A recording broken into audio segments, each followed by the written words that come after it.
Madrid. Civilization here is almost as old as the game of chess. Some claim the queen was given her powers to honor Queen Isabella. That, my friends, is a chess legacy. Passion for chess continues to thrive in Madrid. For the first time in 30 years, Spain's capital plays host to the Candidates, the most important tournament in chess. At the Palace of Santona, the stakes are high. 8 of the world's best players competing for the right to challenge for the most coveted title in chess, the World Chess Championship. The Candidates is grueling. The winner requires mental endurance and unbreakable focus. There are those familiar with the biggest stages in chess, yet still chasing unfinished business. And others from the next wave of stars with little patience for yielding to those before them. Mis amigos, the next challenger to the world champion of chess must come through Madrid. Like Queen Isabella before them, the Candidates is all about leaving a legacy.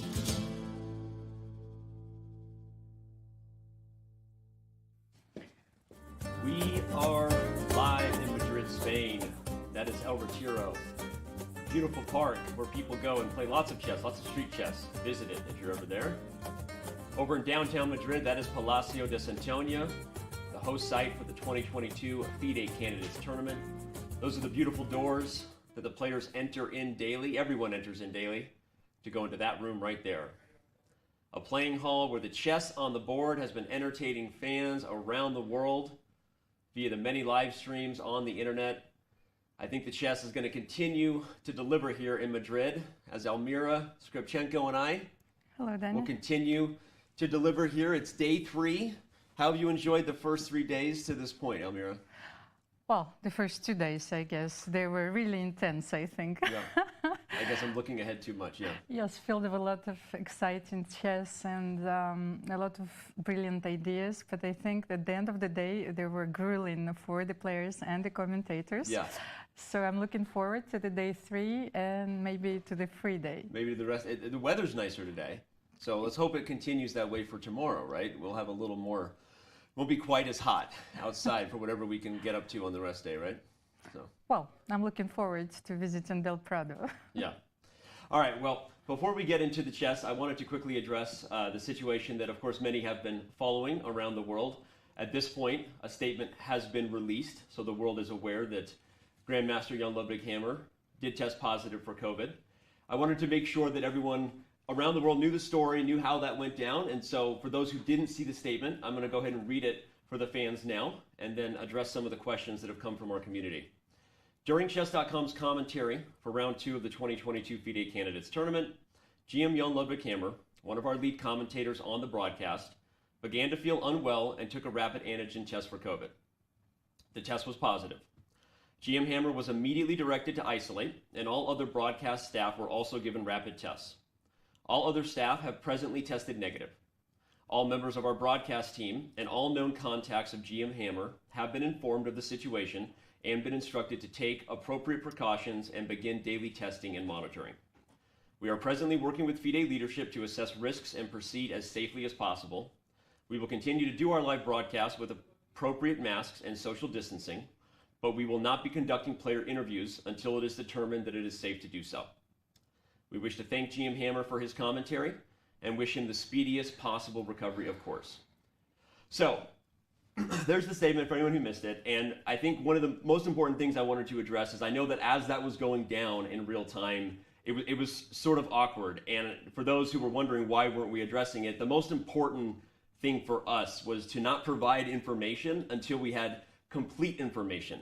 Everybody was getting tested. We wanted to make sure that before we broke that news that we don't know what might have been the case. Once we knew that people were testing negative, we were taking precautions.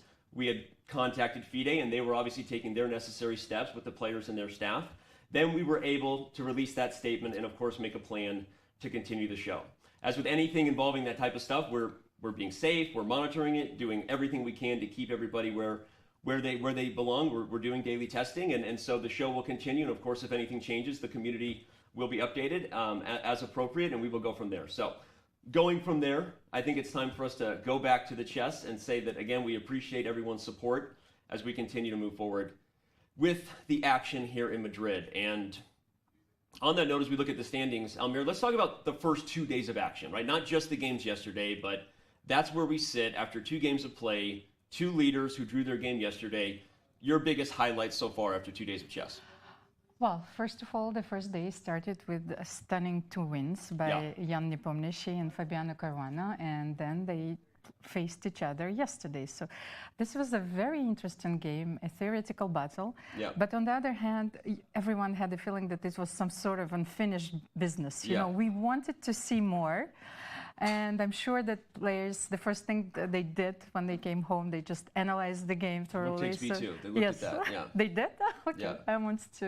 I want to hear their insights. And like, I really have a feeling that we missed so many things, well, in this game in particular. So there was another stunning game yesterday where Hikaru Nakamura bounced back and he won a very beautiful game against Timur Radjabov.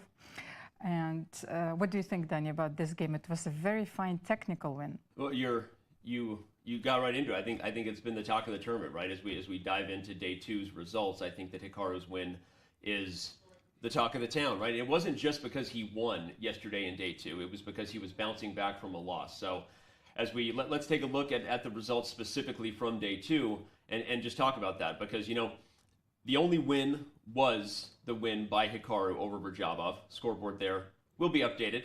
But the other games were also exciting. You mentioned unfinished business, Nepomniachtchi and Caruana.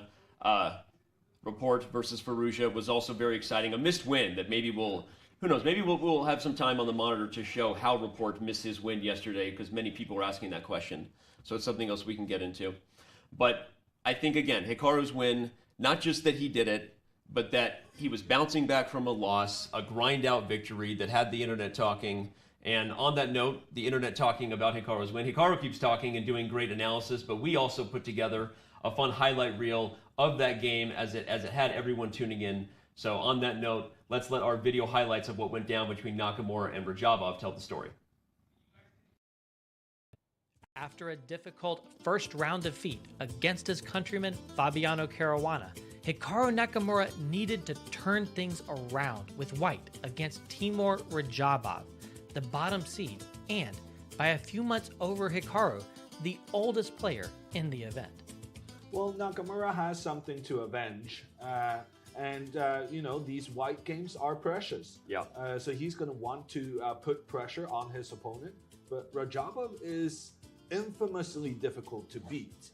And the stats kind of showcase that even though Nakamura has the advantage in heads-up play, there are a lot of draws between them.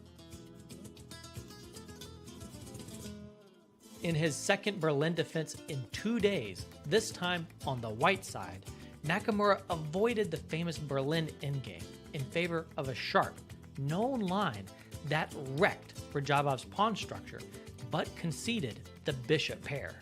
Timur Radjabov feels that he might go down to more than an hour behind Hikaru. Radjabov, ever a dynamic player, quickly elected to sacrifice a pawn. For the pawn, he managed to activate his bishop pair. At this point, Hammer was optimistic that Radjabov's counterplay should be sufficient for a draw. It might very soon be a one result position. Meaning only Hikaru wins? No, Danny, meaning that it's going to be a draw. Oh, okay. Because I do feel like this endgame down a pawn for Radjabov, it really resembles what is called the Marshall endgame. Diving deep into the position as Radjabov activated his rook, Nakamura consumed an hour on the clock and ultimately gave the pawn back to elegantly step his rook up the board.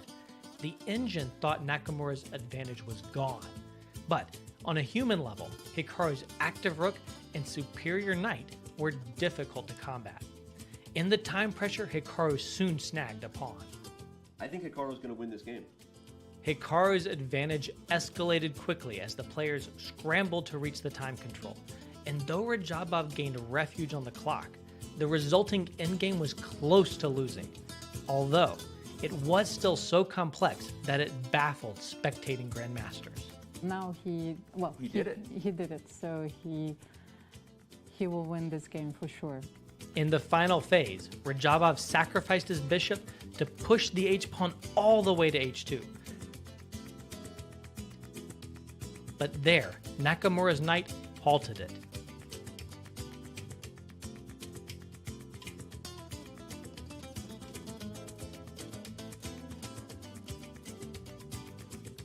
Radjabov attempted to round up Hikaru's lone remaining pawn and escape with a draw. Hikaru's knight raced back to the opposite corner to defend the pawn and ultimately secure its promotion. Yeah. Okay, we finally get knight e7. And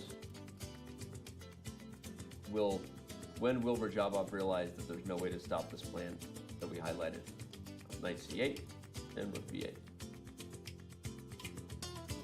With no way to stop this plan, Radjabov resigned.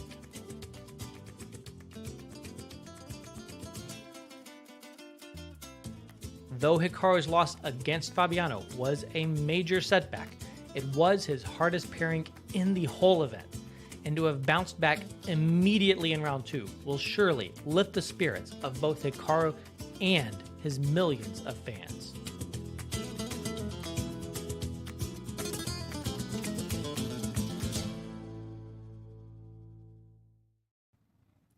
A great recap, a great breakdown, and Almira, it was just a great game. What was the most impressive part of Hikaru's victory yesterday for you? Well, I think that they had to find so many difficult moves at different points of the game. I'm still surprised by this King of two. Yes, yeah. We were struggling to find it, and then everything became clear. You know, it's crystal clear after that he's winning. But that was such a difficult move to find.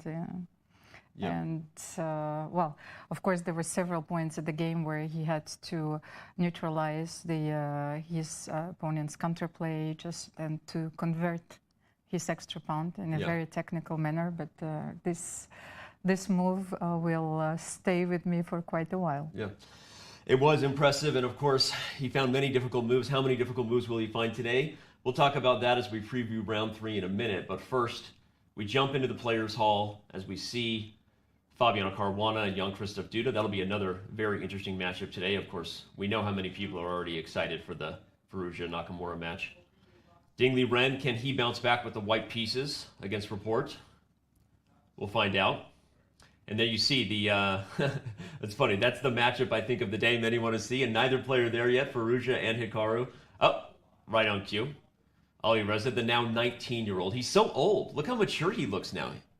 He's so much older than he was yesterday, you know? Well, I think those 2 draws actually, you know, make him grow. he grew so much, and we'll see what happens when a 19-year-old Firouzja takes on Hikaru Nakamura. We got to start there, right? There's many interesting matchups here. We're going to preview all of them quickly, but Firouzja Nakamura, Almira, we're going to have to really make an effort to look at the other games because I cannot wait for that battle to go down. Well, and as you can see, they haven't played a single classical game against each other. So you told me that they've played millions of games online. Yeah, well, not millions, but yes, but an appropriate exaggeration, yes. Well, I think they faced each other in a rapid game recently. Yeah. That was a draw. Yeah.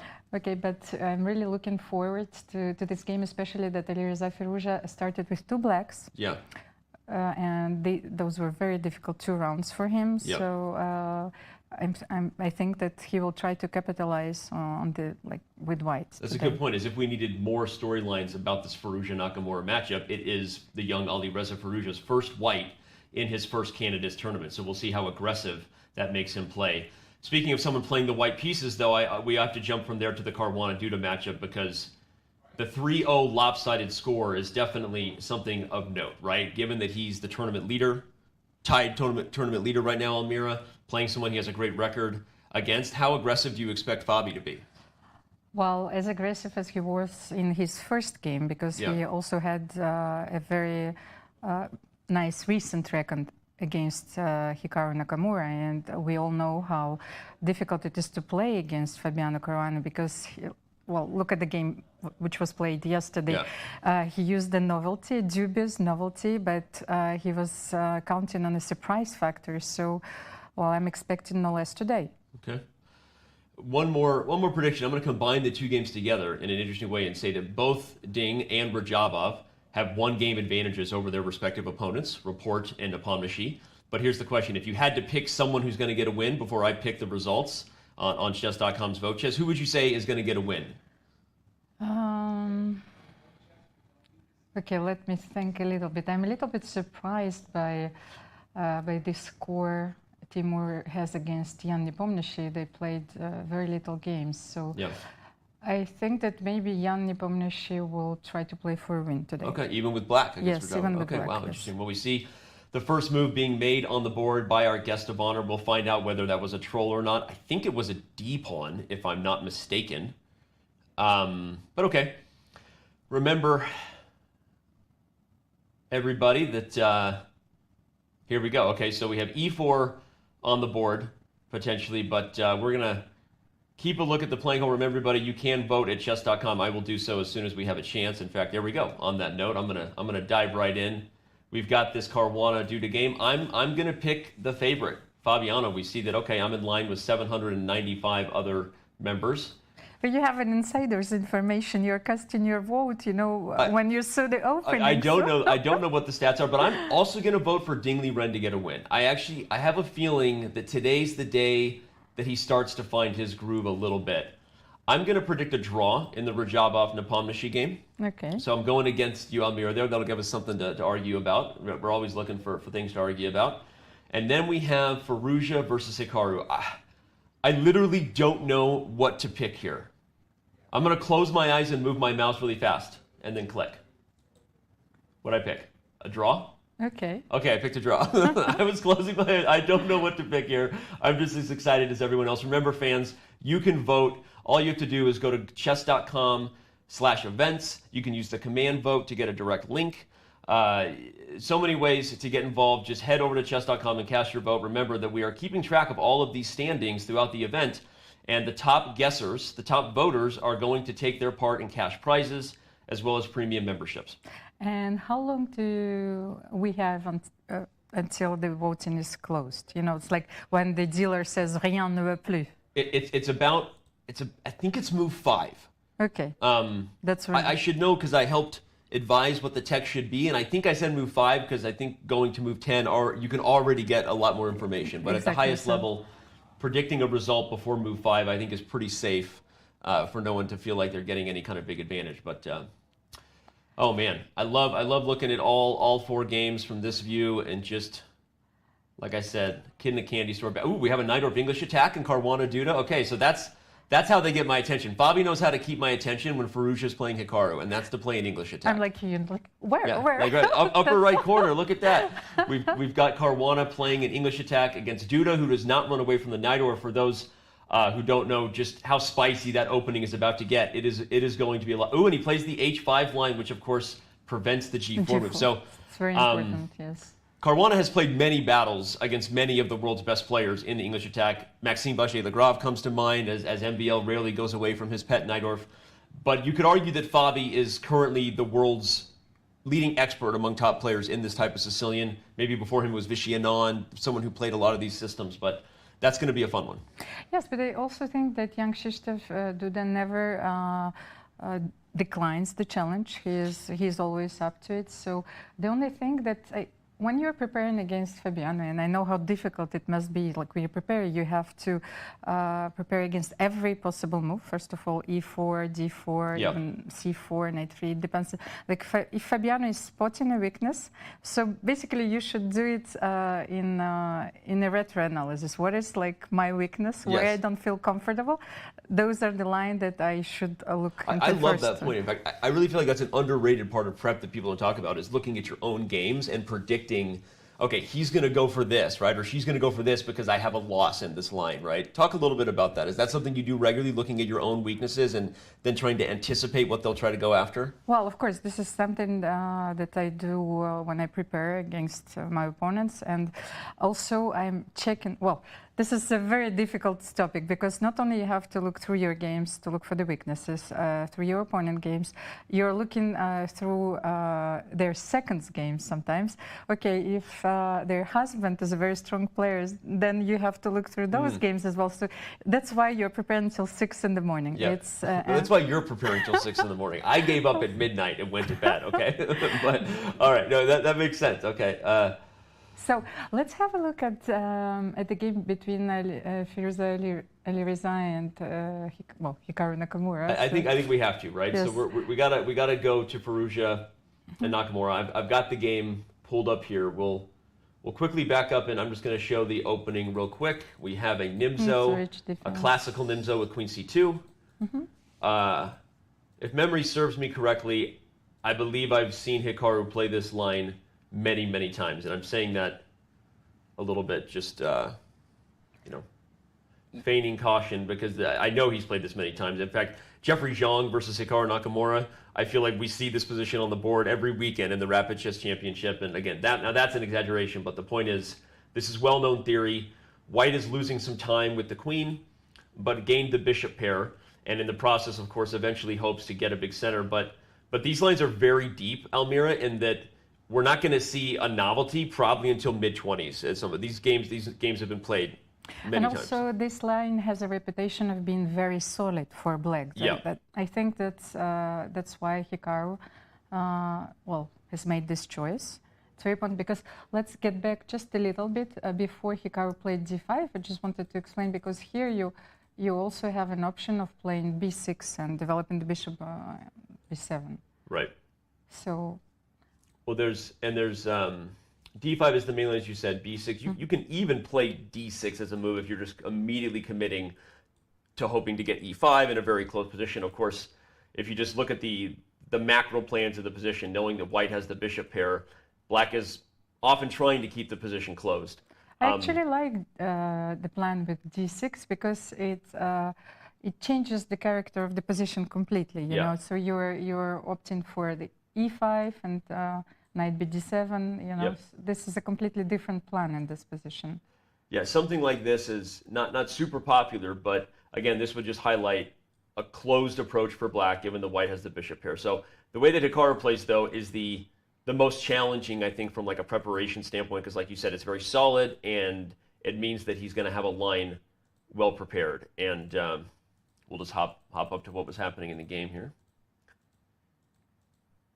And I also wanted to draw your attention to this move, which might look peculiar for our viewers, like bishop a6. Yeah. But it has a very interesting point. For example, black took on c4, but gave up the center. This move has direct consequences. So, like, if white were given a choice, at some point they will play e4 and grab the center and e5 then, and control a lot of space. So bishop a6 has a point behind it. So like if you play e4, simply I will take on f1, and you will no longer be able to castle. Exactly. So it delays this central advance. And that still might happen, because one of the points to white's position is that sometimes they're willing to play a move like e4 anyway, just to make sure they get a big center with the threats.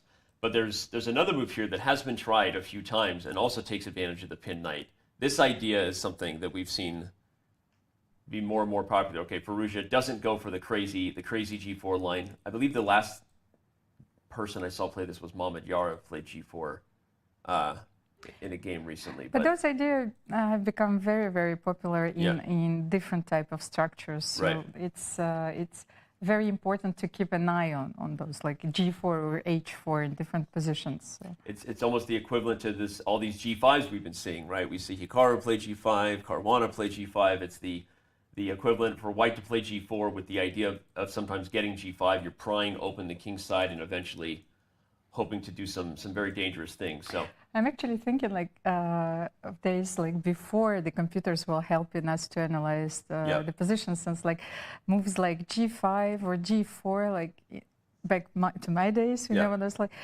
probably your hands would be cut off. You know?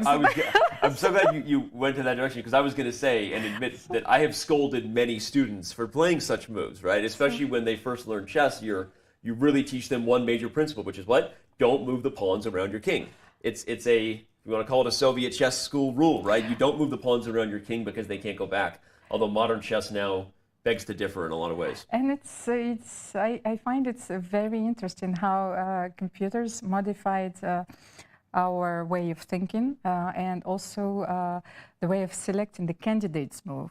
You know, before this range was, you know, completely different, and now it's becoming more and more bold, I would suggest, because we know that the defensive resources are well, incredible in chess now. So it's very difficult to beat any given opponent, especially in these tournaments. So and the players know that, meaning they all know that chess is hard to win, right? And they see how computers defend what seems to look like horrible positions. And so I would argue the modern grandmasters they have an attitude that is very stubborn, right? I mean, in commenting on a match recently with Janja Naroditsky, again, in our Rapid Chess Champion weekend, he went as far as saying in a position where one player was defending that grandmasters in the 50s might have resigned, literally, right? But players these days just don't do that, right? They understand how tricky and how many opportunities there might be for your opponent to blunder. It's funny, these two well-known speed demons, Almira, just seem very calm today, very poised. I don't know what. I'm just getting this vibe. Like they're both just look at it. Hikaru not even reacting to the move. Take a sip of the Joe. Likely a cafe, likely a latte, almond milk, no soy. If I had to guess, it's a frappuccino with almond milk, if I had to guess. Queen C2, normally I think that Black has a choice to continue with C5, because this is a very natural strategic idea in this position. So, but I was thinking, was G4 possible before Queen C2 was played? Because I think before Queen C2. No, Rook D8, because like now everything is pinned. Yeah, you know, no, so was it possible to play G4 here just to speculate a little bit? And we should just show that playing a move like G5 after Bishop G3 to unpin and go take this pawn is actually not a good idea at all. I think it looks very dangerous. H4 and this is to show how dangerous the attack can be. You can make a number of moves here and be better as white, but even just a simple move like H4, you start to launch the attack. Black wishes he could play the best move on the board, which is pawn back to G7, but he cannot. And so it's again, as Almira said, this is modern day chess, that this pawn, you wouldn't even consider a move like this maybe 30 years ago, but now you see these tactics and you realize that that pawn's not even capturable. So it was possible, Almira. The best move is, I think theoretically, the bishop comes back to B7. So Black simply allows White to play G5 here. Yeah, if I remember, one line is to go like this, and now you just try to play solidly, right? It's an absolutely just nutty position, completely imbalanced. Bishops versus knights. Where's Hammer when you need him? You know, bishops versus knights, and the crazy stuff he loves to highlight.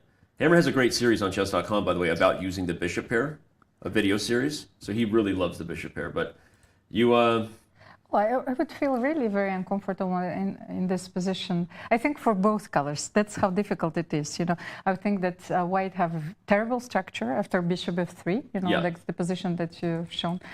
But on the other hand, you know, those powerful bishops, open lines give White very good chances for building an attack in a long run. So Magnus would win this position with both sides. I would lose this position with either side. Doesn't matter. You see an isolated pawn in D4, so it's a very easy target here. Okay, so that's why I think that Alireza went for Queen C2, a more positional approach. Like he did. He played the super solid retreating move, and note that this move prepares E4. That's really the immediate idea. Sacrificing the E pawn is very different than the G pawn. If White were to play E4 here instead of G4, Black would take on f1 and then immediately respond with g5, most likely, to go after the pawn as soon as the knight is unpinned. So just because you can sacrifice the g pawn, everyone, doesn't mean you can sack the e pawn, and that's why Firouzja brings the queen back to c2. So I think that Hikaru will keep his bishop on a6. He will wait for some. What do you think about c5 in this position? Yeah, this position has still been played in c5 as the... Oh, we still have one game? Yeah, it's still... We still have had theory here, and after c5, bishop takes f6 was the game.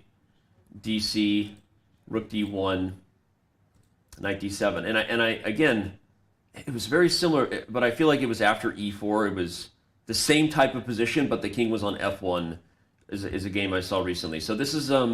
It's very important also, like, even though this game...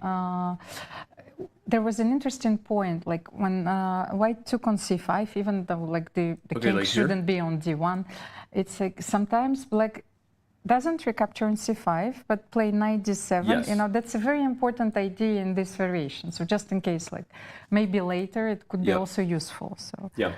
Just because black is clearly playing for the initiative here. Yeah, yeah, this is very dangerous, and that example right there is a good showing as to why you don't really want to be taking this way with the king. You'd actually rather take the bishop and hopefully eventually find some safety over here, because that idea of knight d7, just to show it again, can highlight that if your king is coming this way and the position is just getting blown open, your king will never find safety, even if it reaches all the way to b1, right? There's just already too many open lines, too many opportunities for the pieces to come over to this side of the board. So,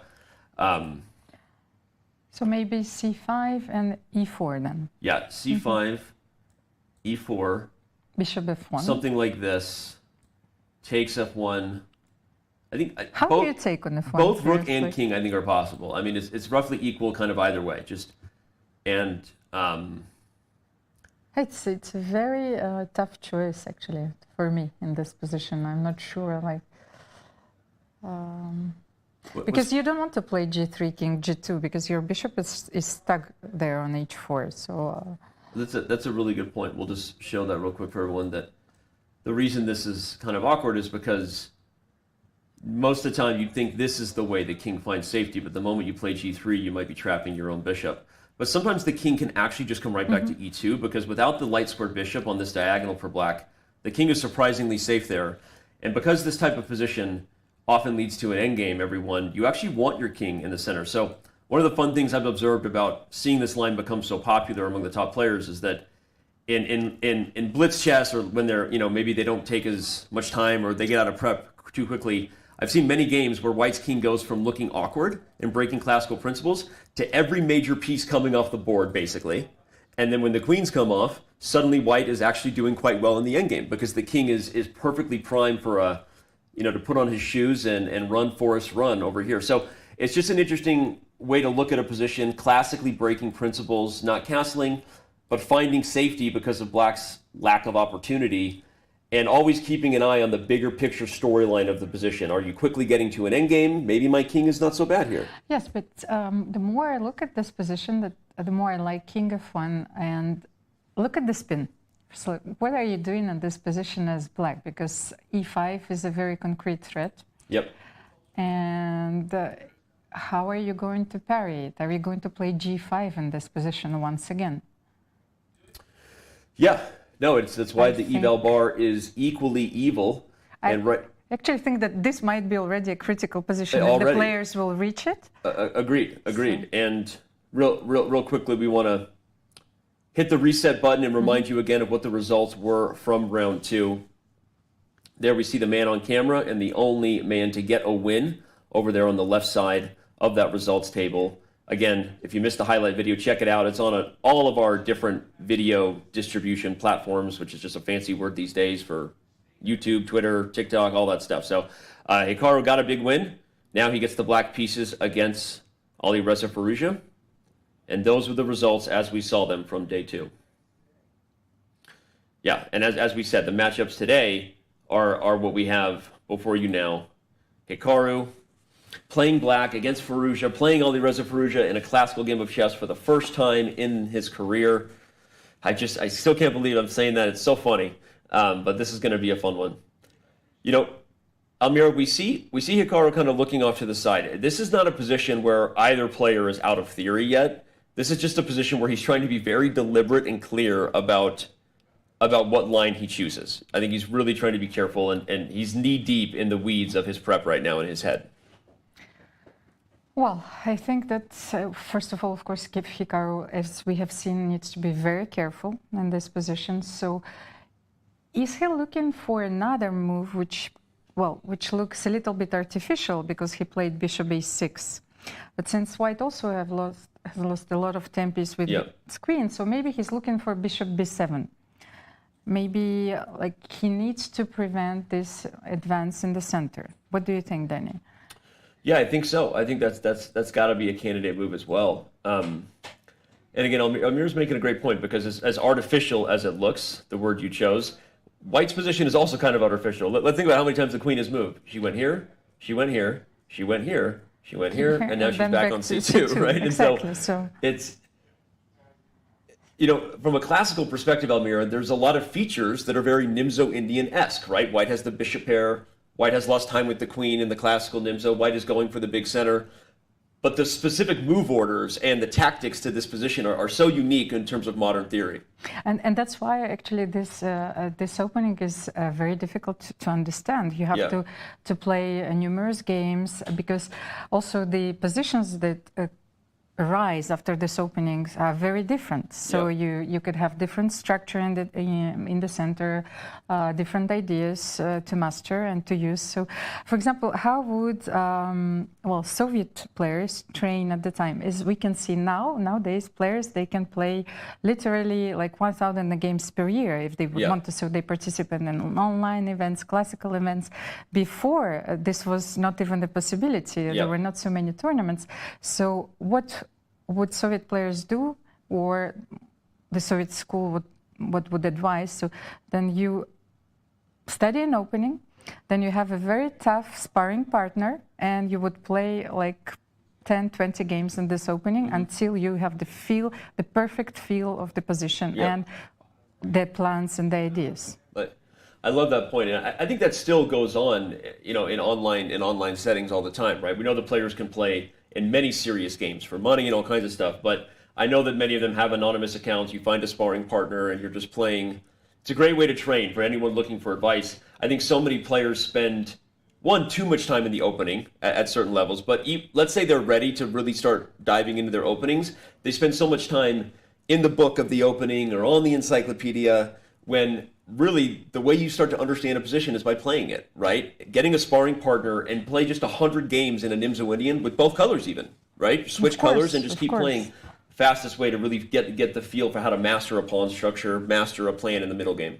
And actually, I was so surprised because I was reading a lot of players' interviews before this event, and that was a very insightful interview given by Jan-Krzysztof Duda, especially about his preparation and like how much time he spends on his opening preparation. It was almost 80%, like every day. You know, can you imagine how big is the knowledge they need to to oversee and like all the ideas and all the opening ideas. So 80% of all of his preparation is devoted to the openings. I don't know what I spend 80% of my life on, let alone 80% of my chess preparation. Wow. Well, speaking of Jan-Krzysztof Duda, why don't we back up to our bird's eye view, remind everybody that all 4 games are in progress here in round 3 of the 2022 FIDE Candidates Tournament. Thanks for spending your Sunday with us, no matter where you are in the global world that is. This is going to be quite the day. I feel like, speaking of Jan-Krzysztof Duda, you mentioned him, right? We already mentioned that him and Fabiano Caruana are also going to be engaged in a very theoretical battle. That, of course, being a Najdorf English attack. I say we head over to that game. Yes, let's have a look, of course. Okay. I'm gonna back up and quickly run through the opening as soon as we bring that board up and show everybody how we got into this Sicilian. We had a open Najdorf. Again, the Najdorf Sicilian is defined by this move a6. For those wondering, there are so many moves here: classical Sicilian, dragon Sicilian, Scheveningen Sicilian. The Najdorf, often the choice for those who want to go into open Sicilians at the highest levels these days. first really popularized probably by Bobby Fischer, and now is the staple for attacking players as black around the world, right? You get all theory here in that black is kicking the knight and trying to develop in a hurry, because the idea is I'm going to need to advance on the queen side and get pieces there in order to get pressure on this side of the board before white can really start to dominate with this side. But what's funny is, so now Duda plays a move that has become more and more popular over the years. It's an evolved idea where you make a big commitment. It's a big weakness to push an H-pawn over here, but you do it to slow down white's attack, because this pawn on F3 is supporting G4. These types of positions have become more and more popular. I mean, do you have any experience on either side of these lines? Well, I don't play the neither. Very little open Sicilian. I wanted to show you, like, there's sometimes, like when we're playing for a team in France, you know, well, there's a lot of on stake. So once I played an open Sicilian against a very strong French player, Marie Sebac, and MVL prepared me. Okay. So I just wanted to come back to, like, just at the very beginning, like knight c3, a6. Knight c3, a6, just okay. at the very beginning. And like, I think, like here, MVL, you know, like I had to work up the courage, but so, like, we prepared for a while, and I had to play h4. Okay, wow. So you have a look at this move. So, you know, there are a lot of interesting ideas here, and especially at the time, this was not the variation which was analyzed that much even at the top level. So, you know, I managed to have a winning position, but well, eventually the game ended in a draw. But I really liked the character of the positions. It's, you know, that were. It's Maxime giving you the special prep. Yes, I'm exactly. jealous. I'm jealous. I've spent a lot of time with Maxime, and he never gave me any of his inside Najdorf pep lines. So. Well, actually, of course, I know how dangerous those attacks could be. So, h5 is a very committal move, but I would say that in the modern theory, it's a very necessary approach. Yeah. Here we've got a comment from Hamsoon in Twitch chat. Fabi is about to wipe Duda off the board. I can't wait to get to the live position. We're taking our time to sort of tell the story of how we got to it, and hearing Almira's story is great. But I don't know that I disagree with that comment, Hamsman. I think if anyone is going to wipe someone off the board in an English attack, it is Caruana. Yippee. My predictions: Ding, Caruana, draw. So those, I think that was kind of what I predicted, actually. I think I predicted Ding wins, Caruana wins, and that both Firouzja and Nakamura, as well as Radjabov and Nepomniachtchi, would be a draw. So I'm right there with you. That was I think you stole my votes there. I just wanted to show here, Daniel, that, for example, most of the Najdorf players, they want to play e5 here, right. But, you know, but if you play e6, for example, because you change the structure, right. Then you simply continue with g4. Yeah, you're just all in here. Of course. So that's how interesting it could be simply after, like, how many 7 moves which were played in the opening. So. It makes a lot of sense. And for those wondering what are we doing with these aggressive pawns, or obviously you look at the live position, you know that one of the characteristics of the Najdorf is white is almost always putting his king on this side of the board, the queen side, as we see Fabiano did, which means black's king either stays in the center or goes to the king side. So that's how we explain moves like h4, or as Almira said, if e6 is played, you're just all in. And these are usually not the type of moves you can play in the neglect of your own development, but in positions like this that are going to become so sharp, white is just all in to create as many threats on the king side as you can be. So f3 is played to support g4. This is the more cautious way, Almira, than your h4 that Maxime gave you. And a traditional English attack. When we say English attack, we're referring to this structure and the idea of an attack here. e5, knight b3, bishop e6, and again h5 after bishop e3.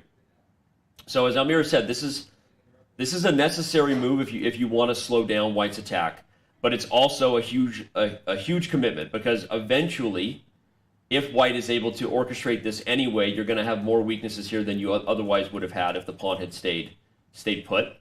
And also, because it's a commitment, white can sometimes play a little more positionally, which we've seen Fabi already do in the main line. You can start to change to the other weakness in black's position, which is this open square d5, and try to get black to part with this light square bishop. So that's kind of what happens here. Tanya, just Yep. one more idea. Just before black plays h5, Yep. maybe we can explain a very important idea in this opening. So what will happen if black plays d5 simply? Because you want to break through Yep. in the center. I think this is very important to show. So you simply take, I think knight takes, and here, well, you're facing a dilemma. How are you going to take? Yep. Because white is going to play queen d2 and long castle anyway. Yep. So this is so queen d2 here, let's say, and knight c6. I think you simply castle long. And I wanted you to have a look at this position. Yeah. So like white is ahead in development, and this position looks very, very dangerous for Yep. black. Yeah, and if the bishop moves, often white will simply slide the queen over, unleashing a discovered attack, and then looking to execute over here on the dark squares. So, Of course, and it's one of the advantages of the move f3 as well. So Right. because you have this queen f2 You have this maneuver. square. You have this square. no, it's a basic point, and so for advanced players who are like, yeah, I know I play the Sicilian, I know I can't play d5 here, but I think it's a super instructive one for most of the viewers, because when you played e5 here, you've made a huge commitment, right? You did it to gain time. You're kicking the knight in order to speed up your development. But don't kid yourself. You've made what could be classified as a positional blunder if you're just talking about the pawn structure because of how weak this square is. And in Sicilians, when you've made that commitment, usually what you're looking to do at some point is to play d5 to eliminate this positional weakness on the board. So from white's perspective, as Almira said, white is always making sure black can't play d5 tactically. It's, in fact, there's like a saying that like if black can play d5 and he doesn't get blown off the board, then he's equalized in like almost any Sicilian, right? And you have to watch out for this. Of course, and I wanted to add that another justification of playing the e5 is just that in many positions this knight on b3, you know, is well is considered to be a bad knight. Yeah, you bit know, of a donkey, yes. not a knight. Yeah. No, it's not a knight. So, well, I think it's once again it's a very interesting position. So let's see how Fabiano continued. So this is all still theory, and again, we were just setting the tone as to why black played h5, why you can't play d5. Here comes the knight to d7, and as we already know, black is trying to accelerate everything he can on the queen side of the board before white's attack gets going. And now you see this move knight to d5. This is a very common approach when black has wasted a tempo to slow down your attack. You switch gears and focus a little more on the light square positional weaknesses. Also, this is a very interesting maneuver because now, as you can see, white, well, at some point can play knight a5 and knight c6. Right on that note, we just saw Fabiano do it. That was... Oh, no. yeah, no, right as you... And so we're getting to... I love how I don't know why, we've slipped into this like really educational mode. I'm having a good time, but the whole reason knight a5 was coming is because what happened when you put the knight on d5 is you traded one outpost square, i.e., you traded this outpost square for a new one on c6. And so knight d5 is very often followed by some idea of knight a5 to get a knight here on this square. And it's even worth parting ways with your dark squared bishop as Caruana did so, because your goal is very simple. I'm going to put a knight on c6, have a positional advantage from now until kingdom come, and black has to play very, very slow plans to kind of eventually remaneuver and get his pieces on better squares. Well, this is, of course, a very concrete sequence because Fabi, when he played knight d5, of course, he anticipated that he has to play bishop b6 because the pawn on d5 is hanging. So he has to give up his bishop. And then, he plays knight a5, but he has to be careful as well. So at some point, there always be tactical motives to take knight d5, and for example, if the rook is on c8, and win a pawn. You just did it again. You said knight a5 and then rook c8. Let's keep doing this. Every time you do it, you look into the crystal ball. But I'll just highlight real quick, of course, you cannot play knight d5 right away, because even though that distracts the queen from the knight, and that looks good, you would lose your rook in the end. So you can't get away with that. On that note, right as Almira said it, Jan-Krzysztof plays rook c8. So now if something like knight to c6 is played, this knight takes d5 is already a possibility for Duda, given that if you take here, knight takes the knight can take back and save itself. And if you take the knight,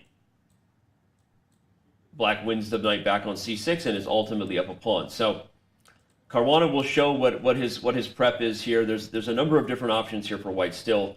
And don't be surprised if at some point there is some sort of weird compensation that Fabi goes for, right? Where let's say the knight does take on d5, and maybe white even loses the pawn, right? You take back, and your knight is lost somewhere, whether here on c6. Even in a position like that, if you just visualize it, just going to make some random weird move just to show. And it is good for black in this way.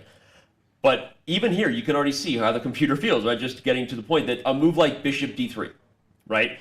And now you see the effects of h5, the move that I was highlighting earlier as, yes, you slowed down my attack, but in every road that leads to Rome, you will have long-term problems from here on out. I have this type of threat. You don't have a safe place for your king, even if you want to, because there's always an idea of checkmate over here. And by the way, I might still get g4 in.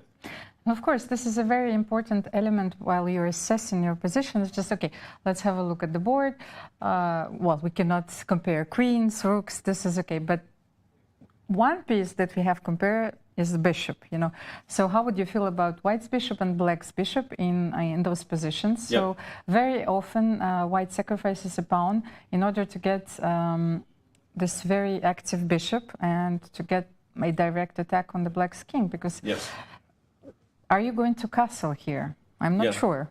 No, it's funny. If black could play one maneuver, and this is a common Najdorf maneuver, again, I guess we're doing this is like a Najdorf masterclass here. And if anyone is considering or wanting to know more about these types of very, very complicated lines, sometimes you see the top players bust out 30 moves of theory, and you're like, well, why that move? Why that move, right? So a lot of the context we're providing is hopefully giving a little bit of, as we said, the story to the position. If black could play a couple things, which is the pawn on g6 and then just put the bishop on g7, there are so many variations of other lines in the Najdorf English attack where black will actually do that. He'll, again, I'm not going to do it here because it won't, white is already playing g4 and this is trouble. But if black had g6 and this rook was gone and the bishop remaneuvered, that's a long-term plan black will often go for to kind of return the favor. Eventually you push this pawn and you go for attacks on the dark squares. But it really highlights how dangerous Duda's position is in that line, Almira, because that type of thing is not happening here, right? Black is not going to ever have the time to play for this, and g4 is coming very quickly. So these are the types of positions that you shouldn't be surprised if we get. Yes, maybe a computer can play those positions as black, and we'll see how deeply Duda's computer prep goes. He might be just playing what the computer say. But it's very dangerous, even up a pawn there. And once again, I think Fabiano has explained the way he prepares. So very often he would go maybe even for a worse position or dubious one, but where he knows all the plans and where he knows like where he's like one step ahead of his opponent. Yeah. We saw this yesterday. Knight g4 was a huge surprise for Jan Nepomniachtchi, and well, he was like 1 hour ahead on the clock at some point, I think so. And kudos to Jan again. If you missed that game, we had a great highlight video of Nakamura Radjabov, but that game was also very interesting. You should definitely check out some of the parts of the broadcast because Jan ended up playing very well despite being surprised and despite Fabi being up an hour on the clock. So in this position, we just have to give a verdict. Is knight d5 is a threat? For example, is black is threatening to win the pawn, or should white do something? Well, C4, and we're going to find out. I think Fabi's on the clock here for a good reason because it's a big crossroads right now. But one game has had a massively exciting development, and that is back to our very featured matchup in Firouzja versus Nakamura. We've had a full piece sacrifice here. That's exactly what I was thinking about. How do you deal with the pin? You have to play g5 after e4. So Hikaru went for this variation, and then Alireza simply sacrificed the piece. Man, this is again one of those positions where like the eval bar saying this is equal, everyone, is just the computer saying I haven't had enough time to figure this out because this position is absolutely wild. You know what I mean? When sometimes you look at it being equal, you think, oh, it's just equal. But this is the definition of unclear. Exactly. Yeah. But I was just trying to figure out, first of all, just to have a fresh look at the position. So let's get back just a little bit. He took with the rook. You see that was not clear? Shout out to Akila from chat saying Hikaru Ali is going to be a bloodbath. I'd be surprised to see a draw. It's funny. So we're gonna back up. I both agree that it's a bloodbath, although I wouldn't be surprised if this is one of those 35 move like force known lines that they both know. So we'll see. Time will tell. But all right, Almir, take us through. So queen c2, we were predicting c5. Yes, Hikaru played it. Yes, for the most typical plan, this position, e4. Right. Bishop, and you see rook f1. I was not sure even, yes, about this capture. So rook or king, let's see. And then g5. g5, because e5 was a major threat. Yep. e5 is a threat because the knight is pinned. And that's a problem. Shout out to Twitch again. I mean, it seems like white will get the piece back soon here with e5. We're going to get to that in just a second and find out. But as Almira said, e5 was a threat now. So Hikaru says, I'm not going to let that happen. But here we go. Knight g5. It's a standard sacrifice. I mean, if it is possible. So if it's sound. So knight c6. And not e5. Yes, well, he can win the piece back by playing e5, of course, but then Knight takes d4. Well, a huge tactical line probably. So, well, this is not over. Knight d4, you have to move back. Well, where? I don't know where I want to go. I want to go somewhere that comes over here. So yes, I'm just exactly. Play a move Queen like d3 is a very nice move. So maybe knight f5, and you're covering the g3 square, attacking the queen.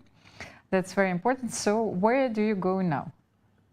Yeah, and that's the thing, is that when someone sacrifices a piece in front of a king, you think they're the ones that are getting an attack. But just to show how dangerous this could be, if the queen goes to the wrong square, black is taking on d1, and black is the one quickly coming to these open squares with the queen and the knight. Actually saving a piece here, right? Because you've unpinned the knight, and now the knight can find safety. So the queen has to be very careful and stay close to home. Probably something like this. I'll just play it. But you have another possibility. You can also take on f6. You have at least to that's true. To show it. You can go for something that's closer to equal. So let's see. Where do we? Looks to c7, very so dangerous. go to e5, or you can even go to b7 and hit g2.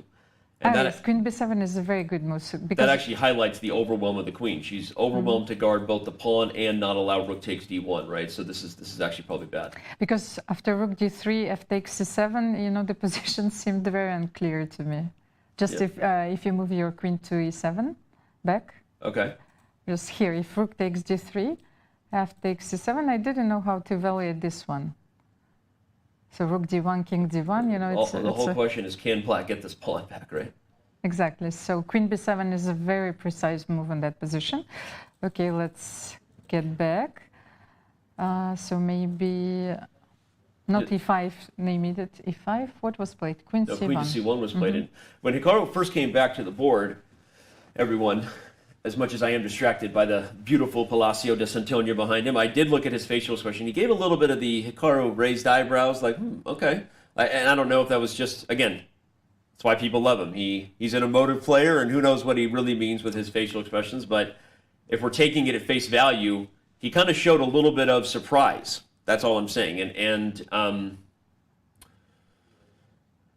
Anyway, this is awesome, right? This is one of those games where, despite the eval bar being close to equality, don't kid yourself. Both players are one step away from that eval bar giving you a heart attack and going. They are literally one step, whether it's forgotten preparation, a miscalculated line, from this game being over, right? And that's why this is going to be a blast. You know, I was just smiling because I was thinking, well, compared to poker, chess is a game of complete information. Right. But what we're coming down to is just to speculating about the face value. You know? Right. The face value. No, it's true. If we're taking it at face value, and speaking of the complete information, that's one of the things that the eval bar has helped us, right? Sometimes, you know, it drives you crazy when the computers are announcing something that nobody sees, but oftentimes it also now helps paint the story where for many years you're looking at a chessboard and with no real idea, right? And now we know very quickly if a mistake is made. And so let's look at Hikaru and try to analyze it from a poker player perspective. Okay, yeah, you're the poker player, so I'm going to let you lead on this. Let's say, so what is he thinking at this position after queen c1? Okay, there is a 50% chance that, that my opponent has analyzed this position and, well, I'm falling into it. Okay. There is maybe 20%, let's say, that he's bluffing. Okay. Probably this 20% is already, like, I think, too much at this point. But right. Okay, let's say. So from our perspective, we should leave maybe 10% that Hikaru forgot his preparation. Could it be possible? I'm looking Because at his this face is- as you're talking. I Exactly. don't know. I mean, so what you said, 50% I'm walking into something my opponent knows. 20% he's bluffing. Okay, so So we've got 30% left. So maybe 20%, like this is like he forgot about his preparation. So this is Hikaru, like so, Okay. and we have 10% for. And then you're forgetting there's 5% that he's singing an ABBA song in his head. Okay. Dancing Queen, only 17. Oh yeah, that's probably, and maybe another 3% that he just literally doesn't care. Those are all the options. Okay, so there we just evaluated all the options, but he looks on a more serious note. Of course, he looks worried. So it increases like that. This is all the chances that this is an opening preparation. Okay. It's fine. I don't really see a lot of worry on Hikaru's face, but I think he appreciates how critical it is. And the other argument that backs up your point of view is one we haven't talked about yet in any of the games, which is the clock. Hikaru is 30 minutes behind Firouzja. Mm-hmm. So regardless of whether the speculation of Hikaru forgetting prep or whatever is true, he's clearly less sure about what to do than Firouzja, right? Mm-hmm. The clock doesn't lie, as they say, right? First of all, it's this position is so complicated, and once again, we have at least to explain a few possible moves, because e5 is still a threat. And why did Alireza played queen c1? Because, well, he wants to keep the queen, on this diagonal, and he wants to play queen f4 first. So e5 is the threat, queen f4 is the threat. First move which comes to my mind is e5 for black, because it parries both of those threats, but it looks very dangerous as well. So how do you continue after e5? Yeah, well, let's look at this, because I agree. I think that the more I look at the position, and we spend a lot of time talking about the non-X's and O's, the more I think that e5 almost feels like an only move. I mean, there may be other options. In fact, the position is crazy enough. Maybe you can take on d4 and look for other ways to sack the piece back. But let's assume. Danny, now I'm like Jan Ludwig. No, I'm like Jan Ludwig now. Like it all makes sense to me. Rook f1 prepares your idea. F4. After e5, so let's say d5, then f4 is coming, and it's going to be devastating. The rook on d1 is coming to play via d3. That's why queen c1. Not only it leaves the rook free. So for any moves, and the queen is also going to the king side via e3, queen e3, queen g3.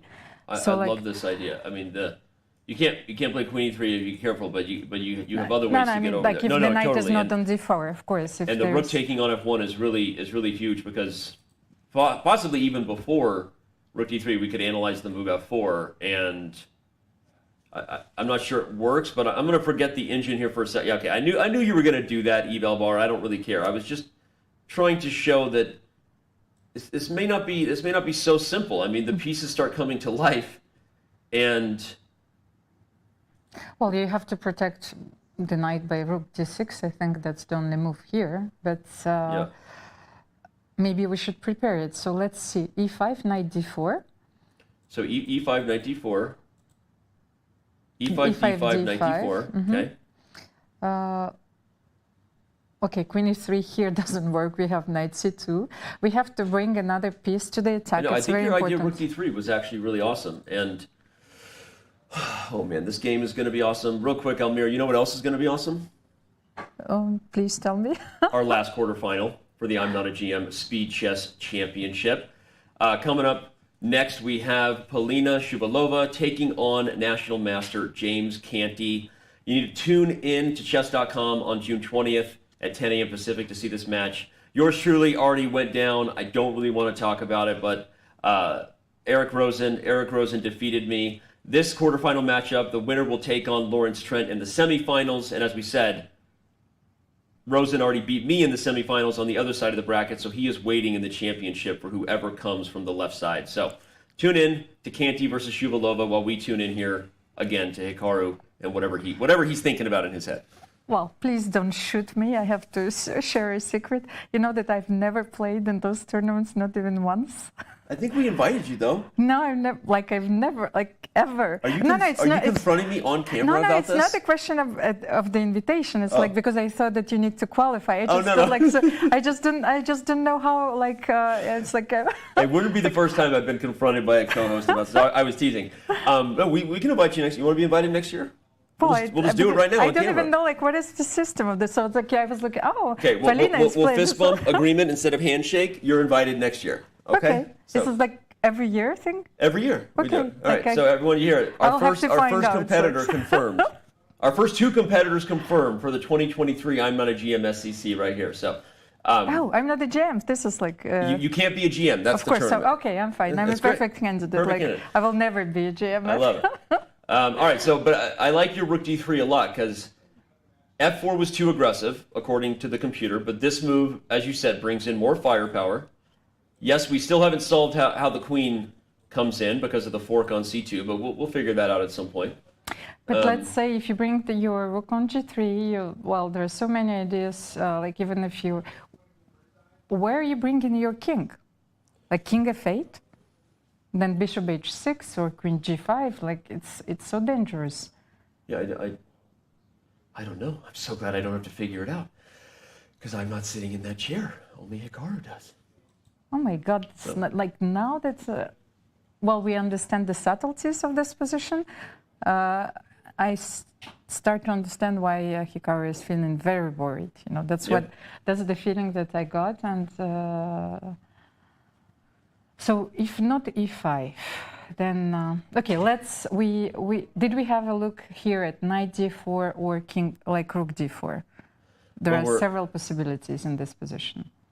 Real quick, first we're going to have a look at that comment from Twitch. Does Hikaru just hate having pawns in front of his king? That's actually funny.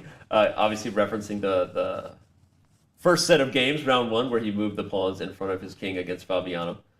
But I don't think Hikaru hates having pawns in front of his king. I think he just plays exciting chess. And, well, as he said, he plays for the fans. So I feel like Russell Crowe screaming in the middle of the whatever it is.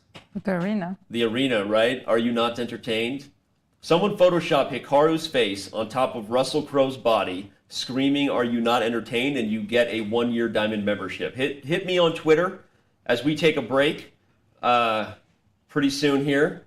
Hit me on Twitter with that Photoshop. First fan to get me Hikaru's face on Russell Crowe's body gets a 1-year diamond membership. That's the kind of day we're going to have here. So we're going to leave you with the bird's eye view. Almir and I have so much more to dive into when we return, but it's round 3 of the 2022 FIDE Candidates. Just on the other side of this break, we will be back in a moment. Right on your phone? You don't even need to download an app. Just open any mobile browser and head to chess.com/events. You can see what's happening right now, check out top games, see results, and so much more. Try it for yourself at chess.com/events.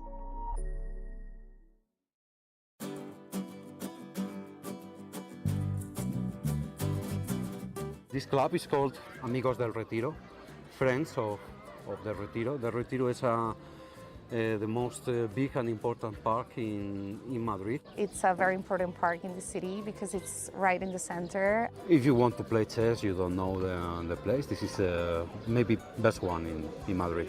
Aquí tenemos, viene gente para aprender. Y se hacen muchos torneos a final de mes y los domingos y pues es muy común venir aquí y echar unas partidas y sí. Hoy, porque como se juega candidatos aquí, pues queríamos hacer algo especial. Sí, hoy voy a dar la simultánea y a ver qué tal se da, a ver si juego bien y no consigo soltar puntos.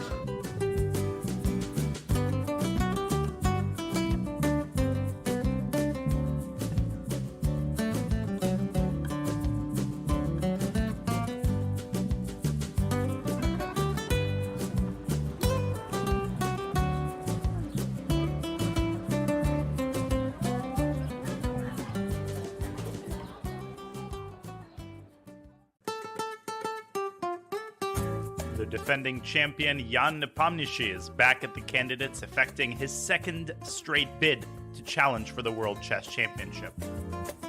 One of the more experienced players, Nepo brings to Madrid an aggressive style that is both challenging to face and entertaining to watch. 2 years ago, Nepo made the most of his debut in the candidates. With a round to spare, he won the event in convincing fashion. That's all he needed. Jan Nepomniachtchi is the 2021 World Chess Championship challenger. That victory led Nepo to a World Championship match with Carlsen and also secured his return to the candidates in Madrid this year. Despite being one of only 2 players in the field to have won the candidates, the expectations for Nepo are not particularly high this time around. However, his confidence from having won here before, in addition to his years of competitive experience, may offer him a shot to turn some heads. If Nepo should pull a major upset and face Magnus Carlsen again, the two know each other well. Nepo has competed against Carlsen for decades, ever since the two prodigies were 12 years old.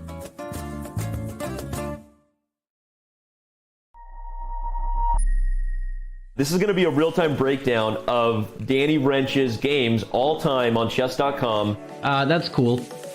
Oh! In the last month, I am playing 83.12. I'm less accurate than them in every stage. Yeah. Man, that stings a little bit. You should okay. do the more game review. Okay. Yeah, thanks a lot. Okay, so Tuesday sucks. I gotta stop playing chess on Tuesday. Oh, it's because it's Title Tuesday. Look how many blunders there were back in December 2020. And now December 2021, 1,600. Don't look at this number. look at this number. Best. Let's go to tactics, mates. I'll probably need to work on these ones. Yep. Every single rook fork that has presented itself to me, I have found. No one has a higher percentage of rook forks than I do. Yes, correct. These are literally the knight forks that you missed. I missed knight d6? You saw it just now. What the is wrong with me? I could have done here and then taken this pawn, and I'm winning because my pawns get held together. That's probably the coolest part about this feature. Like these positions against Hess? Rook there for rook e2. And he blunders mid and one. Oh my goodness. I'm awful.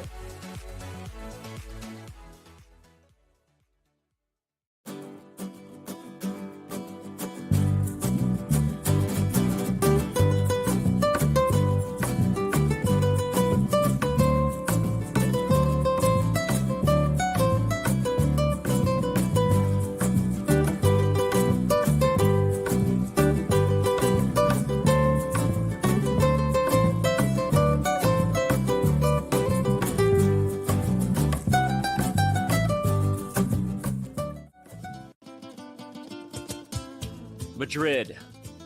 Civilization here is almost as old as the game of chess. Some claim the queen was given her powers to honor Queen Isabella. That, my friends, is a chess legacy. Passion for chess continues to thrive in Madrid. For the first time in 30 years, Spain's capital plays host to the candidates, the most important tournament in chess. At the Palace of Santona, the stakes are high. 8 of the world's best players competing for the right to challenge for the most coveted title in chess, the World Chess Championship. The candidates is grueling. The winner requires mental endurance and unbreakable focus. There are those familiar with the biggest stages in chess, yet still chasing unfinished business. And others from the next wave of stars with little patience for yielding to those before them. Mis amigos, the next challenger to the world champion of chess must come through Madrid. Like Queen Isabella before them, the candidates is all about leaving a legacy.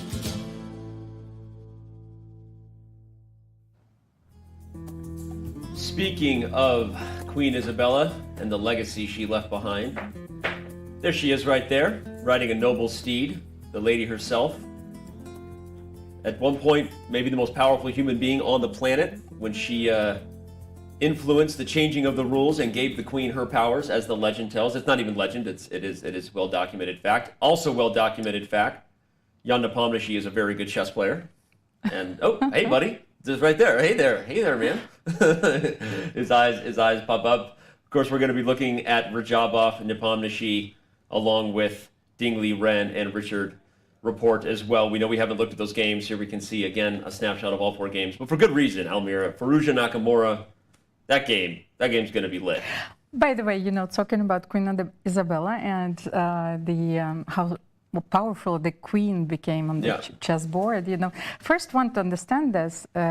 Were the Italian masters, of the Renaissance. So there are a few games which we have left, but they were crazy attackers. They were sacrificing everything. So here, a perfect illustration, This is exactly right from the Renaissance era, the romantic era of chess, when peace sacrifices were aplenty, right? Discussion on whether Paul Morphy, how would he have done in the candidates? Oh my God, those questions are so difficult. Well, I really think that the masters of that time, they do not stand a chance in the modern era. It was a bit of a troll. I've been sort of well documented as saying that Paul Morphy was about maybe a candidate master level, whatever. And I exaggerate on purpose because it gets a lot of the hate from the fans. I love it, but the truth is, I agree. I think that the level of understanding is not only so much higher, but it's not even the same game in some ways, But we do love to see peace sacrifices and some artistic maneuvers on the board. Well, it's not even the same game because of also how physical it became. Yeah. So it's like we've been here only for 2 days. Players have, in order to qualify, they have to complete 14 rounds. And each of these 14 rounds are, I could compare them to winning a Grand Slam almost. So they have to win 14 rounds, like to play a tournament 14 rounds, like they're playing 14 Grand Slams. So in order to qualify for the match. Yeah. How difficult it is, given the opposition strength. Yeah. No, it is a professional sport, right? Not something where you have amateur enthusiasts maybe playing beautiful games, but it is a completely different game, different lifestyle, different culture. Yes, because we're no longer talking just about the game, we're talking about performance. Yeah. In order to perform at such level, there are so many elements that should be taken into account. Yeah. Well, right now, Hikaru is taking a lot of things into account, head in hand, because he is trying to work his way through what is a very, very complicated position with no more pawns in front of his king. Alireza Firouzja has sacrificed a piece, and Hikaru is now down roughly 50 minutes on the clock. By the way, shout out to everybody who delivered on Twitter. It's funny, I told one of our amazing producers working hard behind the scenes, shout out to the crew, that, hey, if anybody does a good Photoshop, we'll show it on screen. Well, I don't know that we can show all the ones you did. I checked my Twitter for like 30 seconds before we went live, and there were already like easily 25 different versions of Hikaru Nakamura's face on top of Russell Crowe's body. So I'm always so curious to see those because, another secret, I don't have a social media account, so I'm living in another. That makes me so happy. Stay away from social media. But I'm curious to see what is the masterpiece. Yeah. Well, we'll probably see at least one or two, and I will do my best to give away as many Diamond memberships as I can. Only one of you is getting a 1 year, but we'll throw some monthly Diamond memberships at you. Thank you for your Photoshop. Thank you for tuning in, playing along with us here. This is going to be an awesome day. Well, I guess we should weigh the options. Really, this is. One mistake in this position will be fatal. Is over. Yeah. So let's step out and pay off looking at some of their games real quick because I don't know when Hikaru is going to move, and so. I agree with you. We should analyze it at some point and try to figure out, what's going on. But right now, why don't we let Hikaru do the work? I'm really good at that. We're gonna let Hikaru do the work, and we're gonna just quickly back out and look at. First of all, Radjabov Nepomniachtchi is not going to get much attention from us, and the reason, everybody, is just look at the board. This game is. I expect the bishop to take the knight, and I expect this game to be a rather bloodless affair, if you will, the opposite of Firouzja Nakamura. And even Caruana Duda, because that's an endgame, but I expect that one to be a very long fight of an imbalanced endgame bishop versus knight. So I have to admit that you were right about this game. So you said Nepomniachtchi would win, and I took a draw. I could go 4 for 4 today. I said that he would go for a win, you know, but like, this position is way too simple. Yeah, and it's no disrespect and understood. I mean, if you're in Radjabov's shoes, everyone, you just lost a devastating game to Hikaru Nakamura, a very long game yesterday, and sometimes, as we say, as the Soviet chess school would advise, never lose 2 games in a row. That's kind of the rule, right? Stop the bleeding right away, because that's how bad things happen. Radjabov, even with the white pieces, is probably also okay with a peaceful result on that note. So the only other one we haven't looked at is Rapport and Ding Liren.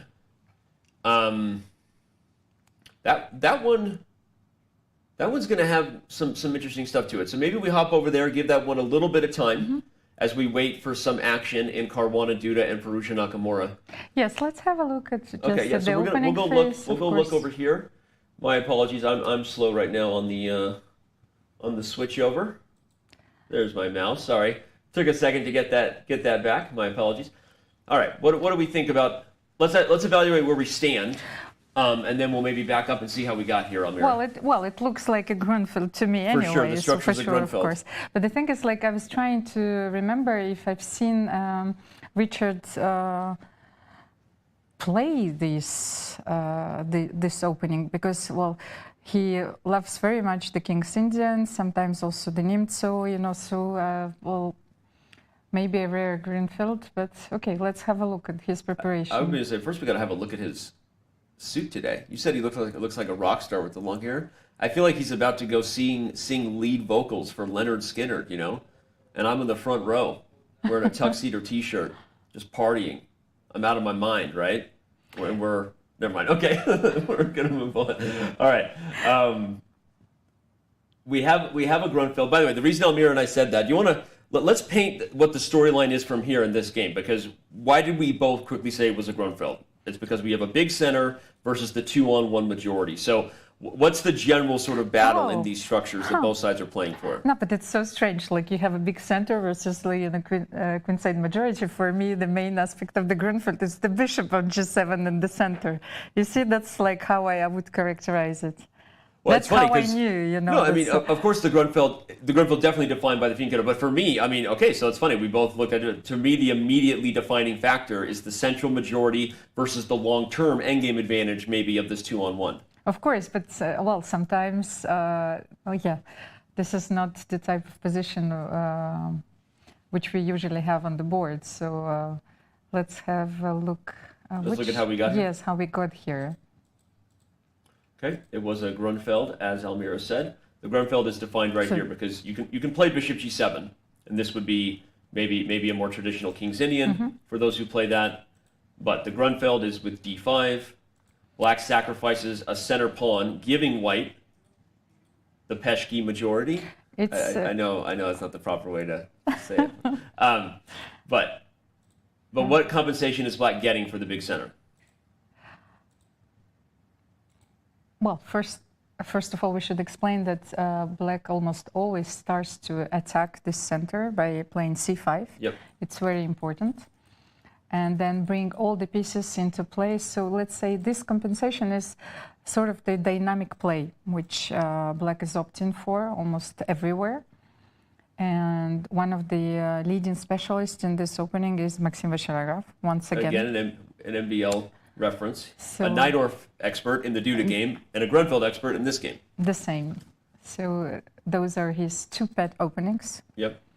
And also it also shows how easy it is to target his preparation. For example, like I was interviewing quite a lot of strong players about Maxim, especially like before the previous candidates.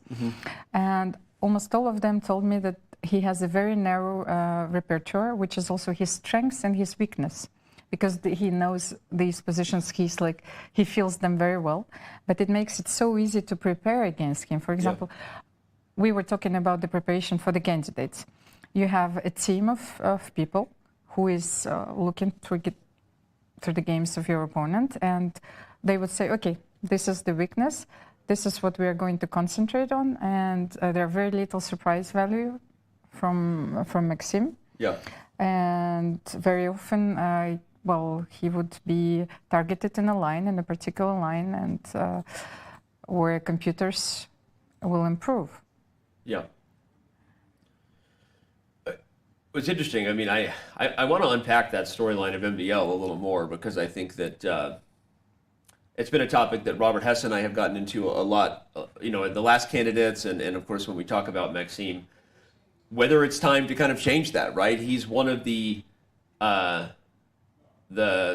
last musketeers, or last of the Mohicans, if you will, that he's so many top players are defined these days by their flexibility, by the fact that they're evading preparation, looking for an original position as early as possible, or as Fabi said, right, try to even give your opponent a small advantage but surprise them.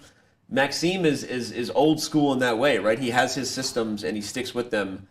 But I wonder if do you think that that's something that he might be adjusting at some point? Well, he's certainly, I think, adjusting it already, and I've seen him play in different openings, so he's like testing the waters, if I can say. But I feel that when he's playing the Grunfeld and the Najdorf, he's in his element. Yeah. I think he simply loves those openings. I agree, and it is important to play chess when you love it. And so let's talk about the opening he loves, so we can get caught up here. The move b6 was played. This is still kind of well known, but after rook c1, bishop b7, bishop b5. Then just one more question. Like when b6 was played, yep. It would be legitimate to ask, why can't I take on c5? Just to show it, because this is, a very interesting option. The thing is here, like you're also looking for a dynamic play, so you do not capture at this position. So I don't know, like I cannot remember if knight a5 or queen c7. Like one of these two. I think this move first to avoid the queen trade, and then you have both knight a5, knight e5 on the table at some point. The idea is that, of course, if white takes another pawn. And I think that this example actually perfectly illustrates the spirit of this opening. Yes, yeah. Because very often you would sacrifice a pawn, but you will always get the dynamic play. Your pieces are very active, and the positions are very interesting. Yeah, and so here you see black's long-term compensation: a weak c3 pawn on a diagonal and a file, a weak a2 pawn over here. You have rook d8, knight a5, all kinds of stuff. So this is definitely in the spirit of the Grunfeld. White doesn't like those positions. In fact, often kind of wants to parry the threats of black's pressure by just buckling down and holding on to the big majority. Bishop to b5. We were still in opening theory here.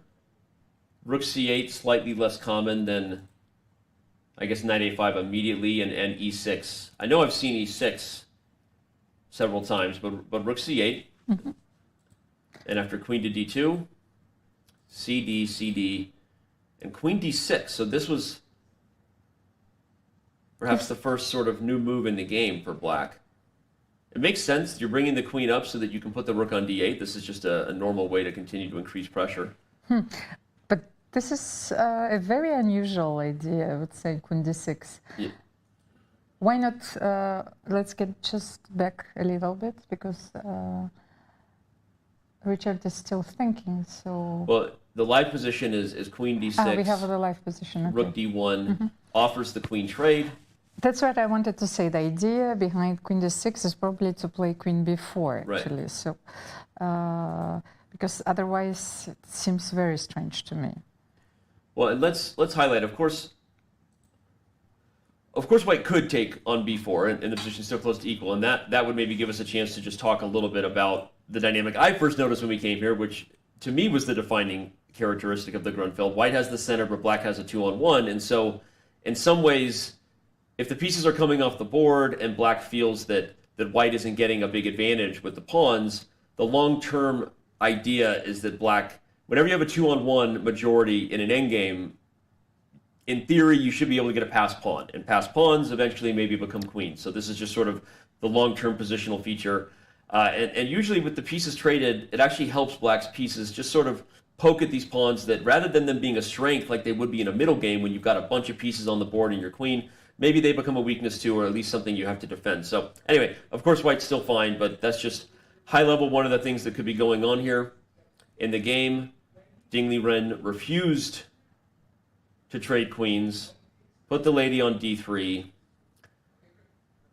and there you have the current position. Well, while Ding Liren may have refused the queen trade, he did not refuse an interview from our own Dina Belenkaya yesterday.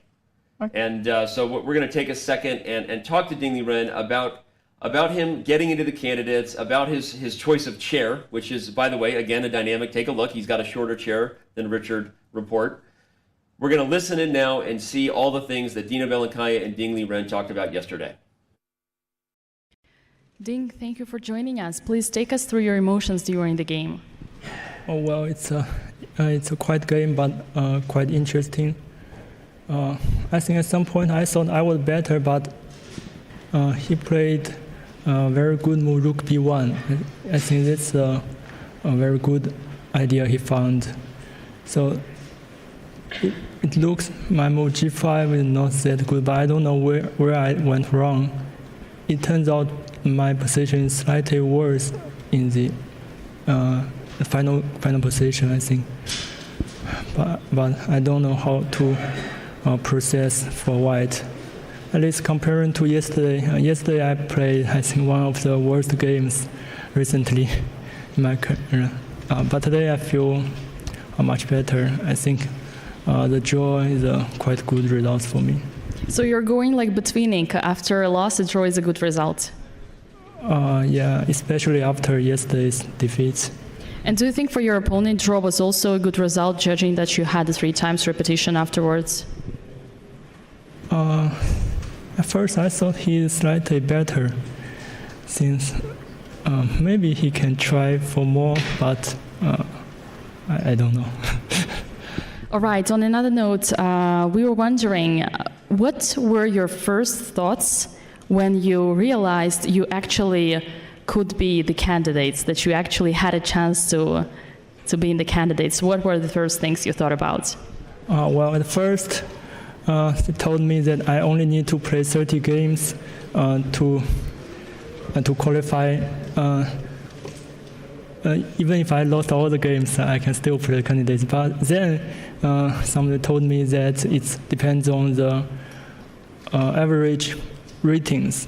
So I not only need to play 30 games, but I need to get a quite good results. So I feel I'm not sure if I'm going to play these games, but after in the end, they convinced me that I had good chance here. So I just. So you didn't accept immediately, but you had a thought. Yeah, but in the end, I take the challenge. Yes. Do you feel like, having played so many games in 1 month, now that you are 14 games to play in the candidates, it's in a way even easier than 30 in 1 month? No, the candidates is much more difficult comparing to the 30 games I played.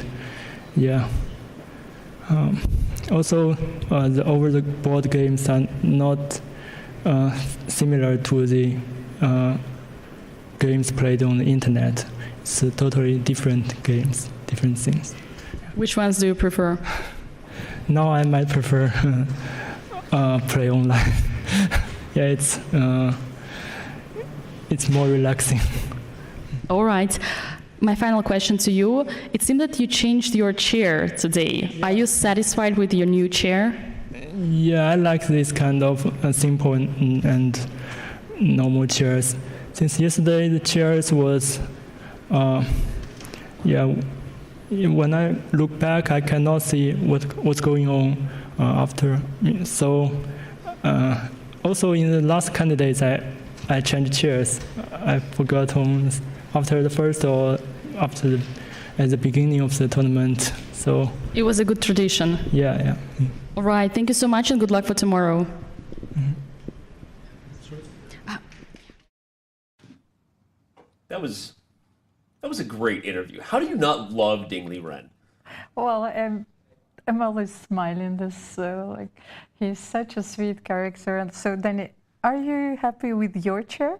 First of all, I am happy with my chair, as I well documented when Fabi came and did his interview in round 1. I feel much better in this chair than I did the last time.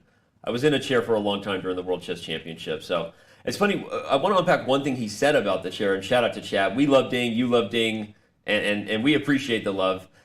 He said he can't see behind him with the tall chair. That was an interesting point about that. Is that something that you have an opinion about? I mean, do you want to see behind you when you're playing a chess game? It's a very interesting observation. Like, well, if you want to drive in a historical parallel, I was reading a lot about the Japanese society. So whenever you will be seated, and especially if you would be a warrior, you would have to control almost everything, So this observation brought the memories of everything I've read about those situations.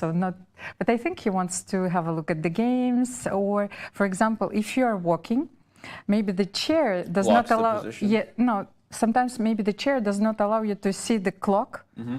And you don't see if it's your move or not, So maybe there's some uncomfortable feeling about this. Yes.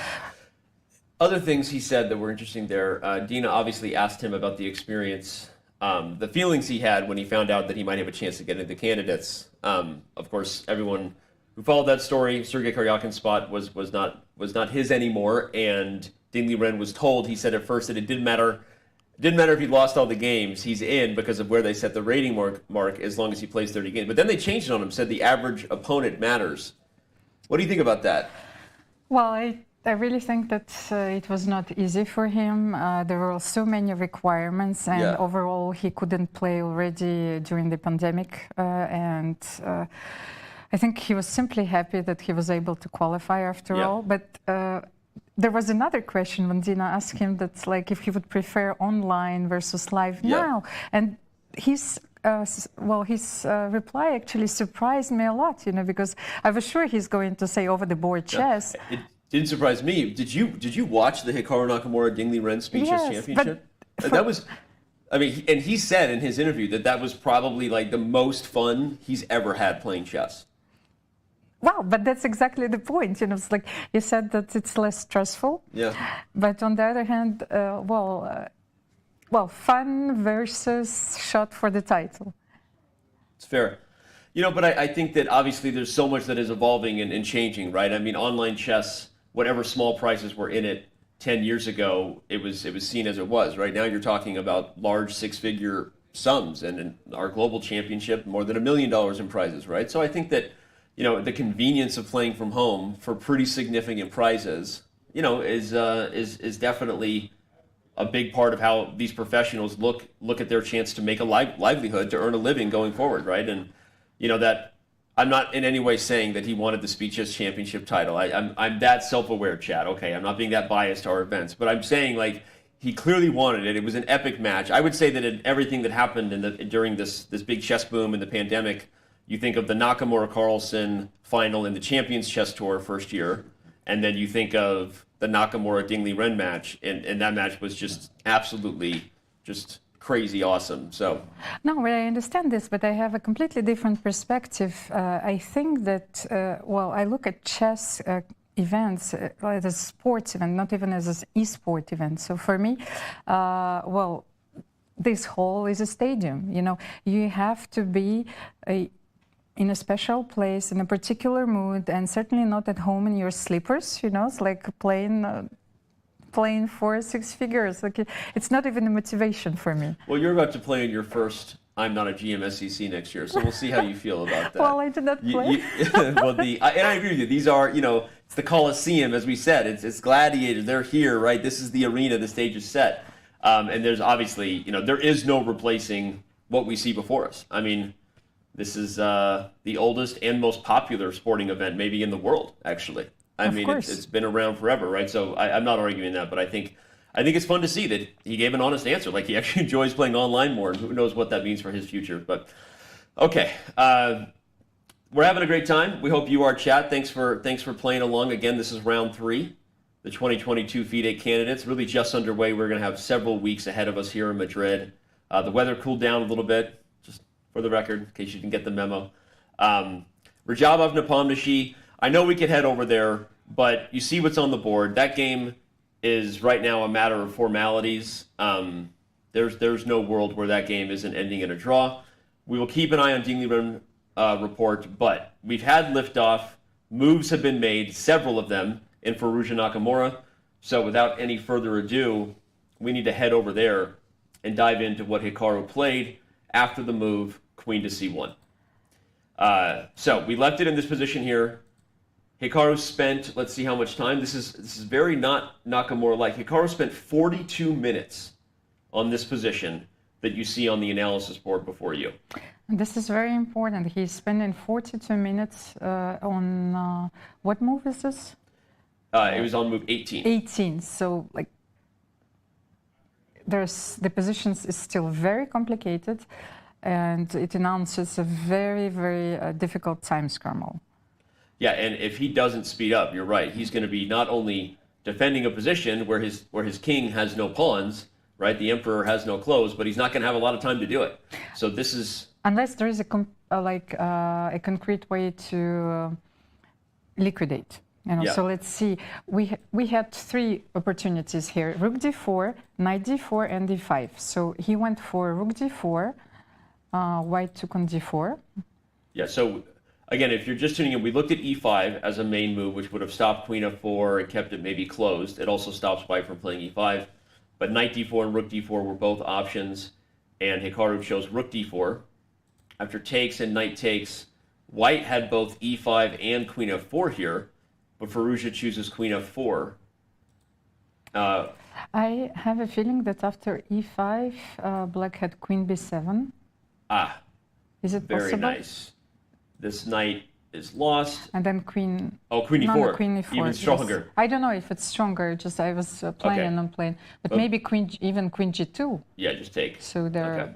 Okay. Both yeah. are possible, of course, and this position is probably I thought it was stronger lost, for a yes. second because I was reminded of the fact that queen e3 is not possible. But bishop b3. But bishop e3 is. So yeah, black should just take the pawn first. All right, but rook takes d4, knight takes d4 was met with queen f4 instead of e5. And Hikaru is... So attacking the f6 knight, the knight on f6, and I simply want to get it back and to mate you. And I was saying Hikaru is about to make his move. That's what I was going to say, because he was leaning over, although now he has... Well, he is certainly planning on this sequence of moves, so... yeah, there's no way he wasn't prepared for this position. Yes, that's also a small surprise for me here. Like, he's still taking a moment to reconsider. Yeah. So... Well, and I think that pretty much confirms that he's out of prep, even if Firouzja isn't, right? Not because... But let's have a look. Maybe he wanted to make knight c2 here, and something is not working. But what? We have to... if you go here, there's knight takes e4 with check. Exactly. So maybe this is a very interesting continuation.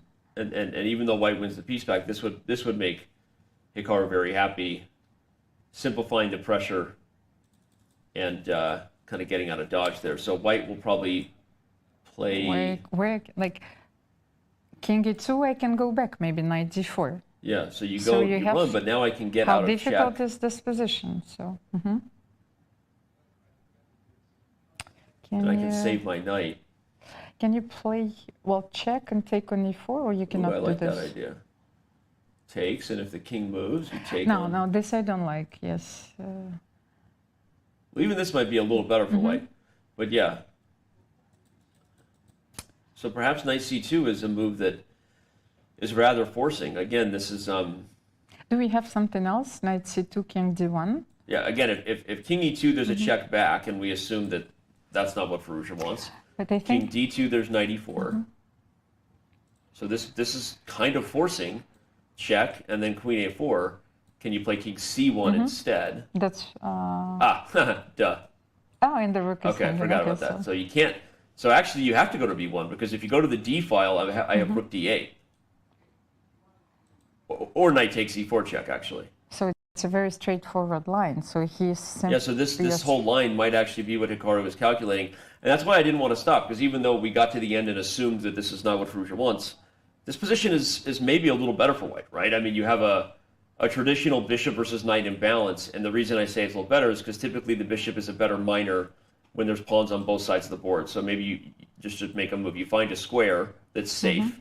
Your bishop is well positioned to put pressure here. Your bishop is well positioned to help these pawns advance. I mean, it's close to equality, but... Well, I'm not so sure. Let's say rook d8 here. Rook d8. Well, I'm taking the open file for the moment, but then simply king c2. Yep. And you see, what I wanted to underline is the structure.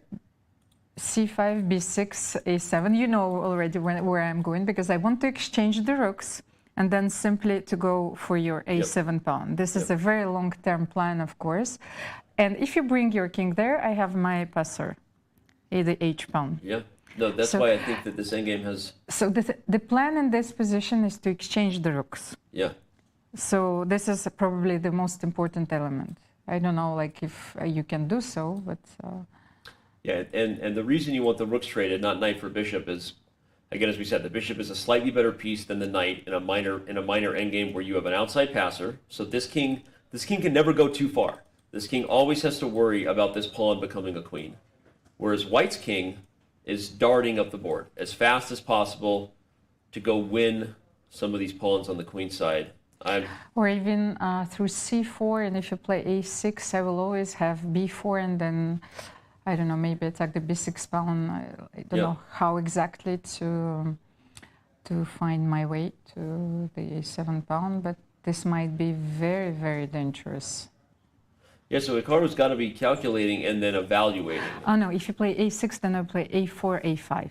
That's at some point. I will simply go for this pawn. So there's no easy way to hold these pawns.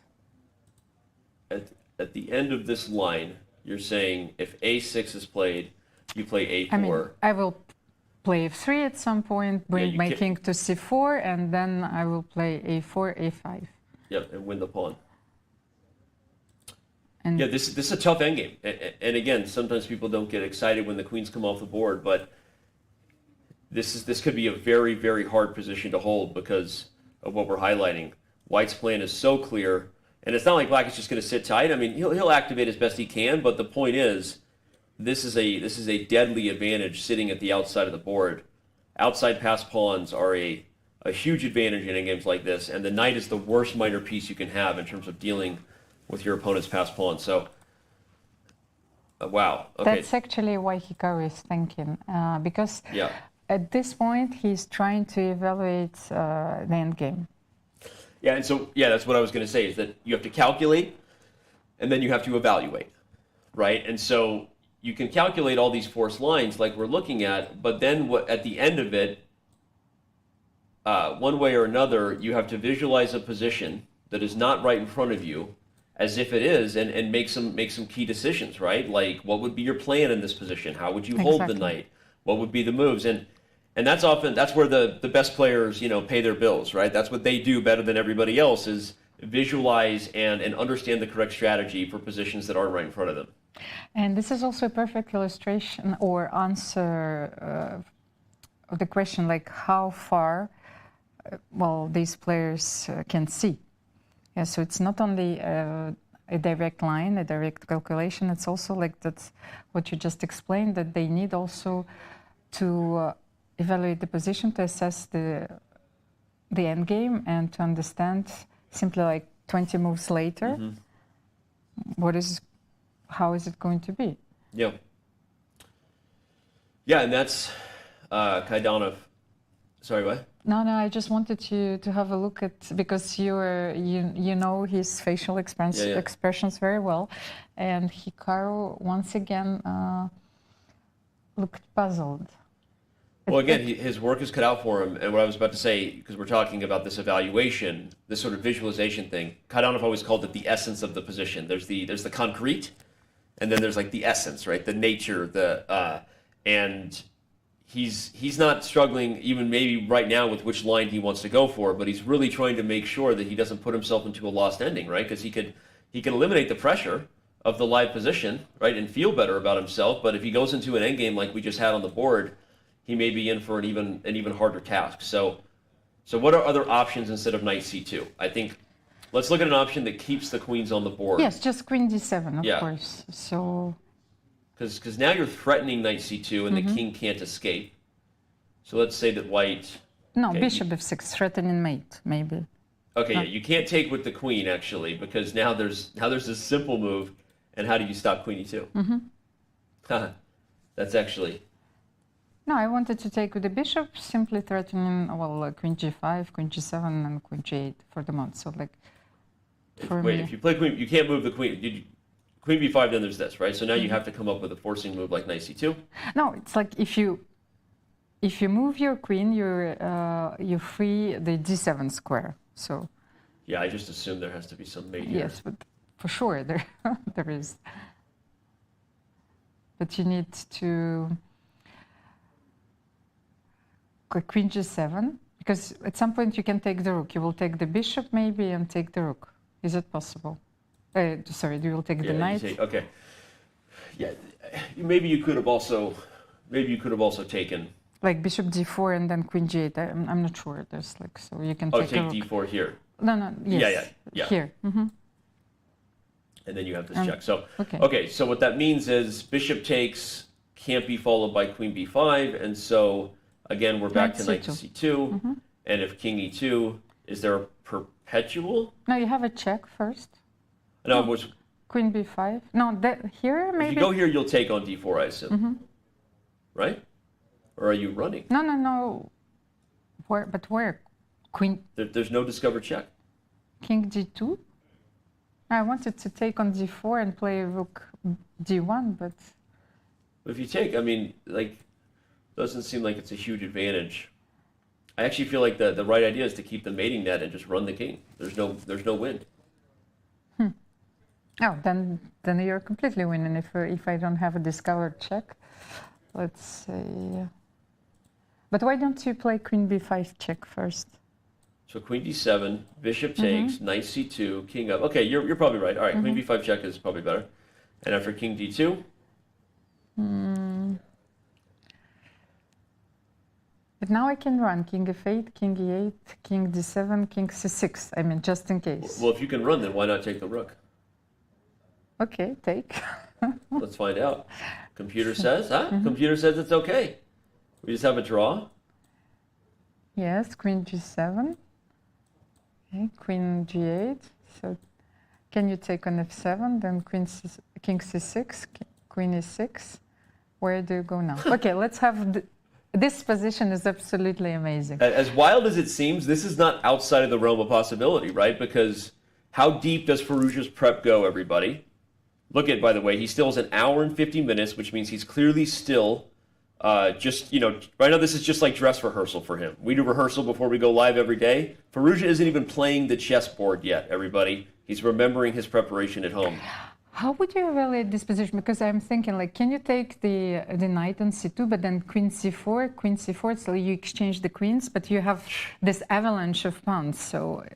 I don't know that you would play queen c4. I think that white probably wins in this endgame. So how to... Yeah, this is just way too many pawns. Yeah.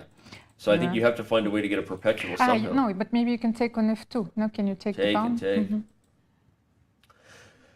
Yeah, wow, Hikaru has... But queen f2, I wanted to play king b3, and then maybe threatening mate at some point. Okay, this is so interesting. If anyone's sitting here wondering why Hikaru is thinking so much, if variations like that king walk to b5 don't tell you what he's thinking about, then I don't know what will. But let's tell everybody again how Hikaru got to the candidates, how people view his chances, how it maybe turned the chess world upside down when he did so, qualifying at the FIDE Grand Prix, of course. Let's bring up another one of Chess.com's player profiles and let you know one more time, again, a little bit more about the man Hikaru Nakamura. In qualifying for the candidates, Hikaru Nakamura ratcheted up the level of interest in what is already considered the most important tournament in chess. With millions of followers as a popular content creator, Hikaru brings along his sizable community while also attracting more casual chess fans. Although once ranked number 2 in the world, most believed Nakamura's best days competing in classical chess were behind him. That changed when this Japanese-American grandmaster leaned on his exceptional calculating ability to win the FIDE Grand Prix. The unexpected victory earned him a bid into the candidates for the first time in 6 years. A 5-time US champion, Hikaru has stayed sharp of late by dominating in speed chess formats. Nakamura is currently ranked by FIDE in the top 2 in both Rapid and Blitz. A chess giant on Twitch and YouTube, Hikaru brings a special buzz to a tournament that already holds the keys to becoming the next world champion. And there are certainly those who have yet to rule out Hikaru from catching lightning in a bottle here in Madrid.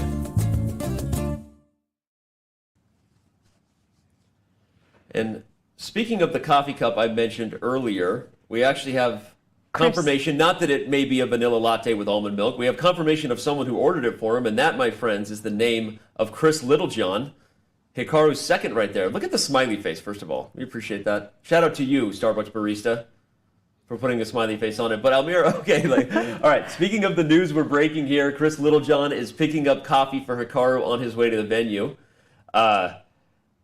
Chris is actually known as Hikaru's second. There's a lot of discussion about Chris Littlejohn being Hikaru's second because he's not a grandmaster, right? Not a well-known player in the community. Many of the players we're looking at in this hall throughout all the candidates, they have very strong grandmasters working with them as their seconds, and the teams that you have are often part of what influences what we see on the board. So what we see right here, everybody, in the game. By the way, it looks like we had this line with knight c2 and queen d7, so Hikaru does go for the endgame. What we see Firouzja doing here, Almira, while it is Firouzja playing the moves, this is probably work that was done by him and his seconds, and the team gets a lot of credit for that. Talk a little bit about how important these players' teams are, how they choose them, and a little more about that. Of course, I think that choosing a team is probably one of the most important things in the modern chess era. Actually, right now I'm reading a very interesting book written by Jan Timman, about the candidates in Curacao in 1962. This book is called The Battle of the Minds Which Shook the Chess World. At that time, you had also 2 American players, Bobby Fischer and Paul Benko, and a lot of Soviet players, and the tournament was so long. But there was a funny story that I found out from the book that at that time, we will come back to the modern era, that you had teams, Soviet teams, the American teams, and very often you had seconds which worked for many players. Right. But story goes that Bobby Fischer was not very happy, and there was a feud with Paul Benko. He was even late. He was late for the flight. He came just at the beginning of the first round. And what they were arguing about, he was not happy that they had to share a second. Arthur Bisgar at the time, so he appealed to the American Chess Federation. They had to have a verdict, and they said that, well, yes, he was right. Bisgar could only help him, and can you imagine? Yes, a battle over seconds. The battle over seconds. So now, of course, the leading chess players, they have the right to work and to choose their own seconds, and very often the second is also a friend, someone who can support you through difficult times as well. You probably someone who shares a lot of views with you, so not only chess views, you can have interesting conversations with. So we still don't know who is supporting Firouzja here. We don't. No, we don't. It's like, so here, as you can see, the work has been done very thoroughly, probably, which has given him a very, a better endgame, in which actually, so he's working his magic now. Probably at some point he will start playing, so I don't know at what point we he just will quickly leave the flash to this, preparation. everyone, because there is a result in the books, which was a draw, as predicted. So the players are, discussing what they had for dinner last night, maybe what they'll do on the rest day, because they didn't have a lot to talk about on the board. But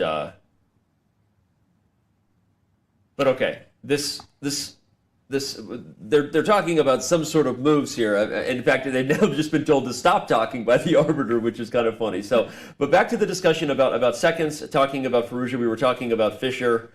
there's going to continue to be a lot of talk about Bobby Fischer throughout this whole year, because as many people know, this year is the 50th anniversary of the Fischer-Spassky World Championship match. But I wanted to remind everybody that Bobby Fischer was also one of the youngest players to ever play in the candidates, because we're going to be focused on this Firouzja game we see on the right side. Firouzja, by the way, glanced at Hikaru when he chose to take e4 with the queen. So I can't wait to dive into this. Will Firouzja be showing preparation that's about to earn him a victory?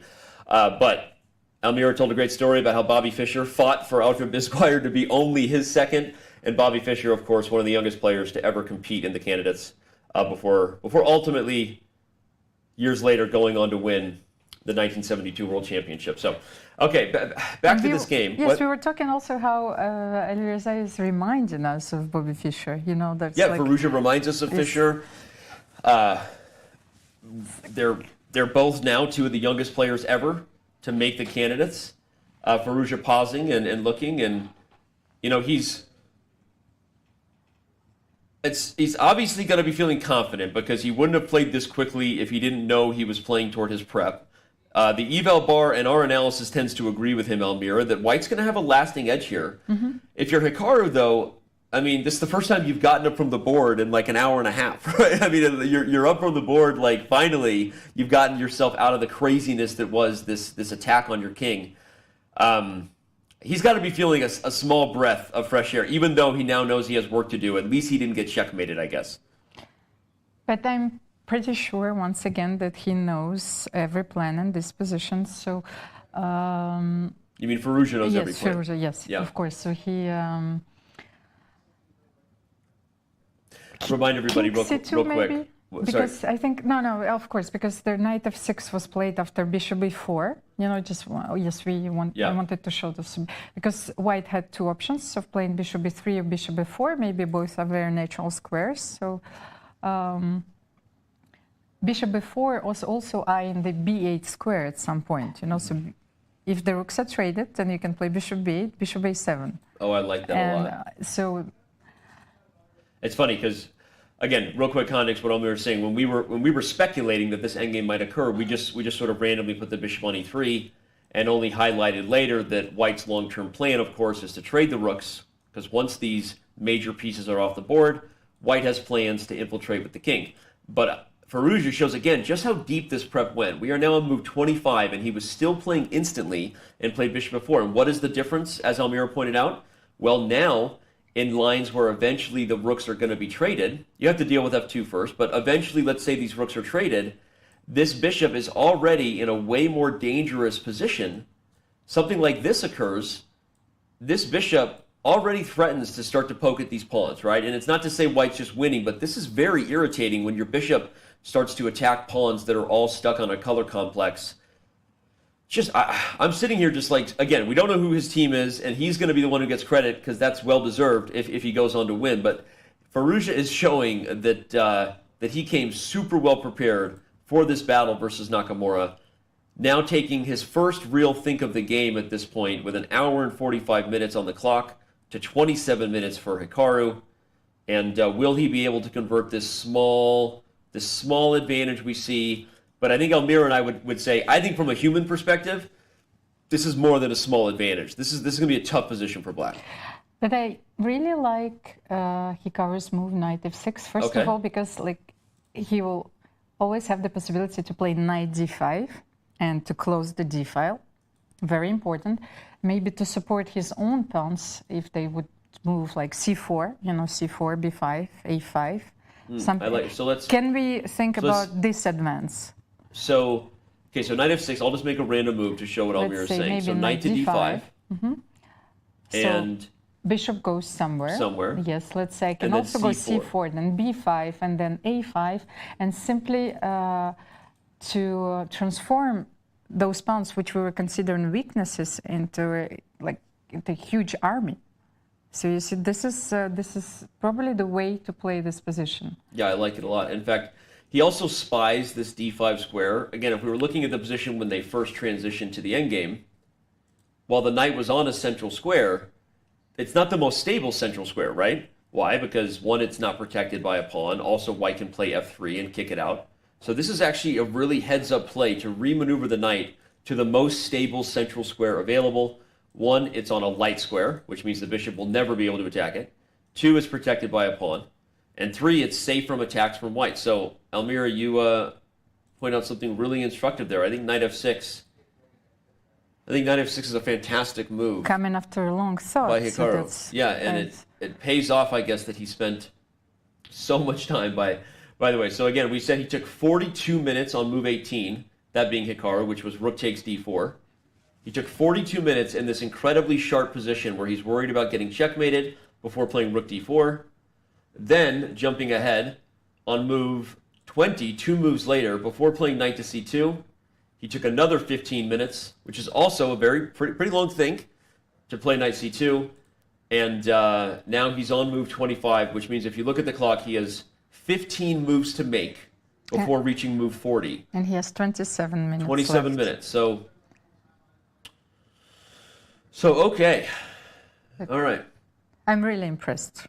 You know, when you're faced with such an opening novelty, and probably, you know, that was the case. Yeah. To find probably every single move that Hikaru played was the strongest in the position, and also to find this strategic idea of playing knight f6 and knight d5. Once again, it reminds me of yesterday's game. Yep. No, he seems to be playing well, right? I mean, Hikaru just feels on form, right? Again, because if you're just tuning in, you missed the first 2 days. Yes, Hikaru lost to Fabiano Caruana. You can see the scoreboard, but it doesn't really tell the whole story. I think Hikaru played pretty well in that game. We all felt that way. Fabi was just better, right? But Hikaru played great. He doesn't let it rattle him. He beats Radjabov. Now he seems to be on form here, defending clearly very good preparation from the young 19-year-old Firouzja, right? And all right, well, we're wondering what's going to happen in this game today. But if you are wondering what hiring a chess kid coach might look like for your game, wonder no longer. We've hired FIDE master James Canty to start doing live lessons for our own Scholastic Extension website. That's Chess.com. Chess Kids Summer Clubhouse is starting on Fridays at 6 p.m. Eastern. Don't miss it. Chesskid.com and Chesskid TV. You can tune in every Friday to get some official lessons. All right. We've got 3 games still going, 1 game in the books. As you can see, it has already ended in a draw between Radjabov and Nepomniachtchi. So much ahead. We're going to dive again into Caruana Duda right when we come back. That's one that has been neglected for too long. So don't go anywhere. When we return, it's more from round 3, the FIDE candidates in Madrid. He goes for it. Want to play chess online or learn how to improve? Join us at the #1 chess destination in the world, Chess.com. With thousands of people playing at any moment, you'll quickly find a game with someone at your level, whether you're a beginner or a grandmaster. Chess.com makes learning fun and easy. Sharpen your tactics with puzzles and enhance your strategy with our lessons by top masters. Learn from your own games with our easy-to-use analysis tool. Chess.com has everything you need to take your game to the next level. Signing up is free and easy. Join Chess.com today.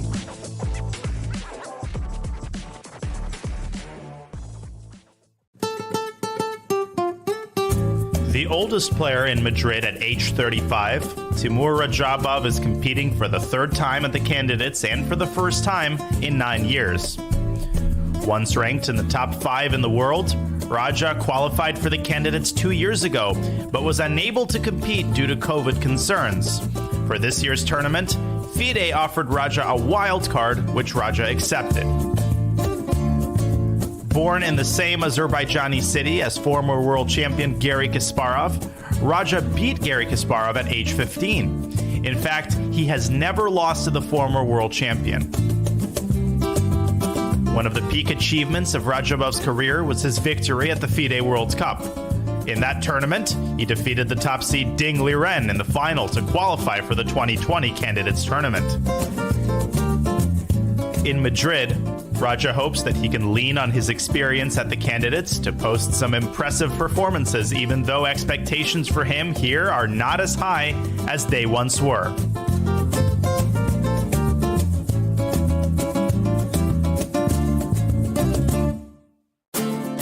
The FIDE Candidates is the most important tournament in chess. Taking place every 2 years, the candidates qualifies the victor to challenge the reigning world champion in a World Chess Championship title match. The 2022 candidates will feature 8 of the world's best chess players. They've all earned their spots through 2 years of fierce competition. They now head to Madrid, Spain, where everything will be settled over the board. One of those 8 spots is always reserved for the previous World Chess Championship challenger. Jan Nepomniachtchi would love nothing more than a second chance at the throne, but he has to get through 7 other great players in Madrid first. 2 spots went to the top finishers of the most prestigious open chess tournament in the world, the FIDE Chess.com Grand Swiss. Alireza Firouzja won the Grand Swiss, turned the heads of everyone in doing so, and has become the youngest player in history to cross the 2,800 ELO rating barrier. He would become the youngest World Chess Champion of all time should he win the candidates and ultimately the World Chess Championship match. Fabiano Caruana joined him, taking the other spot from the Grand Swiss. The US #1 and 3rd highest rated player in the history of our game is also the only person to never lose a classical chess game to Magnus Carlsen in a World Chess Championship match. 2 of the spots were claimed by the winners of the dramatic 2022 FIDE Grand Prix cycle. Grandmaster Hikaru Nakamura is a former world #2, a blitz and bullet chess legend, and the most popular chess streamer in the world. He was joined by GM Richard Rapport. The Hungarian #1 is one of the most creative and dangerous minds in the game today, and nobody is looking forward to facing him in Madrid. FIDE awarded one of the 8 spots to the wildcard invite Grandmaster Timur Radjabov. Raja missed the 2021 candidate cycle in consideration of COVID concerns. But as the oldest, most experienced player in the field, he's looking to use that knowledge and punch his ticket to the World Chess Championship title match. And finally, 2 spots go to the top 2 finishers of the world's largest knockout tournament, the absolutely grueling FIDE World Cup. Jan-Krzysztof Duda, the Polish #1, punched his ticket by ousting none other than world champion Magnus Carlsen in the semifinals of that event.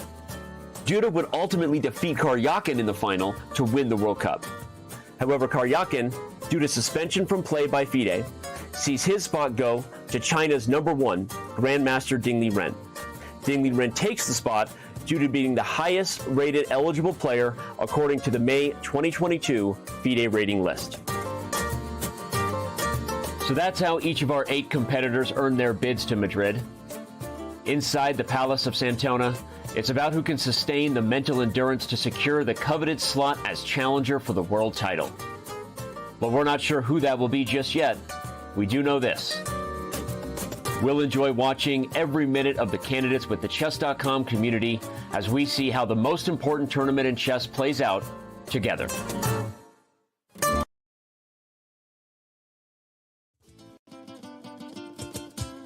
Madrid. Civilization here is almost as old as the game of chess. Some claim the queen was given her powers to honor Queen Isabella. That, my friends, is a chess legacy. Passion for chess continues to thrive in Madrid. For the first time in 30 years, Spain's capital plays host to the candidates, the most important tournament in chess. At the Palace of Santona, the stakes are high. 8 of the world's best players competing for the right to challenge for the most coveted title in chess, the World Chess Championship. The candidates is grueling. The winner requires mental endurance and unbreakable focus. There are those familiar with the biggest stages in chess, yet still chasing unfinished business. And others from the next wave of stars with little patience for yielding to those before them. Mis amigos, the next challenger to the world champion of chess must come through Madrid.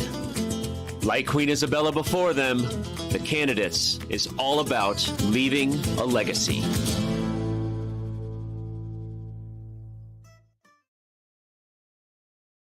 Back here, the 2022 FIDE Candidates from Madrid continues. We see Richard Rapport very focused, playing the black pieces in this Grunfeld versus Ding Liren. We're waiting for him to make it. We'll definitely keep looking at that game. I know we've been putting a lot of attention, of course, into Nakamura's defense versus Firouzja, as well as the Caruana Duda game, which I think we actually should get back to the Caruana Duda game. We haven't looked at that in a long time. But Amir, how you feeling? They didn't see us. We were jamming Spanish guitar. Amir asked me in my wildest dreams who I play guitar like. Probably more Jimi Hendrix than Santana. Okay. A little classic rock. But what about you? Play any instruments? Well, in my wildest dreams, I told you already, I'm singing. So you're playing the guitar and I'm singing. I'll play guitar. You sing lead vocals. Jan Nepomniachtchi will be partying in the front row. All right. What do you think, Danny? Are they? Because this is something I was thinking about last night. The chess players and players in general, are they the rock stars of the modern era? Chess players? Chess players and the players. You know, it's like I think any kind, you know, like esports, you know, athletes, you know. So they are the rock stars of the modern era. Yeah, totally. I mean, there are still, I think, rock stars, I guess, musicians, whatever. I mean, you think of Taylor Swift, you think of Justin Bieber, think of any, like, huge pop star. But, I mean, they are rock stars. I mean, especially in our world. And because I think this is something which is very much well valued now, this expertise, you know, to play games, to have an expertise, well, any kind of sports. This is probably more important now. Yeah.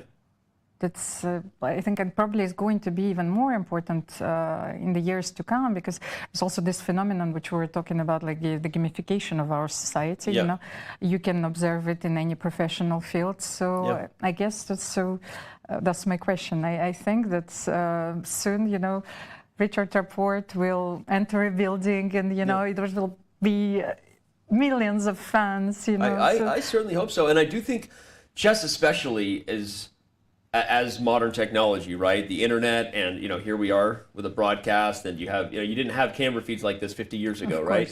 So technology, I think, is helping to make all gamers, but chess players, maybe the original gamers, the original gamer rock stars, right? Even more well known to all kinds of communities, right? Their faces are seen more often, so they're more recognizable, and yeah, I think technology is likely only getting better, right? And one interesting thing about what we're able to do now is I think we're able to see more up close, more of the emotions, more of how they feel in ways that, you know, you studied the great chess players of the past, but unless you were lucky to visit them in person, you never saw the live reaction. You see pictures of Tal or Botvinnik in a book, right? But you didn't feel like you knew how Richard Rapport would act if he's better in an endgame, right? And so those are some of the great things that we now see. I agree. It's a great point. So I didn't really think about it that way, but I had another thought, because it's not only that. This was for me, there was a greatest shift in the way we, like, what are the things we're worshiping or appreciating. So that's why this is one of the virtues of the expertise that we are actually looking for. You know, so this kind of intellectual battles, you know. So this is something which public eye is more interested now. And so that's why, like, I was thinking that in years to come, you know, we will be covering this in the stadium, you know. I don't 80,000 maybe fans. not too far ahead, right? We got big plans for next year for lots of our live events. So I'm playing the tournament. Well, we do want to switch back over to Caruana Duda. We've got the live position up here, and I think we should dive into what's happening with Fabiano and Jan-Krzysztof Duda. Because so much has happened. They're in an endgame, a similar imbalance to what we see in the game between Firouzja and Nakamura. You have bishop versus knight. At the beginning, we had quite a complicated middle game, and now we have a very interesting end game. So let's see here. For sure, you have to keep your bishop first of all. That's the first thing that comes to my mind. So, well, assuming you're still playing for a win if you're Fabi, because the first thing I look at this is, I mean, at some point we'll back up. I want to analyze and see what happened, but I don't think White's any better in this endgame. I mean, the knight is well placed. The king is more active than the white counterpart there. And I think long term, you look at the bishop and you think of your 3-on-2 majority, and you assume that white will have some way to maybe manufacture a passed pawn. But that's very strange. Let me tell you how I look at this position. Yeah. Let's say, all I say is the chain of the pawns, which is on the white square, so f7, g6, h5, which is already, you know, and a6, b5. Yep. There's always a possibility for me to play a4, and you know, and to win those pawns. I can always play g3, so your knight will not have any squares. So you mean b3 or g? No, g3 here. Like if you play knight a6, knight a4, so this will not be possible as well. Okay. So now I'm trying to find out how to proceed. I certainly want to keep my bishop. So in this perspective, you know, of winning all your pawns. So bishop e2 or bishop c2, I don't know yet, but maybe let's say bishop e2. And let's say if you want to play rook d2, just to show you something, and to play king e7 and to exchange the one rook, just in case. So maybe you have the possibility of playing rook d5 later or c4, I don't know, like c4 now, I don't know, is it possible? Maybe start with b4? c4 before. You said c4. No, c4. I want to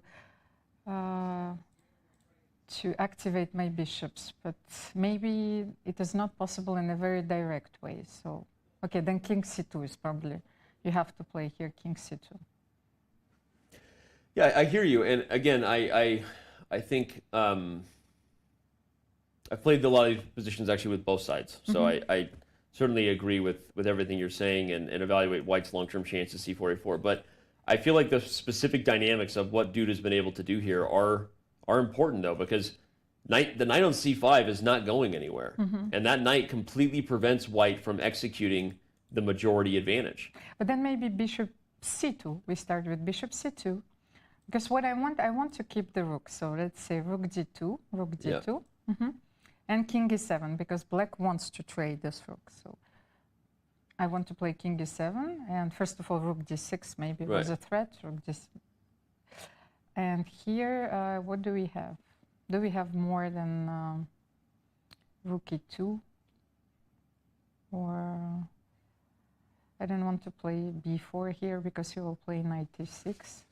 So maybe you're right. Once again. Well, the point is you can't do the things that you would want to do with a4 or c4. If you ever play b4, of course, c3 is just horrible weakness. And black isn't without counterplay, right? I mean, I can't actually play f6 and g5 right away because the bishop is spying this pawn. But, you know, I have f5 ideas at some point. I have f5, f4 ideas to kind of take advantage of the fact that these pawns are separate. So, I mean, I don't know. And again, I'm typically biased toward the white side of these positions. And as I said, I feel like Fabiano is, you know, the best prepared player on the planet in these positions. But look at his time, look at his body language, and you just look at what's on the board. Like Fabi did not get what he wanted to get in this game. Can we have Can we have a look at how so did we achieve this position? You're reading my mind. So on that note, if we're right that Fabi didn't get what he wanted, let's see how we got here. Rook c8 was played. Knight. So he played knight to c6 right away. But then we were looking at knight d5 in our analysis. So yeah, I wonder.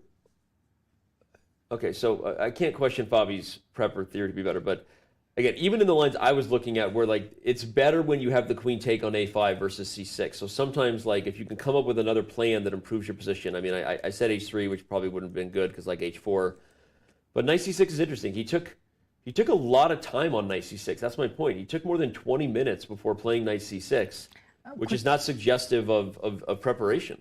Maybe, like, let's have a look, because you could play c4 in that position. Just a second, because we should understand what he was considering. Yeah. c4, protecting the pawn. So, like, and you can also take knight c4. Then. And how is this position?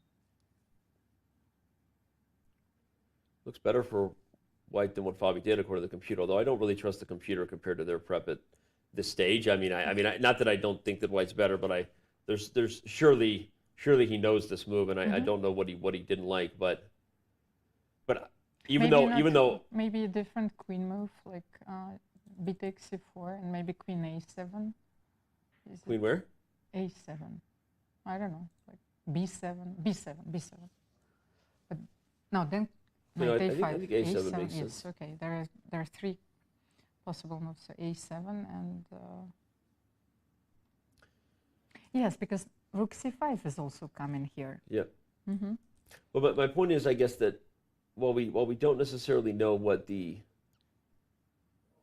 What went move through his is, head? Yes, of course. knight c6 really didn't seem to get anything.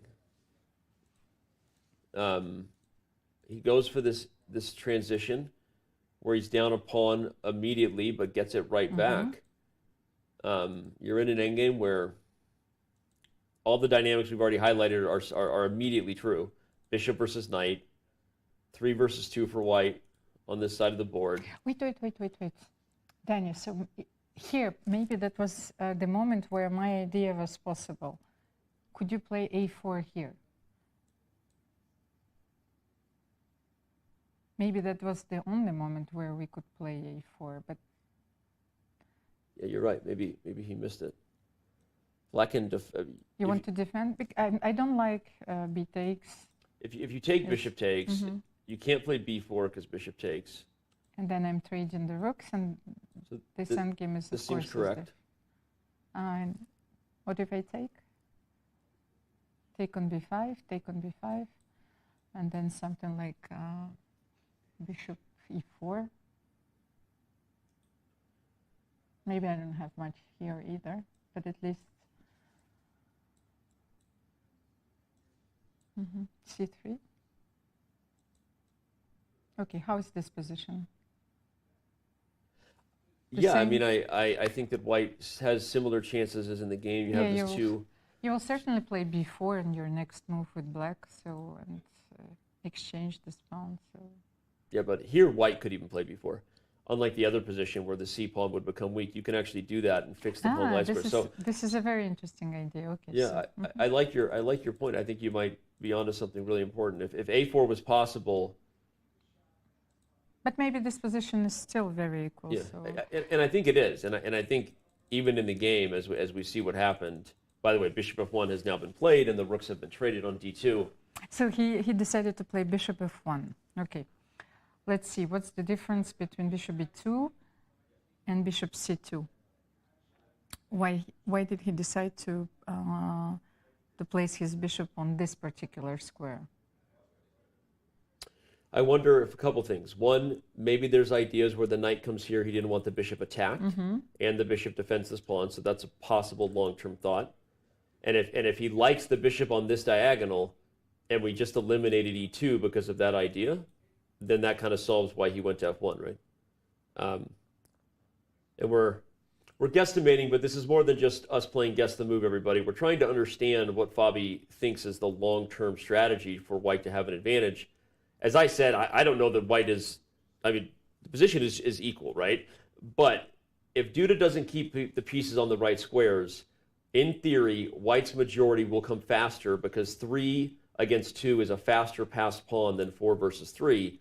And if this knight ever moves, you're going to see this a4 shot. So I think that's why you kept the bishop on this diagonal here. But still, I mean, let's be honest. Well, let's say king e7 here. Yeah, I mean, still in this position. Just wanted to see, like king e7. Let's say if we bring our king, also king c2. Yeah. Are we trading rooks here, or is it dangerous with black? Or we're keeping the rooks? That's what I am trying to understand. Yeah, I don't know. I don't think black needs to trade rooks. That would be my argument. Is that you can simply stay like you can simply sit, and if my rooks are on the board, my knight stays on the board because you can't kick it out. And so, I would argue that while we see Duda lean in, and he's going to think here. But I would argue that we've seen a lot as far as how they've managed this position. I don't think Fabi is feeling that comfortable, but okay, Fabi was feeling comfortable, Almira, yesterday when he caught up with our own Dina Belenkaya. They talked about Fabi's draw with Nepomniachtchi. They also talked about whether Fabi's cat watches his matches. Unfortunately, they didn't get into what Fabi's favorite recent horror film is. Probably watches a lot of horror movies for those who don't know it. But they did get into some fun talk, so let's see how that interview went with Dina and Fabi as we wait for Duda to respond to Caruana's latest. Thanks for joining.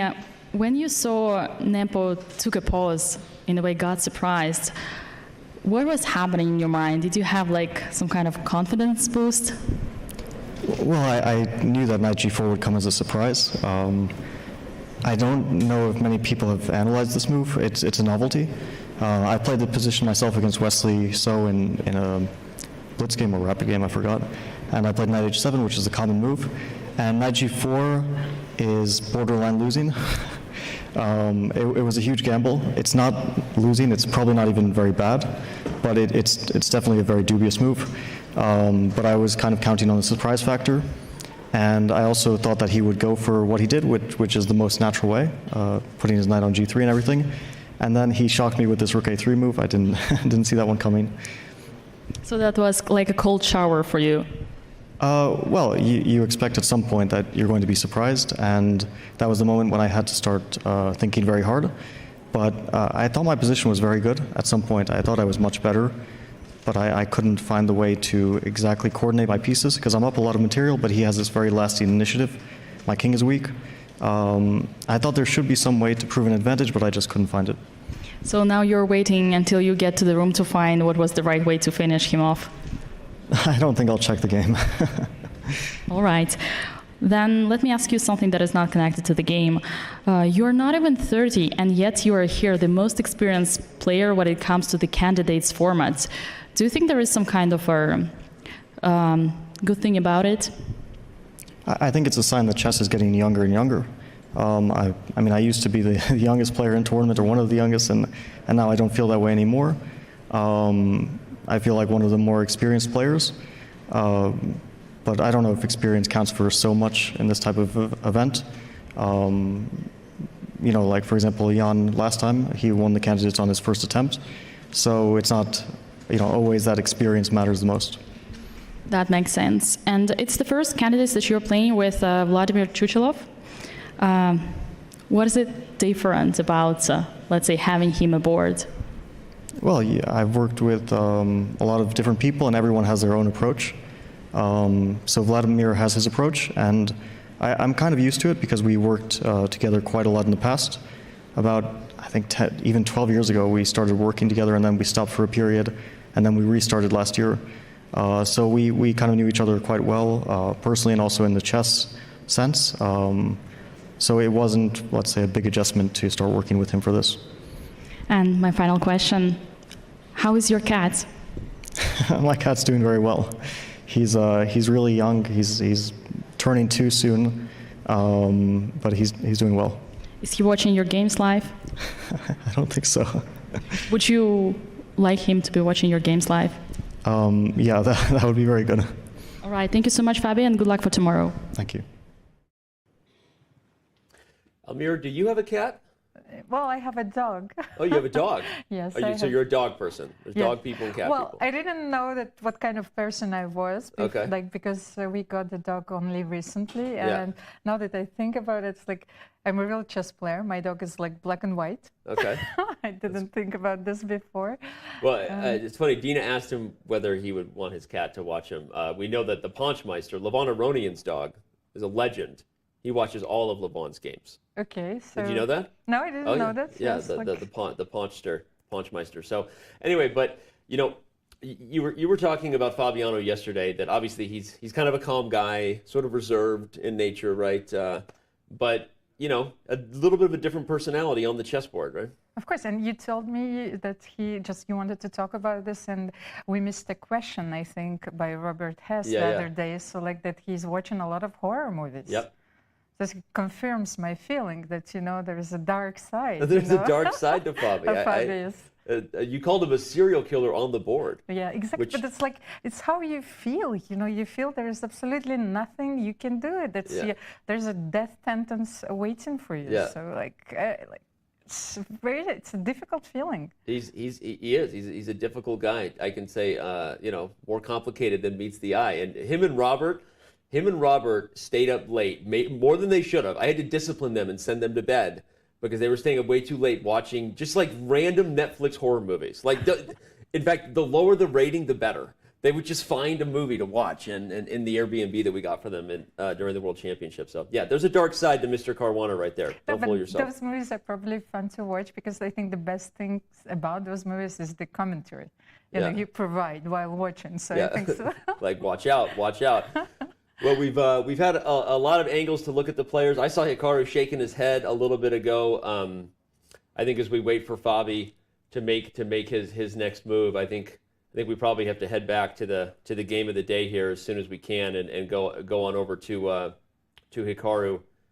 Hikaru's position versus Firouzja is really where the action's at. So I'm looking at the plan he's chosen. So we knew that he would put his knight on d5, but after bishop t2 he played f5. Maybe we should have a look at this position first. Yeah, it's a critical move, like f5. Yeah, we left the position. By the way, Hikaru's shaking his head, but it seems okay. And I'm looking at time. Yeah, he's not that much lower than he was. So again, I know I observed the dramatic kind of like Hikaru was frustrated with something, and he was showing it.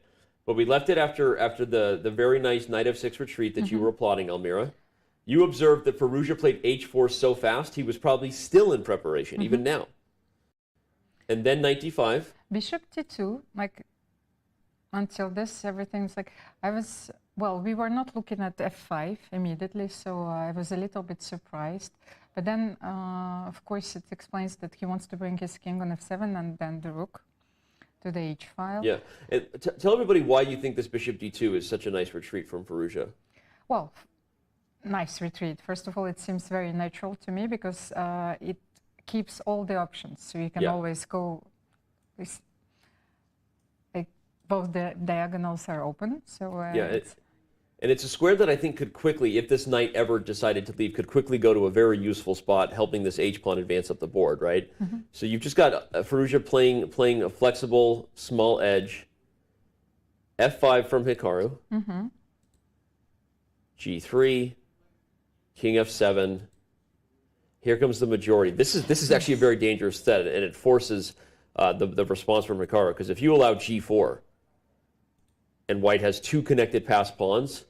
We talked about that in one of the games yesterday, that you simply cannot allow something like that. You make some sort of random bad move, and white gets either h5 first or g4. Excuse me. This is a position that... And how important it is to start with g3 once again. Maybe we can show it. Oh, yeah, that's a really good point. Because when I saw g3 on the board, I was thinking, okay, how smart. Yeah. This is, okay, I knew that he was preparing, but g3 first, not f3 first. Yeah, of course, if f3 first, black plays f4. Yes, it might seem faster. Okay, but there's a rule in chess. What's the rule that happens here? Well, en passant. Oh, en passant. I had to set you up because you know all the memes of en passant, right? Not at all.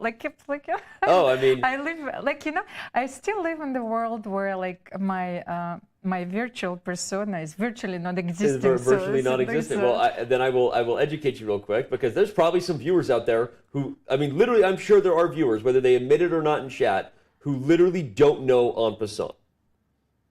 Okay. And we get more support tickets written to our team on a daily basis where they literally say, like, you got to fix your site. There was this bug. His pawn moved like a ninja and took my pawn as if it had only moved one square, but you can see it. It moved two squares, but his pawn can't, like, people just don't know it.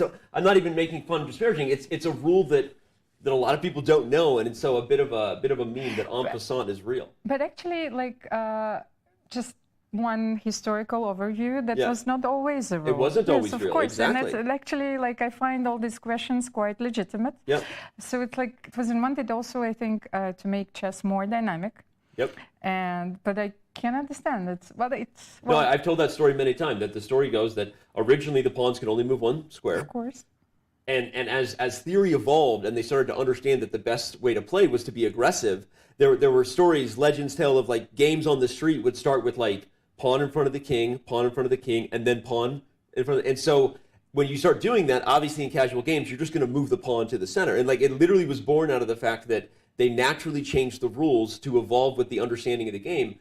But what that affected, as soon as they gave the pawn the right to move two squares, was this, it affected positions like this, where if your opponent works super hard and gets a pawn advantage like this, you can't just let him move by you, right? That would be unfair. So they invented the rule en passant to say that you can capture the pawn in passing as long as you do it on that turn. If you don't capture it right away, if you make any other move, now you can no longer take. It won't let you because you missed your chance to play en passant right there. So there you have it, everybody. That's a quick little history lesson here. And okay, that's why, of course, Firouzja started with G3. Yep, G3 was designed to very prevent important. F4. Yes, G3, F3, Rook H8, Bishop G5 once again. So protecting the pawn. Rook H8 stops G4. And then after C4, we stand in the live position where Firouzja is. He can play G4, but, well, he's weighing his options because Hikaru just played C4. So G4 is possible, and he does this, of course. Yeah, so. this is going to be a wild game. I mean, White's. I'm thinking that maybe you should keep the tension. Yeah, I don't think taking makes a lot of sense. Yes, you don't have to take. And maybe he should proceed with my plan, B5. If he played C4, then maybe you should go for B5. Yeah, that makes sense. Leave the tension, play B5, then you have A5, B4, and Black's whole plan is to create some sort of counterplay, because the one advantage that Hikaru has right now, Almira, is that while this looks really dangerous, it's very pretty with the two pawns, the pieces are kind of in each other's way, right? This pawn can't advance as long as the bishop's there, but if this bishop moves, the pawn falls, so you'd have to play H5 first. But if you play H5, there's ideas of Rook G8, and then maybe if the bishop moves, you can win the pawn. We have Bigfoot pronouncing himself in the Twitch chat. Hi, Danny. I was born in 1879, and en passant wasn't a rule then.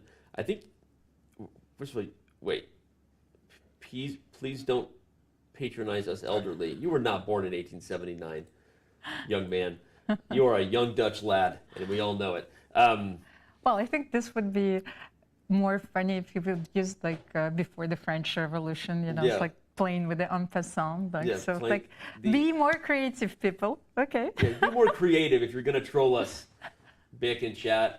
By the way, we do love you, chat. Thanks for being here. Again, only one draw in the books so far. Only one game has finished here in round 3 of the 2022 FIDE Candidates.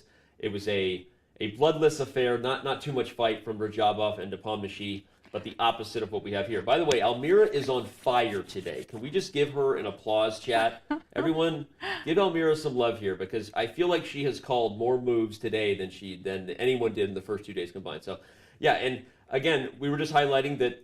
Well, there is one table which is, that's free, so maybe I can try my luck to go to the playing hall. Yeah, today's the day to buy a lottery ticket, as we say that in the States, because that's an irresponsible way to spend money, and Americans love that. Anyway,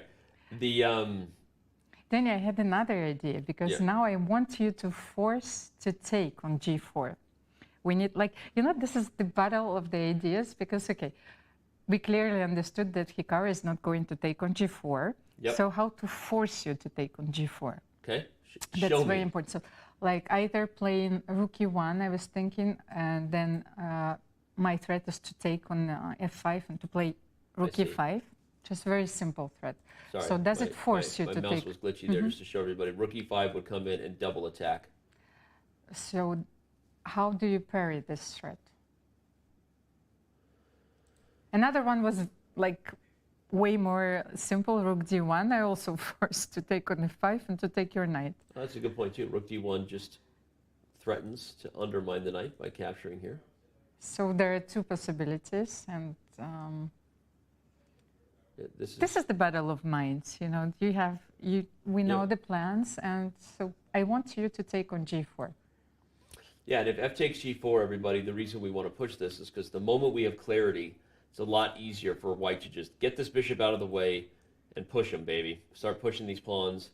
Although, again, Hikaru's pieces are well placed for defense. The knight is centralized. The pawn defends the knight. The king is in a good spot. So, with time, this is an unstoppable advantage. But if Black has time, you still have ideas like A5. You still have ideas like B4 coming, and so.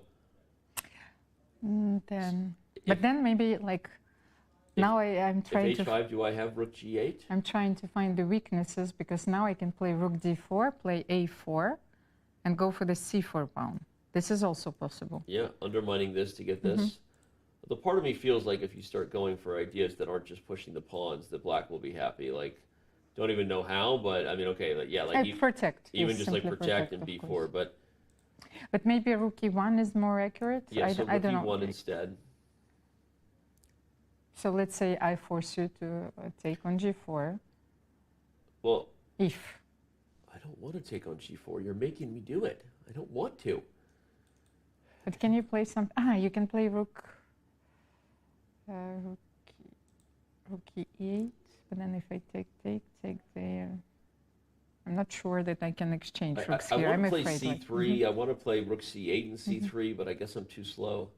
Just to show the idea to make sure Almira is right, because I'm not totally sure she is, but I guess the eval bar says, yeah, Danny, Almira is always right. Okay, you win. So, and again, I can't go to e7 because that loses the knight. So, okay, so Almira does have a threat. What if I play rook e8? Because even if it's not good, I just wanted to show that if the rooks are traded and you don't have two connected pass pawns, this is not a bad endgame for black, right? You can, like, everybody is holding. Look at this. Such a beautiful display of knight on light squares. Yes, and have a look at this knight now. Like, my king cannot penetrate. Yeah, like, it's a wall. It's a wall. Yep, it is a brick wall here. All the squares are guarded between the knight and the pawn. So rook e8 is a very interesting move, of sorry, course. I pressed the play button by accident. Rook e1, rook e8 you want to play. But can I play simply rook e5 here? I still want to force you. Why not? Rook e5, yes. But now if you force me, now your rook is not ideally placed. So now I'm a little bit like, let's go. Like, this is not like an, you know. Okay, the same, rook e4, because I don't want you to, like. Okay. Rook e4, c3, maybe it was possible as well. Yeah. Okay, I'm afraid, like, the rook is in a very awkward square. Okay, rook e4, now that I understood, because it protects the g4 pawn as well, so, or rook d4 for that matter, in our previous variation, so I can play now h5. I mean, no, just, it was here. Let's say you took on g4. I don't know which line you're... It doesn't matter, it's whatever line it is, where my rook is on the force file. Yes, let's say, because you played a5, rook e4, because I protect the g4 pawn. And I can play h5 here, so maybe you can play c3. Yeah, I want c3 or b4. I don't even know, though. So, all right, this is exactly the type of variations we might get into. Let's back this thing up. We're eagerly awaiting to see, is Firouzja's prep finally done? That's the question. We are on move 31, Almira, and... it's already move 31, okay. The young man has an hour and 8 minutes left compared to Hikaru's 20 minutes. So, but this has been a great display of whatever Firouzja brought here to Madrid as far as preparation. Again, you don't know anything about who he's working with, his team?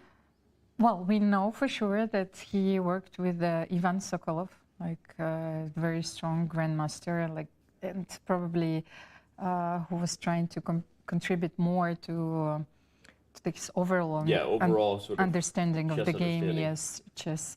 But we all know that also that Firouzja didn't play for a while, so he simply disappeared.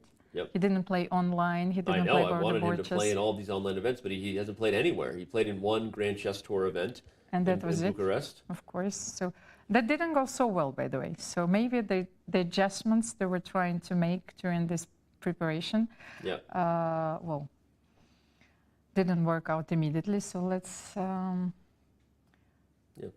Looks good in that suit, though. Just pointing out, he's grown a lot too. Growth spurt. He's a tall kid. For those who don't know. And Magnus Carlsen has designed him. Probably is his. I don't know if not his challenger, but potentially someone who would challenge him. Yeah. For the world title. Yeah, of course, Magnus's comments were all the talk, right? And of course, Magnus has made a couple statements sort of since then, kind of clarifying since that initial interview that was given after the World Championship. But yeah, it obviously put a huge target on Firouzja's back, but as he said many times, he doesn't feel the pressure. He feels nothing but fun and love and joy for the game.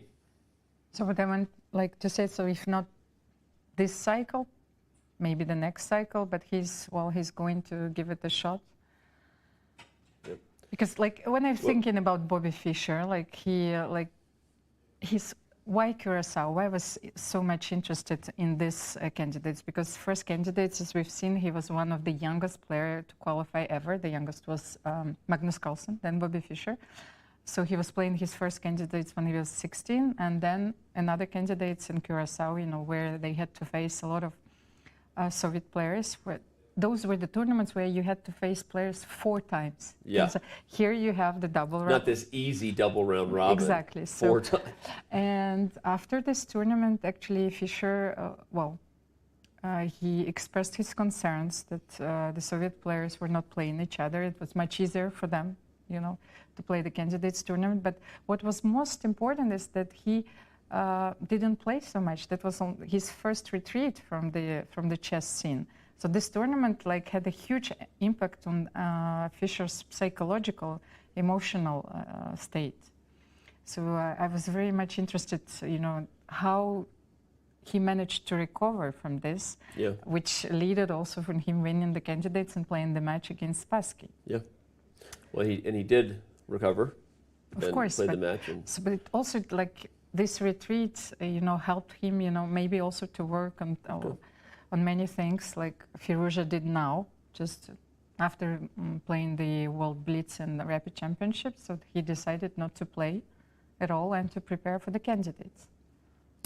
Well, Firouzja maybe following suit then from Fischer, deciding not to play to prepare for the candidates. But right now, Hikaru is trying to figure out what to do against this young man. So while we take that in... Rook D1.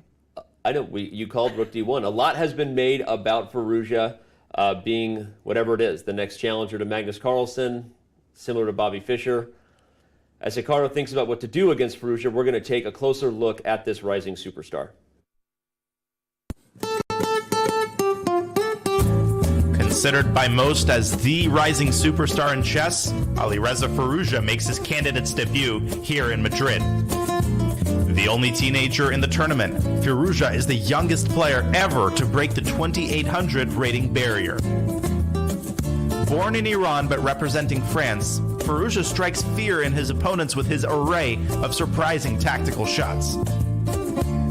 Alireza qualified for the candidates by taking first place in the FIDE Grand Swiss. He also followed up that performance with a strong finish at the European Team Chess Championship. Coming in with heavy expectations, Firouzja has a more than reasonable opportunity here to become the youngest winner in candidates tournament history. With that, the teen prodigy would take one step closer to potentially knocking Magnus Carlsen off his championship perch.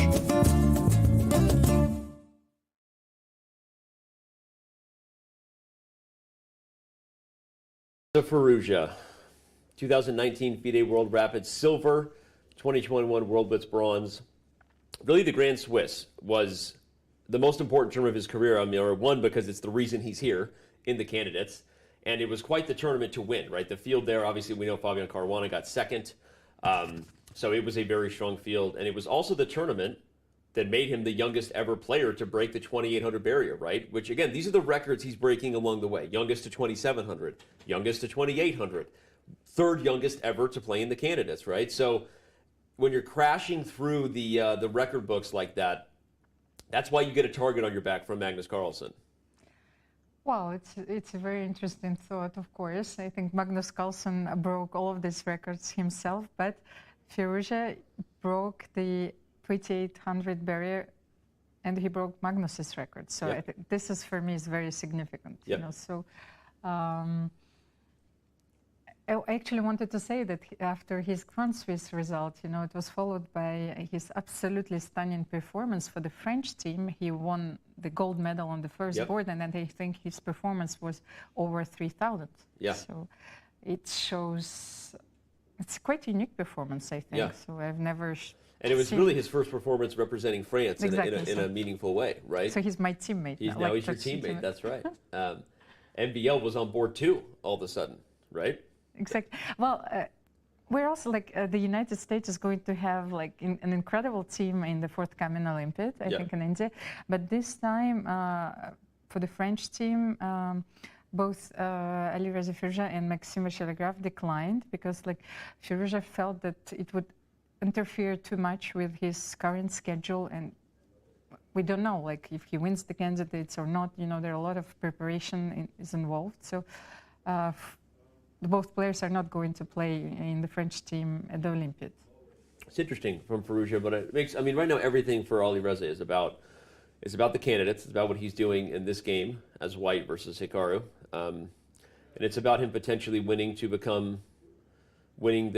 tournament to become the challenger to the title. And here as we see him come back to the board. So this actually shows how focused he is on this cycle. One goal. Like His goal, and I know from conversations with the family, I mean, Firouzja has one goal. That is it. And that's why he didn't play in so many events in 2022. It's why he's been, as maybe you said, reinventing the different aspects of his game, working super hard in secret, right, with whoever he's working with. And right now, him and his seconds, whoever they are, have been putting on quite the show, just given that he has a huge advantage. He has a huge advantage on the clock. The advantage on the board, I think more and more as we get into this, what's becoming a race of an endgame, I think we have to give Hikaru some props because he's made this quite the game given how quickly Firouzja was playing. But we guessed pretty much correctly, you know, like how the game would proceed. So he forced him to take on g4. He forced Hikaru to take on g4. Hikaru played a5. Everything is pretty much logical. So, but how do we continue once again? Yep. So we need to protect the g4 pawn. I think in this variation we suggested rook g4 and then h5, but maybe there is another option. How did you play after rook d4? Did you play rook c8 here? On rook d4, we suggested rook c8, yeah. But Firouzja I wonder how. Again, I'm just sitting here looking at him. He just seems so confident. I feel like he's still recalling something from memory. I don't know. But by the way, recalling from memory, my predictions before the round started, Almira, do you remember what they were? What I said Ding Liren would be able to do this round as white? Well, you said that he will be able to win. I did. I said Ding Liren was going to win. And if we take a look at that board, it's actually the one with the highest potential to become a decisive result at this point. Well, we left this game for a while. So what happened after queen b4, queen d3? He kept his queens on the board. Yeah. And then he went for h4. It's the alpha pawn. The alpha pawn. The alpha pawn. The alpha pawn is not the A pawn. The alpha pawn is the H pawn. Rushing up the board in any fianchettoed structure, you have this position where h4, h5. By the way, we're referring to alpha 0 for those who don't know. The Google's DeepMind project that rocked the world, the Alpha 0 papers, and we saw so many games where this pawn just in a legendary way just rushes up the board, either to pry things open or sometimes just to put itself on h6 and cause long-term issues to black. So, no, there were some games like completely crazy where like computers push their pawns to h6 and then maybe like 62 moves later, you know, they're like winning an end game because the h7 pawn is fixed. Yeah, there's either, or there's like out of nowhere, all of a sudden you have to worry about checkmating ideas that didn't exist, you know, in an end game where the king is on the back ring. But okay, like you said, let's back up and see how we got here real quick. We'll do that because I think we left on, let's see, queen b4 was played. Queen d3. Offering the queen trade. Queen d3 to avoid it. e6. Ding Liren had still been playing very quickly to this point, by the way, but he spent, let's see, about 15 minutes on the move h4. Here comes the pawn. Bishop g5 is played. Now that's the interesting part to me. It's Rapport who goes for the first really big transition here. He sacrifices the exchange, and that's actually what the computers didn't like. So that's kind of weird. I mean. We'll catch up to it. Certainly Black has some compensation in the live position, but let's have a look. But did he have to sack the exchange? Before, calculating any narration, what comes to my mind is that, like, let's say black has put its pieces on a perfect square. Let's say the bishop on g7, the rook is on c8, the rook is on d8, bishop is on b7, knight is on c6. So I'm not questioning the queen d6, queen b4 maneuver. So now everything is at the right place.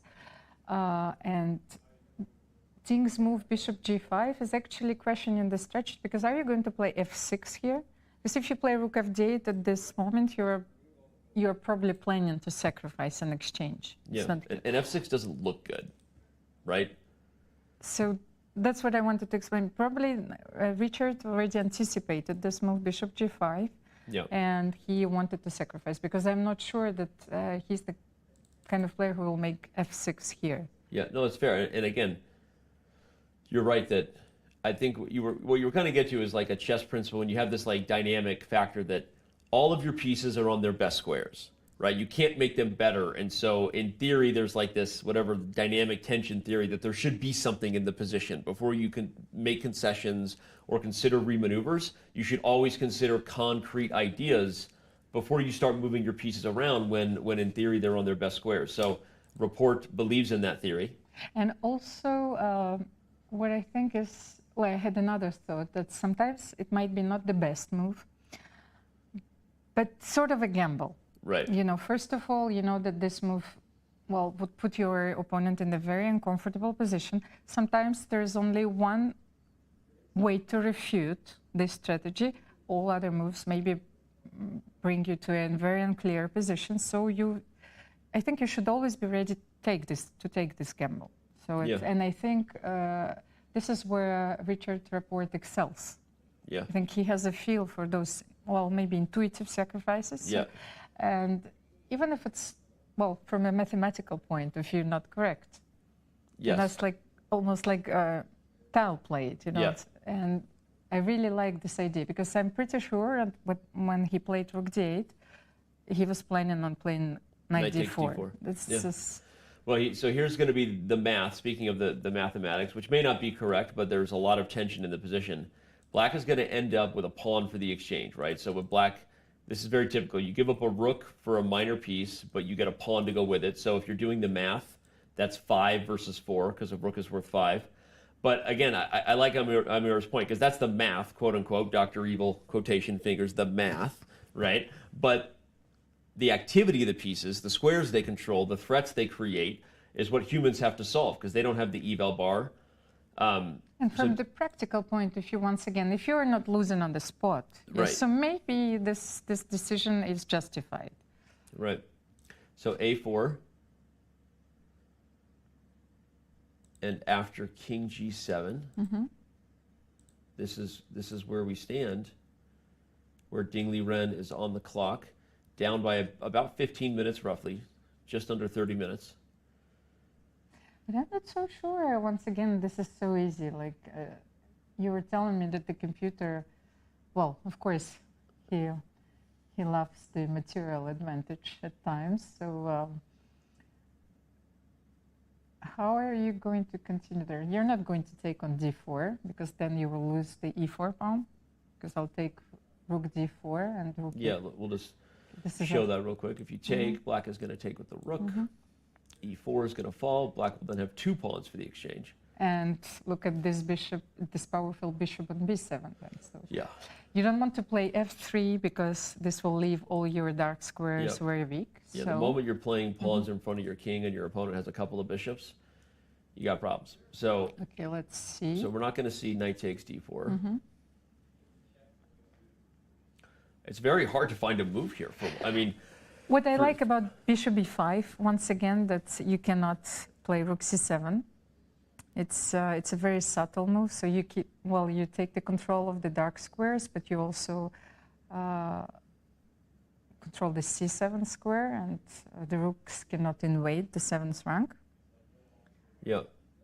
And what is this bishop doing on b5 as well? This is such a good piece. You're right. Hits this, defends this. The dark squares are unchallenged. The bishop on b5 feels awkward. It's funny, the computer still loves white. And the computers are smart enough now to understand dynamic pressure. So there must be some approach here for white to kind of maintain the balance with a material edge, or the computer would already be saying black is better. I don't see many good moves for white, though. It's really hard. Let's say, like, the very direct approach, something which looks completely dangerous, but f4. Yes, we will just show the danger in one move. Like, I probably take on e2, queen e2. I can take on d1, take on f4. I was going to say you just take right away. I know, I wanted to take on d1. Okay, take on d1 because you don't want the trade that way. You want to take here and then take. Okay, and let's have a look at this position now. This is a total disaster. So you cannot proceed in this way. So bishop is staying on e5. Yeah. All right. Well, I'm gonna check what the engine thinks beforehand rather than afterwards on a rare occasion, because I want to understand what's going on here. So as we look up, look at this engine suggested move. What is, I cannot see. King f1. King f1. And maybe from a tactical perspective, it's just getting the king off of checks.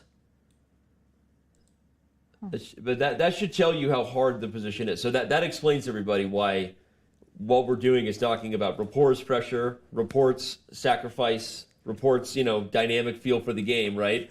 Even though the eval bar says that Ding Liren is better, that's just such a hard move to play to avoid the tactics that are coming. And King f1. I guess the point is that it's just like, now it's like, if you do this, I can take d8. Yes, maybe you can take the rook. If you make some other move, maybe I'm just slowly untying my pieces, play like queen e3. You can even consider things like f4 when the king is out of check. Maybe not right away, but the knight is no longer taking e2 a check. That's sort of the point. So, okay, if Ding Liren finds king f1, by the way, but if he doesn't find king, such a computer move. Totally. But if he doesn't find king f1, we might be talking about Ding Liren potentially losing his second game with white in the tournament. Again, he has a huge advantage here. Computers say so mathematically, but from a practical point of view, I agree with you. This is so much easier for black to play. So what a story that would be if, one, it would prove my vote using the Chess.com vote tool wrong, so I'd be greatly disappointed in that. Let's consider the real issue here, my prediction. But for Ding Liren, Almira, that might be his candidates tournament. I mean, you don't want to call things early, but if you lose with white twice before the first rest day, I don't think you win the candidates tournament. Like, you're just calling it, So this is it. Then this is the critical position of the game. And yeah, you saw him just make that sort of shuffle there in his chair and kind of look over. His expression was that of frustration.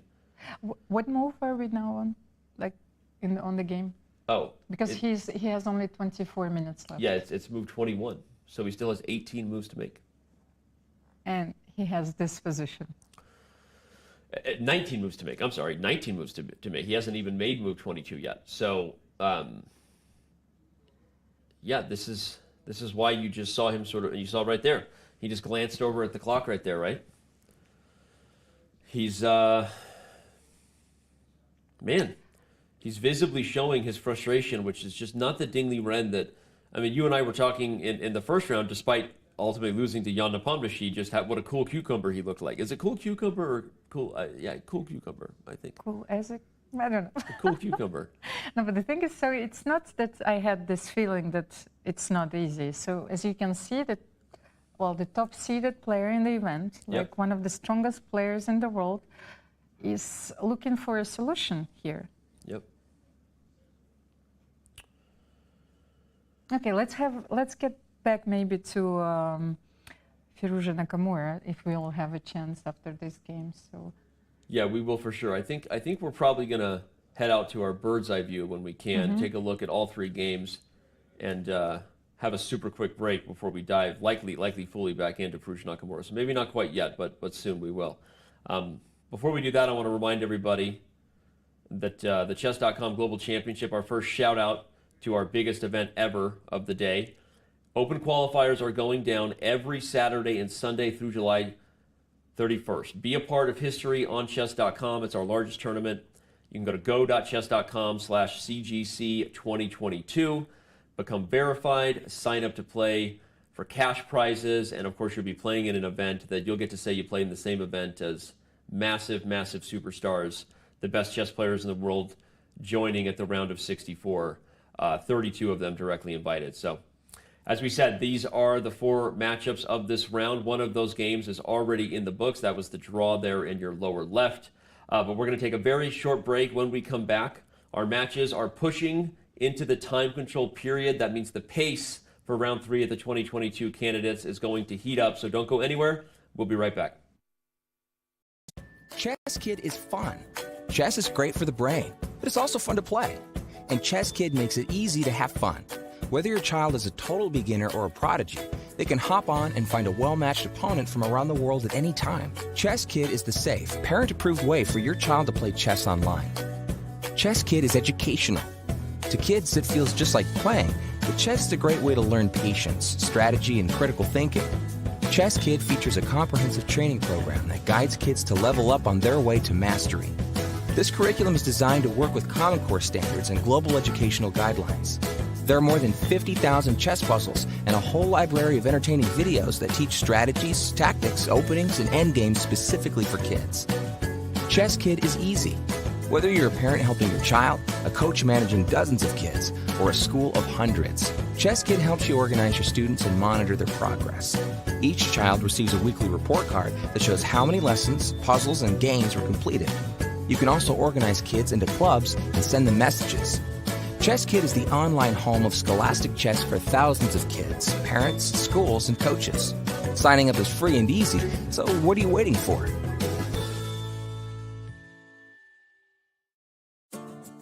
No stranger to the candidates, Fabiano Caruana stands as a pretty popular choice for winning it all here in Madrid. Fabi won this prestigious tournament 4 years ago in Berlin. In his challenger match against Magnus Carlsen, Caruana came just one endgame moment away from his first world championship. I wasn't playing my best chess today, and Magnus, I think, played very well. Soon to be 30, Caruana's chess resume is matched by few in Madrid. Born in Miami with dual citizenship, Fabi became the youngest grandmaster in U.S. history at age 14. A decade ago, he made history at the Sinkfield Cup, winning 7 straight games on his way to a 2844 rating, the 3rd highest of all time. Precise calculation and deep knowledge of opening theory are Fabi's calling cards. The Italian-American used both to great effect in the FIDE Grand Swiss to qualify for this event. Caruana now aims to become the first player since Vichy Anand to win the candidates in non-consecutive years. But perhaps more importantly, Fabi looks towards another shot at the world title.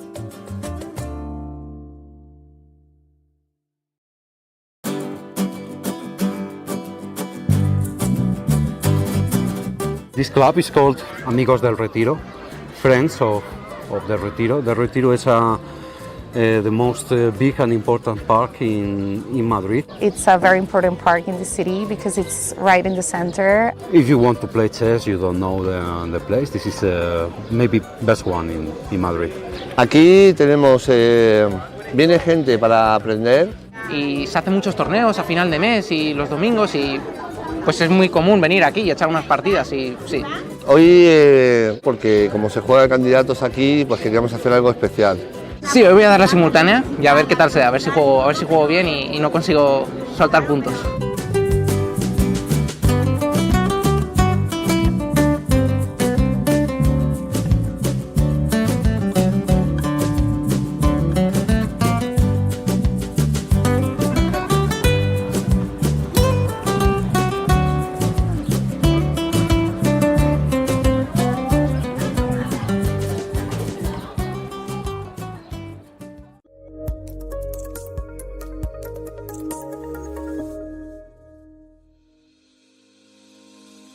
Want to hold a massive chess tournament with dozens of clubs or hundreds of players?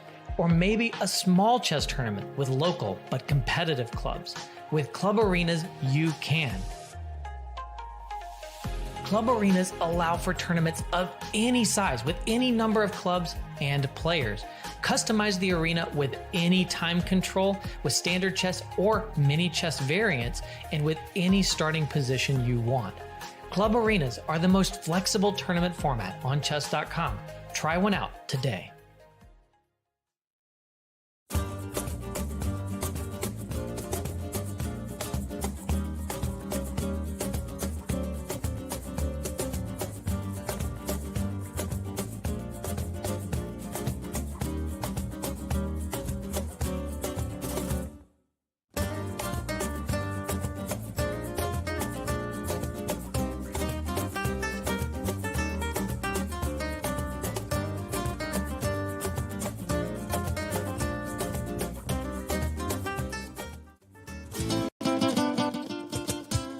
Madrid. Civilization here is almost as old as the game of chess. Some claim the queen was given her powers to honor Queen Isabella. That, my friends, is a chess legacy. Passion for chess continues to thrive in Madrid. For the first time in 30 years, Spain's capital plays host to the Candidates, the most important tournament in chess. At the Palace of Santona, the stakes are high. 8 of the world's best players competing for the right to challenge for the most coveted title in chess, the World Chess Championship. The Candidates is grueling. The winner requires mental endurance and unbreakable focus. There are those familiar with the biggest stages in chess, yet still chasing unfinished business. And others from the next wave of stars with little patience for yielding to those before them. Mis amigos, the next challenger to the world champion of chess must come through Madrid. Like Queen Isabella before them, the Candidates is all about leaving a legacy. Mis amigos, we are back here in Madrid. I see chat. Loving the mis amigos. And my friends, that is El Retiro, beautiful park where lots of chess is played. I think Elmira and I might take a visit to El Retiro on one of these break days. Maybe we throw down in some chess. Who knows? All I know is that guy's throwing down right now on the board. Alireza Firouzja has so far been playing kind of the game of the day. Although, mis amigos, Ding Liren found King F1. I saw chat go nuts for that. That was hilarious. Anyway, I am here with Almira Skripchenko, International Master Danny Wrench. We are really just beginning what is about to be an epic journey here in Madrid. I know it's day 3. We're looking forward to the rest day. I see you saying, Danny, I'm exhausted with your face. I get it. I know what you're telling me. But we're really just beginning, and we have a lot of fun ahead. Well, of course, we need some fresh blood. Yeah. You know, Robert, where are Robert, you? where are you? We need some fresh blood. The two of us are holding it down. Promised me that Robert is going to be here. He's coming. Robert is on a plane. But King F1, like King F2, King F1, you know, we were just talking about how could Ding Liren find yes. King F1, and he did it. By the way, this has been an awesome edition. Speaking of the man Ding Liren coming back, the chat went nuts. They love their man Ding Liren. We said this is an engine move. Humans don't find it, and he found King F1. It was wild. We see Hikaru also trying to find as many engine moves as he can for the rest of the day, because this is going to be a tough endgame to hold. And so this is our mothership. Yeah. You know, so we have so many screens.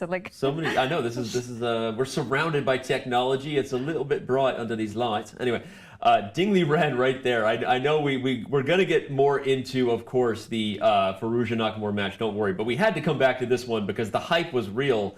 Ding Liren found. It's funny, we didn't cheat Almira for a really long time. We were looking at the position, not wanting to see why the engine thought white was better, because we were having trouble playing any moves. And then I turned it on because we had to find complete information to not leave people hanging. And we're like, okay, there's no way he's going to find this super weird looking move. But turns out Ding Liren is maybe more machine than man. I'm absolutely stunned once again. This is such a difficult move. That's what I was trying to tell. Like Hikaru, he found King F2, so yeah. King F1, you know, these are the squares. The mysterious king moves. It used to be mysterious rook moves, you know. So, but is it all over now? Okay, let's say he he found a very difficult move, king f1. What is the threat? That is a very good question. Once again, do you want to... I'm not sure... It's funny because you know how we said how black has all these pieces on optimal squares? I think that's also part of the problem is I don't see a way for black to improve his position without risk too. And king f1 kind of exposes that, right? It's a really subtle move that says, hey, like if you, just to show everybody, if you start making trades, okay, well actually that move you can't even make a natural trade. But if you make some sort of random move, white will slowly start to untie. Queen e3 gets off of the file. It threatens to take the knight. It threatens h6 check. If you do a6, you're trying to attack the bishop. Okay, the computer really doesn't. There must be some move that king f1 is also threatening that we were. Why would? Well, first of all, you cannot unpin once again because knight e2 is no longer possible. So it means that maybe you can. Well, you can do something about I remember when we looked at king f1, Almira, that it was. I don't have it in front of me anymore, not looking, but the computer was suggesting queen e7. I think I just figured out why. Queen it's because there's a threat. I didn't realize that's the threat. Okay, rook c4, of course. And that makes sense as to why king f1 is actually really strong, because you remove the check. So it suddenly all makes sense. King f1 threatens rook to c4. That's the idea. So does it force black to play queen e7? And then you get off. Okay, and h6 is even possible on the next move. Okay, queen e3. All right, Almira, we need to get over to the Hikaru game. He's getting low on time. Really? Okay, yeah. Let's have a look. I think we're gonna back this thing up, and also remind everybody of time control in the process. So great cue there from the production team, because 60 minutes are added after move 40. But guess what? You got to reach move 40 first, and Hikaru Nakamura is in a bit of a tough spot over here against Alireza Firouzja, and the position is getting sharper and sharper. But how did they trade the rooks? We're going to find out. Yes, we are definitely going to find out how they traded the rooks in a minute. But let's evaluate this position first before we dive into analysis, because are we moments away from Firouzja getting his first victory at the candidates? This is... First of all, the last move probably was bishop d8, and he's trying to fix black's pawn. Yeah. Even if black plays a4, he still has the possibility to play b4 and to make this breakthrough. If you take on b4, play a3 or c3, so the king maybe cannot move away from those pawns. Yeah. But a4 is not a move you want to play when your opponent has a dark square bishop, because even, I don't know if this is the best, but even like this, okay, yeah, this is like, now you're just stuck, right? Your pawns are completely frozen on light squares, and... But on the other hand, you're losing a pawn. What do you do? You have to play a4. Yeah, I guess that's why he looks so frustrated, because what you're saying is true. If you don't put your pawns on light squares, you lose a pawn. And I simply come back bishop d2, and I'll protect all my pawns, and I'll bring my king, and this is an absolutely winning endgame. So a4 is forced. Yeah, Hikaru, he is... And it's very important that the knight is staying close to the f4 square, so he can play knight e4 and knight to keep the pawns from advancing. So g5, g6. Yeah, you have to keep the knight over here to help. So a4, let's have a look. Okay, let's say he has to, and then let's say Firouzja is going to play bishop a5. No, I was thinking about the immediate g5. That's why push? I was, yes, just push, let's say. Okay. How do you, because if you play knight f4, then I'll play king f7. Because that's what I wanted to say. If you play knight f4, I will bring my king. You know, king c2, and then king c3, king that's b4. Actually, okay, but I want to highlight that because that's a super instructive point that Almira is making. If this knight says, hey, I'm going to help out, the knight no longer holds the blockade. So principle of two weaknesses is a very important principle when it comes to converting endgame advantages, which is don't ever get focused on just one advantage. Focus on the other side of the board, and that's it, right? That's just like mind-blowing that's the problem. So that was a really important point. So g5, as Almira said, so it's black to move. g5, as Almira said, probably has to be met by king f7, because if the knight moves, it's over. And once again, even if you're, keeping my pawns from advancing, like even king g6, and if I move my my bishop, you cannot take on g5. I will always play h7. Okay, so your king is kind of stuck I'm going to show here. that point real quick, because what Almira is saying here is that these connected pass pawns are a huge advantage. Even if you put this bishop on a random square, this isn't even what you want, but just to prove the point, you can't take the pawn. Because the moment you do, this pawn is gone, and that's what happens when you have two connected passers, is this pawn is actually never hanging. And Hikaru is about to get under 5 minutes. Look at that. View of the clock. 5 seconds, and he's under 5 minutes. Remember, no increment for him, Almira. This is real-time pressure. Danny, I was thinking, but then if this is true with the pawns on g5 and h6, maybe he can push h7, g6. No, and get to this place. So g5, king f7. Can I play h7 and then g6? Maybe I'm losing everything here. I'm not sure. Is this some kind of Zugzwang? I was worried. Oh, but you have bishop f6. Yes, that was my threat. Okay, this is huge. I managed to trick you, but I'm not sure. Maybe this is losing all the pawns. So. But these are all the reasons why we're seeing a very, very distraught Hikaru right now. He's focused, not dejected yet, I would say. He's not like, but you know he's looking at positions like this, because what we're seeing is that you can't take the pawn because of the queen. You can't even move the knight to go get the pawns because bishop f6 check, sacrificing to get a queen. So you're essentially frozen to the king side, but unlike Elsa, you can't let it go when you're frozen. Okay, and the thing is, like, Amira, did you get that Disney reference? Oh God, my kids were killing me with this one.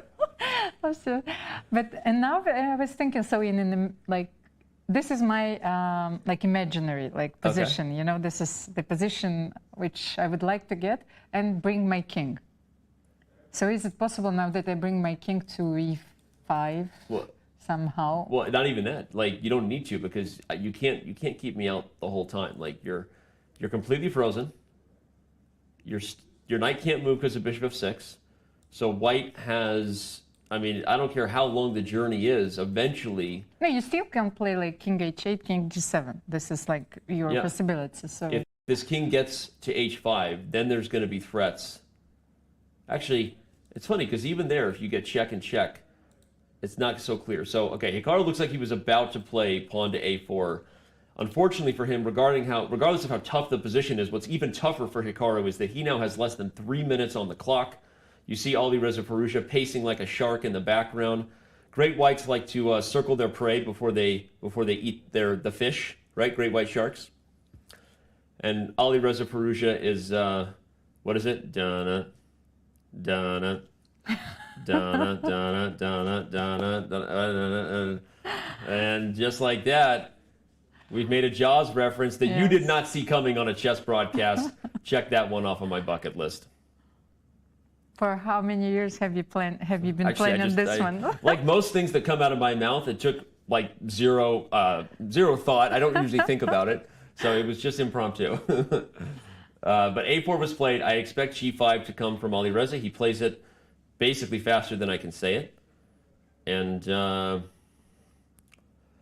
again, if there's one person who I look at who could lose with black, and I'm not going to count them out at all, it's Hikaru Nakamura. He's already shown he can bounce back. But really, this is about Alireza Firouzja getting his first victory at the candidates and showing why people fear him. And what victory would it be?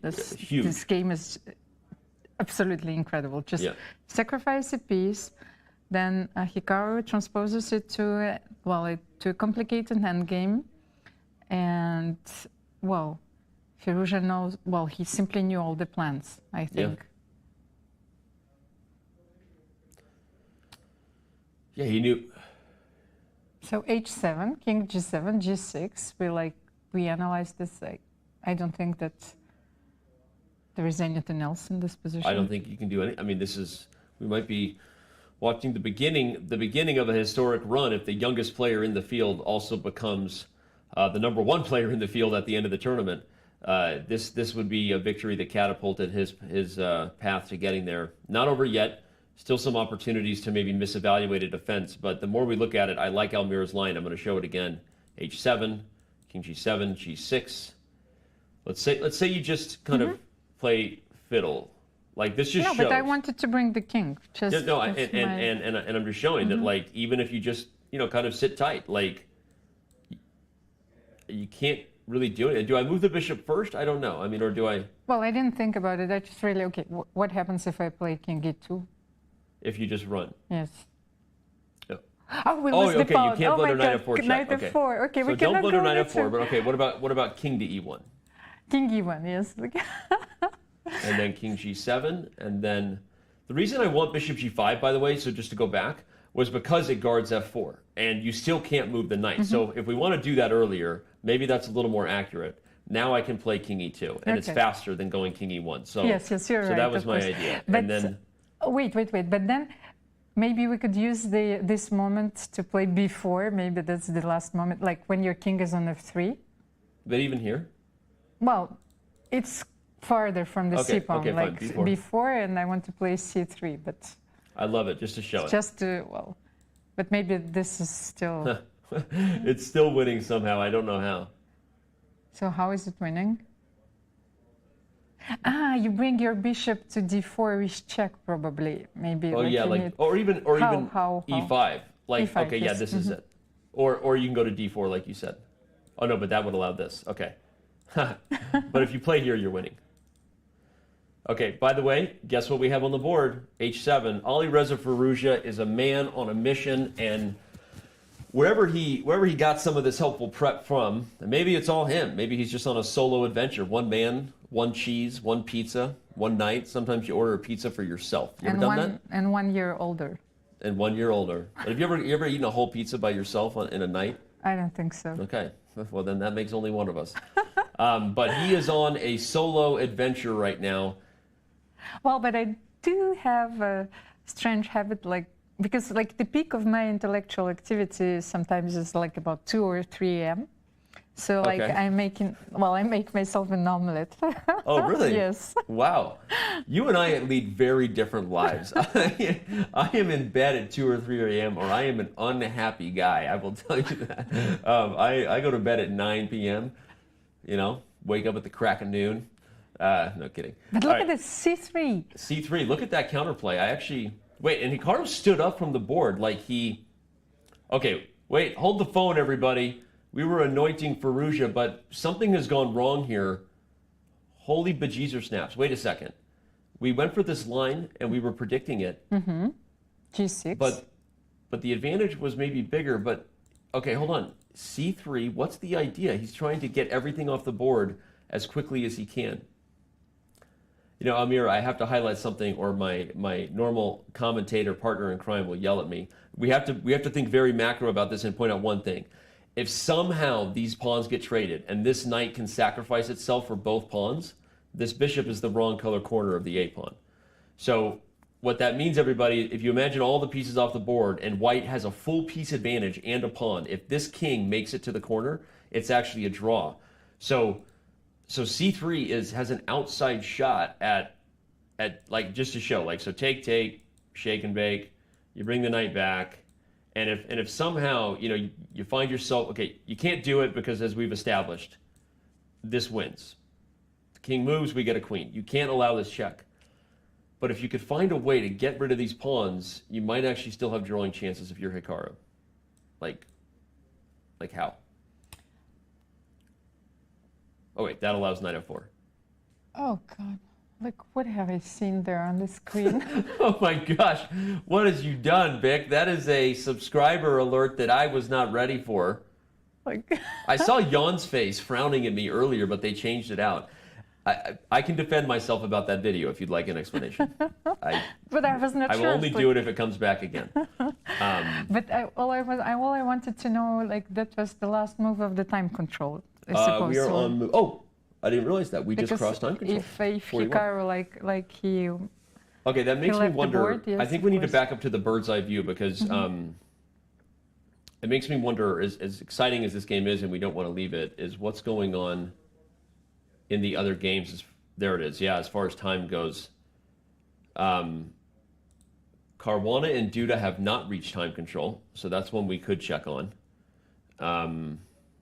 And Rapport and Ding have also, yeah, this is the game. This is the game. I mean, Rapport and Ding are engaged in a battle to the death, and they still have 18 moves to make And with not so much time to do it. I somehow suspected that Richard will go for this line because let's say I wanted to show you that if knight e2, queen d8, like let's say like a little bit like, then queen e4, you want well somehow to, well, you want to take on g2. I just want to take. And if I take queen g2, where do you go? Then queen g1.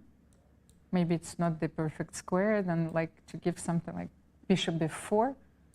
So you're running for your life. You see, I just wanted to show bishop e4 now.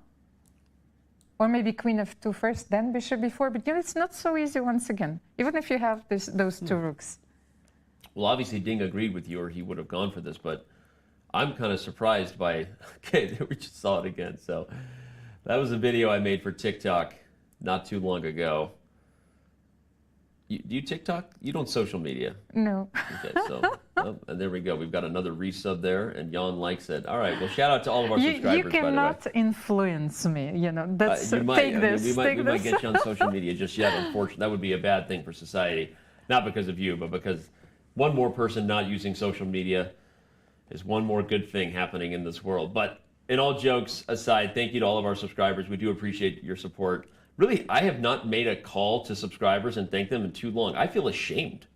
That is, my God, those crazy alerts just got me back in my body. We really appreciate it. You're subscribing, really helps support the shows. It makes this thing happen, and we do appreciate the love and support. So it means a lot.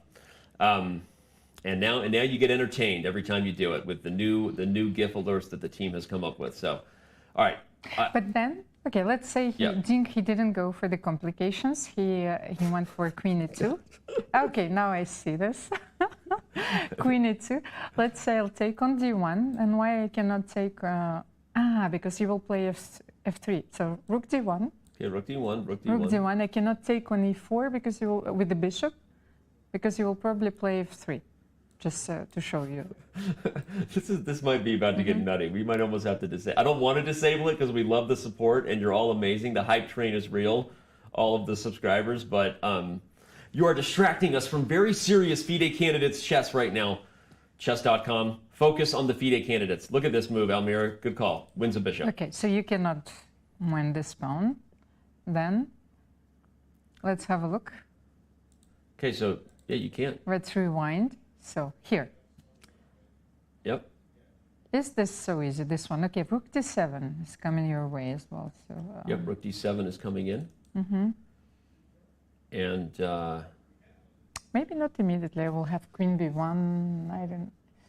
I have to find a useful move here. I don't know, Almira. The more this game goes, the more I'm feeling a 4-for-4 day. Predictions. I need Hikaru to hold a draw if I'm going to go 4-for-4 on my day today. And I cannot play bishop d4 because you will play queen c4. But queen e4 also doesn't work, right? Not because of that, but because because you simply take and then take and rook e1 followed by f3. We win a piece.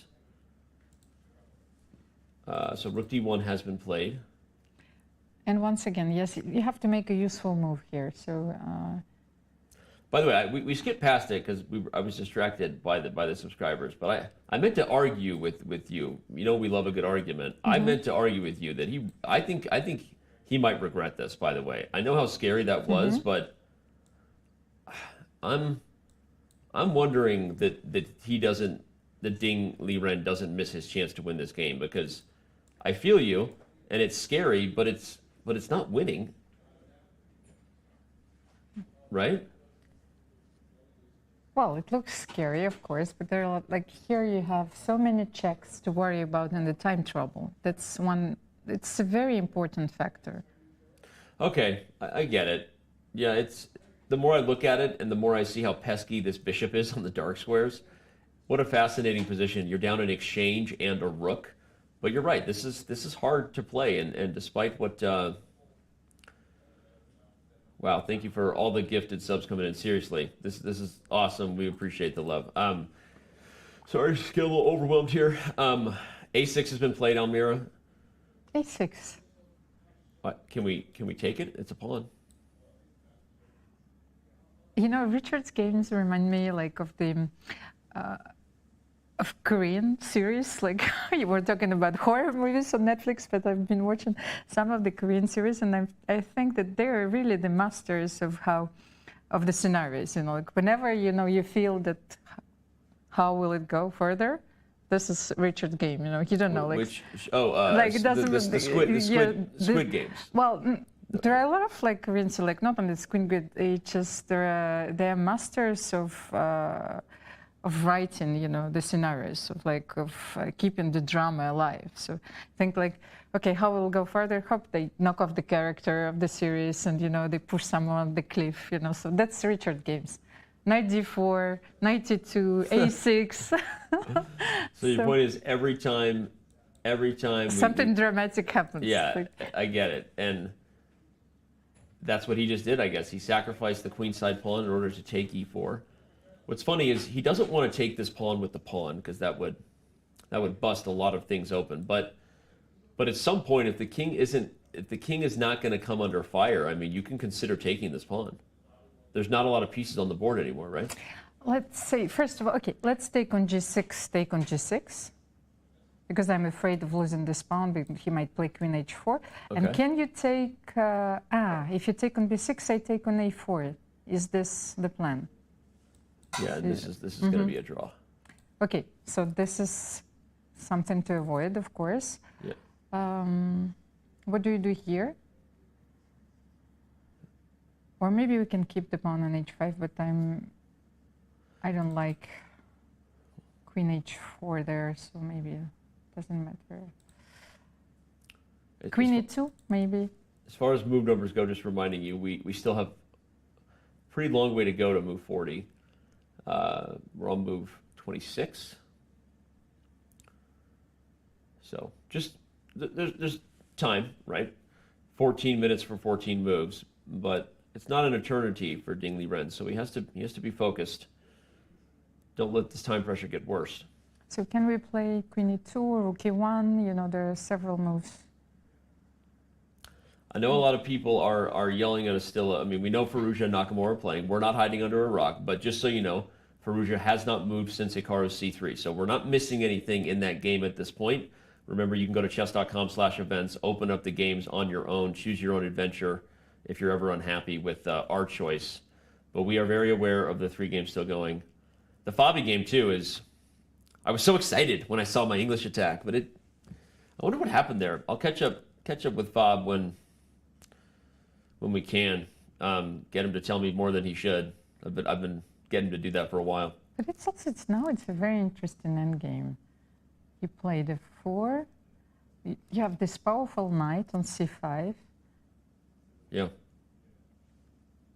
And if I'll manage to push a4, a3, then I will sacrifice it on b3. I like that idea. So, but okay, some long-term plans. For those who like to, we'll do one nod to the advanced players in chat. Almira was pointing out an idea where black has a4 and can sacrifice the knight, and the pawn might not be stoppable on the queen side there. Likely not something that will happen, but you got to watch out for it if you're Caruana. And actually, by playing f4, Fabiano is trying to get some squares for his king. He wants to play king d4, so it's important maybe not to take on f4. Jan-Krzysztof Duda is still thinking, so but maybe he can play king d6 and then.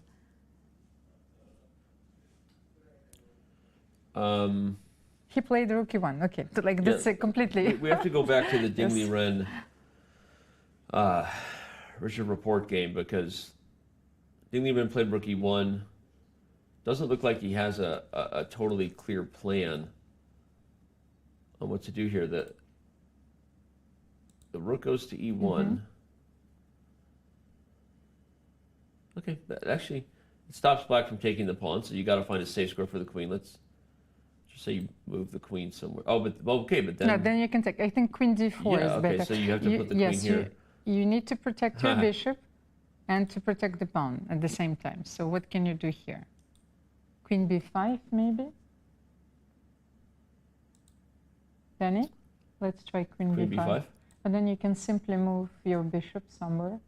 Like f6. F6, yes. Maybe bishop d6, bishop c5 is also a very nice idea. Yeah, I changed my mind as soon as I almost did that. I think both are fine, but bishop d6, bishop c5 actually looks... It's a spicy, you know? Looks very dangerous to me. So well, black certainly can hold this position. So maybe it's not all over yet. No, I think actually it was a very resourceful. I told you I thought that maybe Ding Liren would regret queen takes d8. I understand. I mean, I agree. It was a hard thing to go for, but this just doesn't. If this bishop gets to c5, and these pawns are traded, we already said you had a pawn for the exchange. So again, the math is 4 versus 5, which is, you know, at that point it's just a single point. But in reality, the bishop is a very good piece. It's going to be very hard for white to win. He plays queen d4. By the way, Almira predicts it again. Yes, but She's all over it. I don't want to lose my bishop or my pawn. That's probably the only move in the position. You know, there's nothing like surprising about it. It's like when you're defending. Yeah, they're giving you a pawn. That's the crowd. They're cheering for you. You got it right. You've been so great today. You're all over it. I see a lot of love for you in chat, by the way. Almira's a great commentator. Thank you so much. Almira's a great singer. Oh, no. Kidding. That one was from me. We're talking about maybe karaoke on the rest day because Almira likes to sing. Well, we have a date. Karaoke. Yes, we are going to sing. We don't know that it exists yet in Madrid. I'm sure they have a karaoke bar. I'm sure they do. Does Robert sing? Robert actually, like, contrary to what you may not know, everybody, Robert is an aficionado of modern pop music. He knows like every like the other day I heard him singing "Driver's License" by Olivia Rodrigo. Do you know that song? Like, I'm like, what are you singing? He's like, that's "Driver's License." You ever heard that? So Robert actually does like to sing. He's more of a bathroom singer. Doesn't want anyone to know. Well, I am sort of a shower singer. Yeah, exactly. All right, so queen e2 is played. The bishop is on pre. That means it's attacked. You got to find a safe square. Queen e2 is better than queen b5. Okay, I understand, because you might tickle the queen by playing rook d1. If bishop d6, then rook d1. Yeah. Okay. So then bishop f6. Yeah, bishop f6 now, right? Rather than d6. I'm a bit afraid. So let's see, bishop d6 if you want to play bishop c5, but then I will play, let's try it, bishop d6. Bishop d6. And then rook d1. I don't know. I don't know what's happening, but that's what I was planning anyway. So seems more problematic. Because one thing to note, Almira, is if the queens are traded before the queen side has been simplified, I think that could be risky, right? Like takes, and now this is absolutely lost. Yeah, totally because lost, right? You can the thing is that whenever you will keep your bishop on c5, I will find a way to play a5. And you cannot keep it on this diagonal. So this is absolutely lost. So to visualize everybody, even if the bishop gets here, the rook is on c7 or c6 or something, and then you can play a5 because the pawn can't capture. So this is. And it's very important that you cannot play bishop d4. So like rook d7 is fine, and then I will bring my king. So it's So rook d7, king comes d2, in. Yeah, this is going to be losing.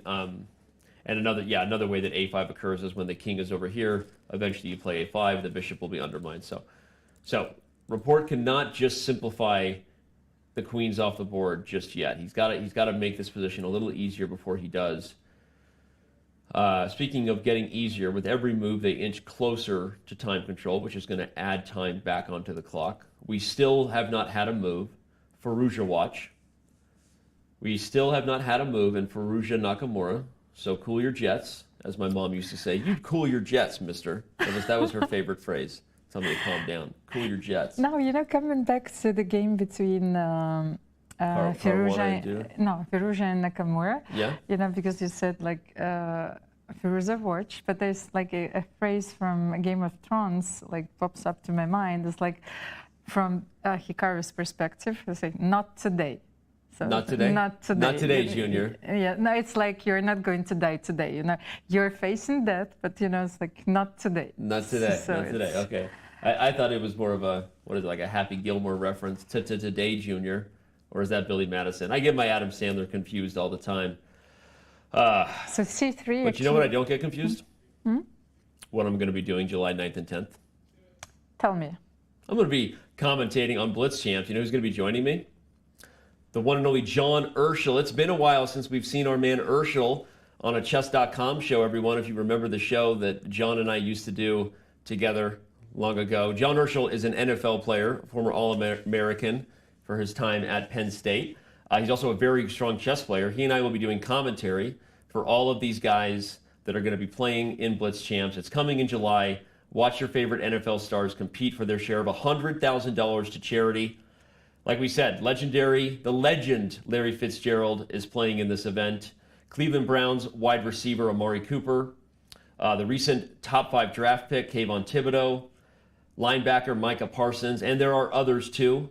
So make sure you tune in to July 9th and 10th Blitz Champs. It's the first influencer, streamer, celebrity event we've done really in a while since last year's Pog Champs. So make sure you tune in.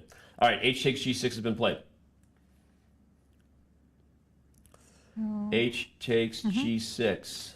H takes G6, take on G6. And, well, once again, Richard has to keep his queens on board. It's very important. Yeah, very important. And then I'm not so sure that how easy it will be to win this position with white. I really don't understand how are you improving this position. You know what, though? I just don't want to exchange the queens. Let's say, well, queen anywhere. Queen C5. This is kind of a Ding Liren. I don't know. The more I'm looking at this, I'm visualizing it. Like G3, I'll put the king on G2. I'm going to get my rook somewhere. I'm going to get it over here at some point. Let's say you bring your rook to D7, you'll queen E8 in some. But if I get to the 7th rank, I can hit scenario. the B7 where I'm protected. And now you've got to defend the pawn. Yes, but okay, I'm not going to sit and wait. I know, but you don't have anything really to do, right? The question is like... Whenever you leave, let's say I will play queen C5 here, I have my options of playing bishop D4 as well. And okay, that's fair. Yeah. If queen C5 and bishop D4, that's a battery that's irritating because if I ever leave with the queen, then maybe A4 becomes vulnerable, right? Okay. Once again, I really think that this is going to be a draw now. I think Ding's going to win. Okay. I do. It's not just because I predicted it. I think he's going to find a way to kind of torture this one through. Also, if you're looking for a game to find your form, is there any game better than like a grinded out victory where like maybe it should have been a draw, but you pushed and pushed, played through? We've got Ding will win this from a Twitch chatter. So the Twitch agrees with me right now. We'll see. One person did. Okay. Game on. Game on. You want to? It's a bet? It's a bet. Okay. Bet. All right. I think Ding Liren is going to find a way to grind it out, and he's going to find his form here in Madrid and not go quietly into the night. Big Ding for the win. But what do we have at stake? We got to figure that out. What's at stake? We'll figure. I'm not doing any cosplay. I'm not dressed. I've lost too many bets with weird cross-dressing things that I have to do on the other side of it. If Danny says Ding will win, then he will not. Thanks a lot, Devil Dog Sir. I'm not that bad at jinxing everybody. But figure out what you want. I mean, we can all buy the first round for karaoke, you know? Okay. We'll do that? Okay. So that's the bet. But I think that's more about being objective, I think. So this position is not that easy to win, I think. Like the worst is way behind. I agree. Richard. You're right. I'm excited about my man Ding Liren finding his form, but you're making great points. And if this bishop comes here, again, you have a really hard time. So I'll take the devil's advocate view to my own prediction real quick to just kind of add the points that Almir's making. Just even though we could maybe fantasize about the rook being on a square, hitting the B pawn, and maybe the queen is even on a square, hitting F at the same time, coordinating this type of thing when black is going to be super pesky, you know, consistently trying to poke and prod at white's king, f2. Okay, now they will probably repeat because he wants to reach the time control. So queen d1, rook e1, queen d2. Yeah, because he's not going to take the draw, though. He'll just repeat a little bit. But on the other hand, you know, I wanted to explain why Ding also didn't take queen d8 at the moment, like where he had to go for the complications in order to win the game. It's just because he lost his... Like the psychological reasons. Psychologically, like, you know, you start to doubt your own ability to calculate because he lost his first game. Like yesterday, he gave a very interesting interview to Dina. He explained that there were some of the moves that he didn't really see. Like he said that his position was probably worse. That's what his own assessment. So at the end of the game against Duda. So here, like, you have a safe choice of taking on e2 or of going for like wild complications. So he's simply like his confidence is really shaken. So no, it makes a lot. I think you're absolutely right, and it's one of the reasons why, again, to add more to that point, is why I was saying, like, sometimes to get back on form, you need a grinded out victory that maybe you shouldn't have won, but it's like the labor part of chess, you know, where you just put in the time, you get your opponent under time pressure, you do everything you can because you just won't be denied, because sometimes going for the slugfest, right, the tactical melee, is just not something you can do to pull yourself out of a hole, right? You don't have the guts, right? It's too scary. So that's why I'm kind of, you know, rooting for it. I love Richard, so I'm not rooting for either player, but I'm rooting for a push here, and I think if Ding Liren finds his form, it's an interesting storyline. Of course, so more drama. Yep.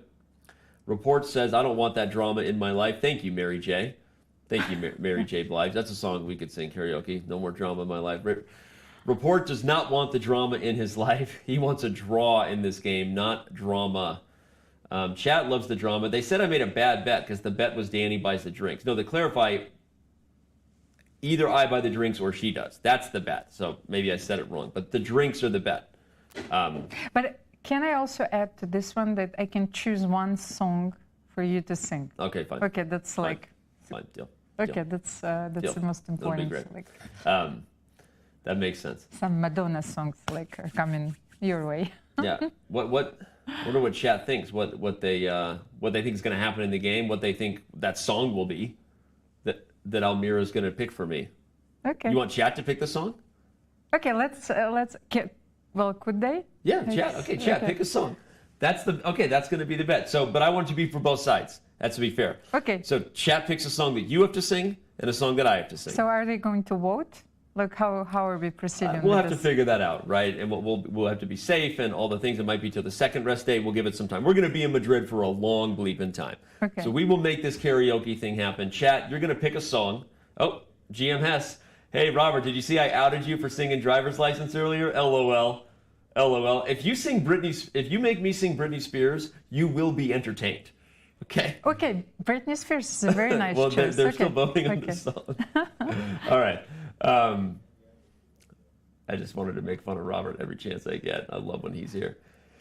Okay. Ding is thinking, you know. Yeah, he's thinking. He's getting down under time pressure. By the way, we're sitting here talking about Ding can't really lose this game, but I think this is a big moment where he might get so nervous. No, he does. Okay, good. Yes, let's go, Ding Liren. I don't want to sing Britney Spears. We want Almira to sing, what is it, Justin Bieber I'm seeing suggested? We'll see. Oh, no. There we go. I think we're finding Almira's kryptonite. What I was about to say is with time pressure approaching, Ding's lack of confidence, what we've been talking about, I was worried we were going to see that sort of old-fashioned draw offer with the repetition. But no, he plays G3. He's going to put the king on... So here's the way I'm visualizing this. G3, king on G2. If I can pull that off and at the right time put my queen on F4, the reason I like that square, forget where the black pieces are now, is because I'm guarding the A pawn and I'm hitting the F pawn. If I get that position and my rook is free to roam, that's the position I'm visualizing for the win. But bishop D4, exactly. Okay, but now here comes rook E2. Queen D1. And then king G2. Okay, bishop C5. Right? So it's going to take some time. Maybe I play queen F3 first. Right? Wait. No. Wait, bishop d4, queen d1. Can I take on a4? Wait, you cannot. Oh, well, you played queen e2. Because rook e2, queen d1, You're right, and I could take it on actually, a4. This yes. is a good line to show. This was the problem. Not even bishop c5, because maybe it allowed like queen e5. Okay, so Ding Liren plays queen e2. Mm-hmm. But it doesn't change. Okay, but now where does Rapport go? The problem is, can he put pressure on the pawn, and then you just don't have time. Can I go queen b4? Queen b4? Mm-hmm. Yeah, that's what I was highlighting. Yeah, I think you can. And I think now I have trouble. Okay. Queen c2 to protect the pawn, but yeah, I like this move. Mm-hmm. You protect the pawn, threaten rook e4. But it's not really a threat, because remember, now my bishop is on d4. Like, I'm not forced to play bishop c5. Maybe I can play e5. You know, it's such like such a nice square for the bishop on d4. And whenever you will threaten to play, let's say, rook c7 or rook d7, I will play bishop c5, bishop d4. You're just going to go back and forth. Yes, I will close your. That's a really nice idea. Those lines. Just E5 is a little. I mean, you open up more squares, so kind of long-term defense. Maybe you don't want to, but Almira's point is, now the bishop can be protected and block the d file, and then if I try to switch to the c file, you go there and block. So, yeah, it's. Maybe this is the way to hold. Yep. Trying to set up the perfect way to hold. Ding is trying to think of the perfect song to sing. I mean, the perfect move to make.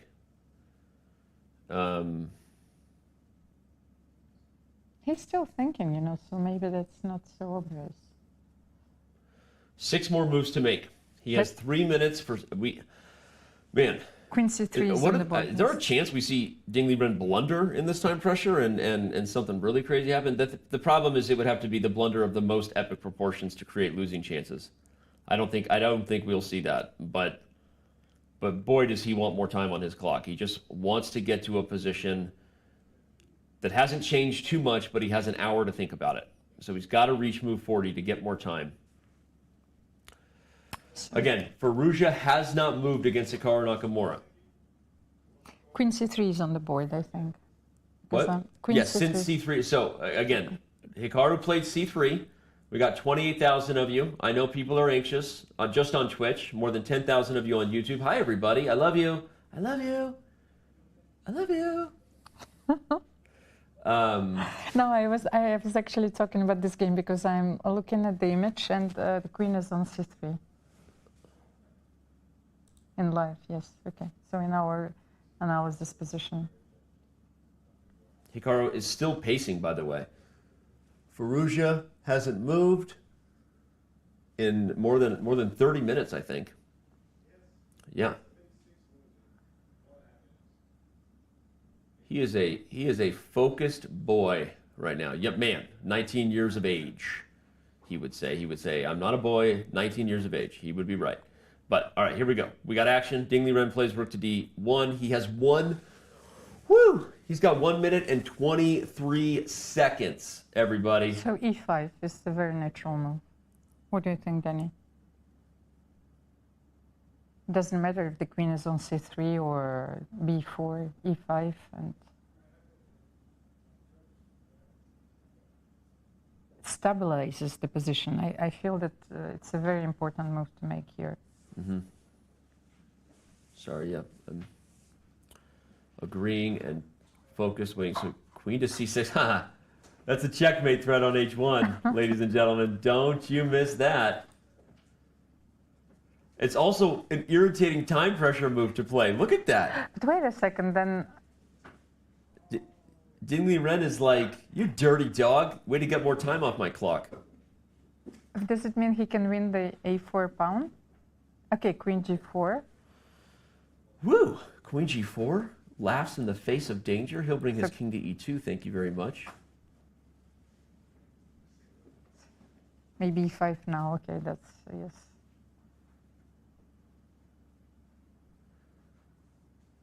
Rapport is Okay, that's a bailout move. Okay. So he's going for a draw. Well, ladies and gentlemen. Okay, darn it, schmarn it. I'm singing something. Okay, now it's time to get serious, chat. You better pick a decent song or we are going to have issues. Bring in the lawyers. We're signing. They have to agree. What you didn't know is I already knew that chat would never agree on a song, so I will never have to sing. Chat will never agree. If they don't unanimously spam the same thing, then I shall. No, I'm kidding. All right, it's a draw, and wow, did that end anticlimactically or what? Just like that, Ding Liren says, this time pressure is too much for me. Almira Skripchenko is right. No, it's not even that. I think he sensed that the position was becoming dangerous, especially after this queen g4, e5, you know, like a few moves, you are going to lose your a4 pawn. You know, if you cannot play king g1, queen a4 is possible. So rook d4 was simply necessary then. Yeah. No, it's totally fair, and we're having a good time. Hope everyone is having a good time too. We're just having some fun. But no, that was a really instructive game. You know, Ding Liren had the chance, right? We talked about it. The chance was all the way back in the position. Do you want to have a last glance at this position? Just the last glance at this position. And again, it's hard to qualify it as a missed win because we understand how hard that position was to play. But when Ding Liren did not take on d8 with the queen, and but let's see, queen d8 once again. Yeah, hold on, I'm just giving a second for all of us to get caught up here. We see Firouzja has still not moved after c3 from Hikaru. The Caruana Duda endgame is moving along in an interesting way. Caruana actually down a pawn now, but with a very active king, so that's fascinating. But yeah, if we can head back to the big board here, we'll keep Firouzja on cam, but just want to bring up the big board and show exactly what Ding Liren may have missed in the game. Again, it was not queen takes e2 that ultimately went to the endgame we saw, where the exchange was simply not enough to win. It was right here, whether. But Almira, talk again about the psychology, the fact that Ding Liren just isn't feeling it right now, right? So going for this crazy position where, you know, you might get mated, he's scared, even though objectively White has to be winning here. But this is hard to play. Maybe. Should we start like? Okay, yes, bishop f4 is probably premature because you will have queen d4 check. Okay, so. Yeah, like, I mean, it's scary, but if you just like keep making like forcing moves, eventually the checks run out. This queen is coming back. Mm-hmm. Okay, you know, we want to get back to Firouzja's game with Nakamura.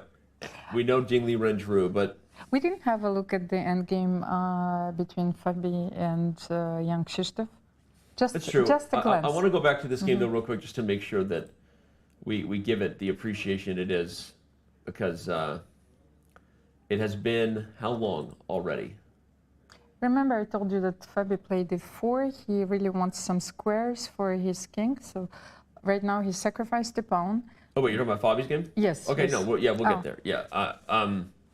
All right, so Firouzja still hasn't moved, and that's why fans we're gonna follow Almira's direction and head over to Caruana Duda, because I just wanted to make sure we're checking in, because this is the matchup that people are freaking out about, and Firouzja may be struggling to find a clear win, or he wouldn't be thinking for so long. But all right, Almira, take it away. So just go back to f4. Okay. When I think that's where we stopped here. Okay, f4. So what happened? a4. You see? Yep. You're forced to take here with White, because otherwise we're talking about the idea, you know, the that we pass mentioned. Yes, of course. So he took knight e4, and then a thematic clearance sacrifice, if you will, clearing the c4 square for the bishop. And once again, maybe this was almost forced because knight c3, knight e2 was a threat also. Oh, that's interesting. Knight c3, knight a2. This is one of those. It's like an endgame study almost, right? Where it's not even necessarily this is like a Dvoretsky position to me. Like then, really struggling, but c5 is the best way to maintain the balance. Well, maybe that was not a threat. I don't know. Like it's a very complicated endgame. So let's have a look. c5. He wants to get some squares, yes, for his king. Knight c5. Bishop c4.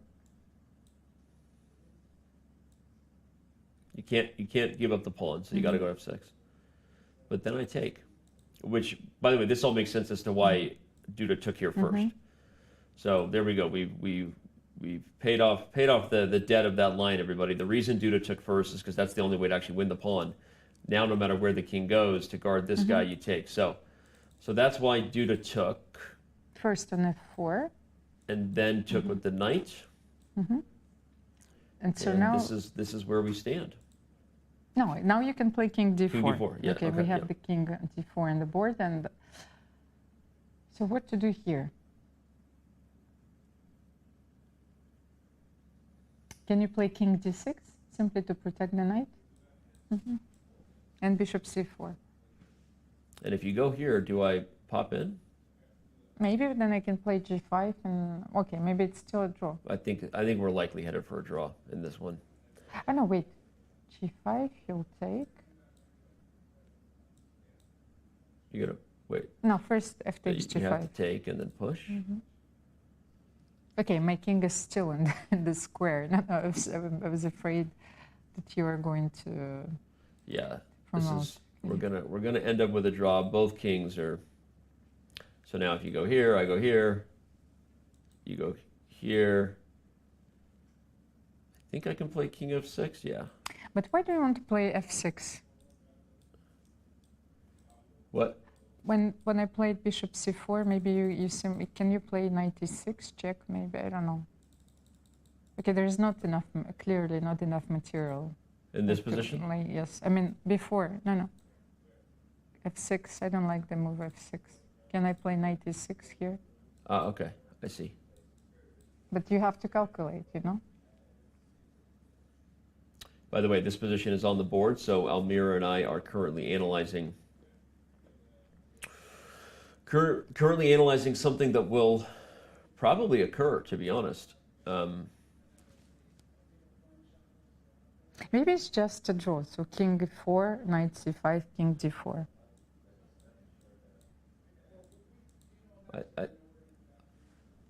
I think it's a pretty decent chance. Because I don't want to play f6. Maybe it's still a draw, but okay, f6, bishop f7. But this is going to be a draw.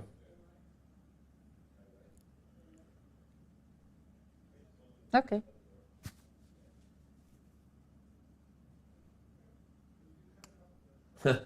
Justin Bieber's Baby is apparently what I'm singing. Okay. Okay, well, I'm trying to recall that song.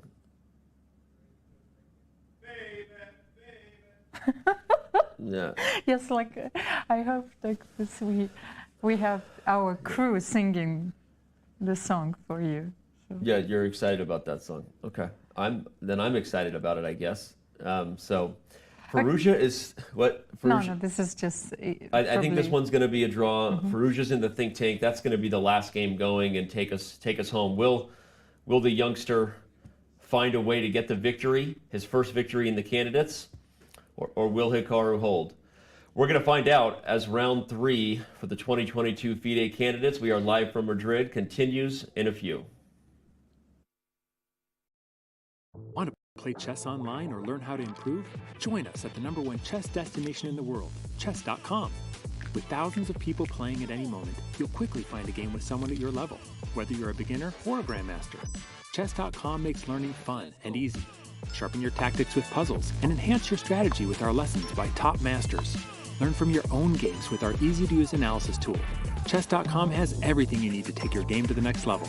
Signing up is free and easy. Join Chess.com today.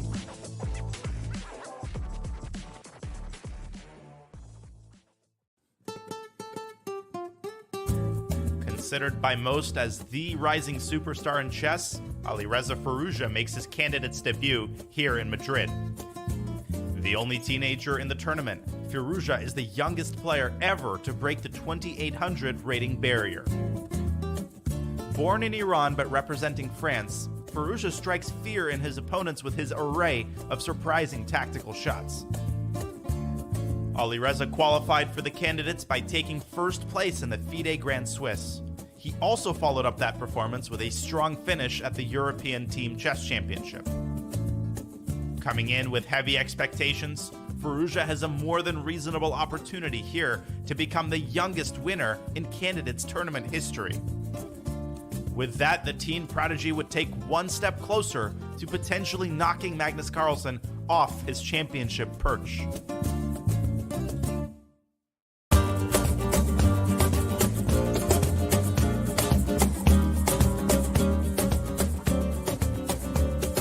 Good afternoon, ladies and gentlemen, and welcome to the opening ceremony of the World Chess Championship Candidates Tournament.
How many brilliant moves have you played?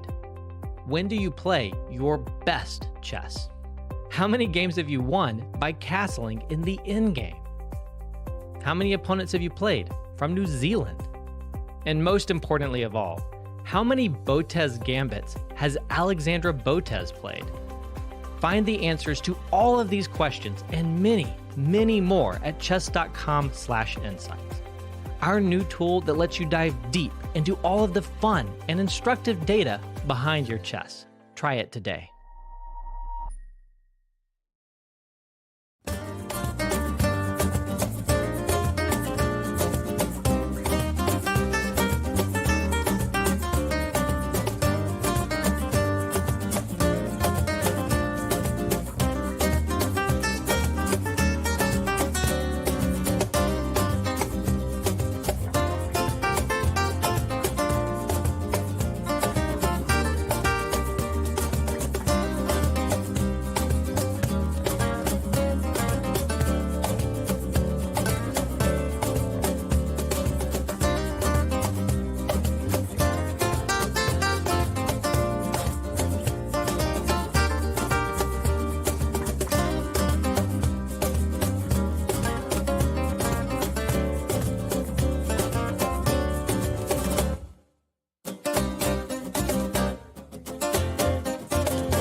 Madrid. Civilization here is almost as old as the game of chess. Some claim the queen was given her powers to honor Queen Isabella. That, my friends, is a chess legacy. Passion for chess continues to thrive in Madrid. For the first time in 30 years, Spain's capital plays host to the Candidates, the most important tournament in chess. At the Palace of Santona, the stakes are high. 8 of the world's best players competing for the right to challenge for the most coveted title in chess, the World Chess Championship. The Candidates is grueling. The winner requires mental endurance and unbreakable focus. There are those familiar with the biggest stages in chess, yet still chasing unfinished business. And others from the next wave of stars with little patience for yielding to those before them. Mis amigos, the next challenger to the world champion of chess must come through Madrid. Like Queen Isabella before them, the Candidates is all about leaving a legacy.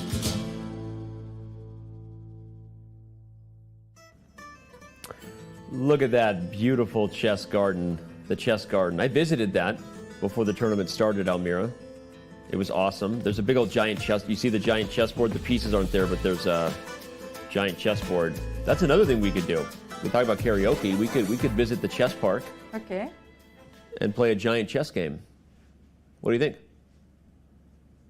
Game on. Game on. Okay, I like that. Well, you know, it's more things to do on the rest day. We are back inside the playing hall of the beautiful Palacio de Santonia. The Palace of Santona is home to the FIDE candidates here in 2022. Welcome back to Madrid, everybody. International Master Danny Wrench here alongside Almira Skripchenko. Almira, this has been an interesting day here, day 3 to say the least. Well, it's given me a headache. All these end games are giving me a headache, you know. And I understand why Alireza is spending so much time, because even now this is still not very obvious to me, you know, like what are we supposed to do here? It is, you're right. And the Belenkaya, mis amigos. Hello, friends.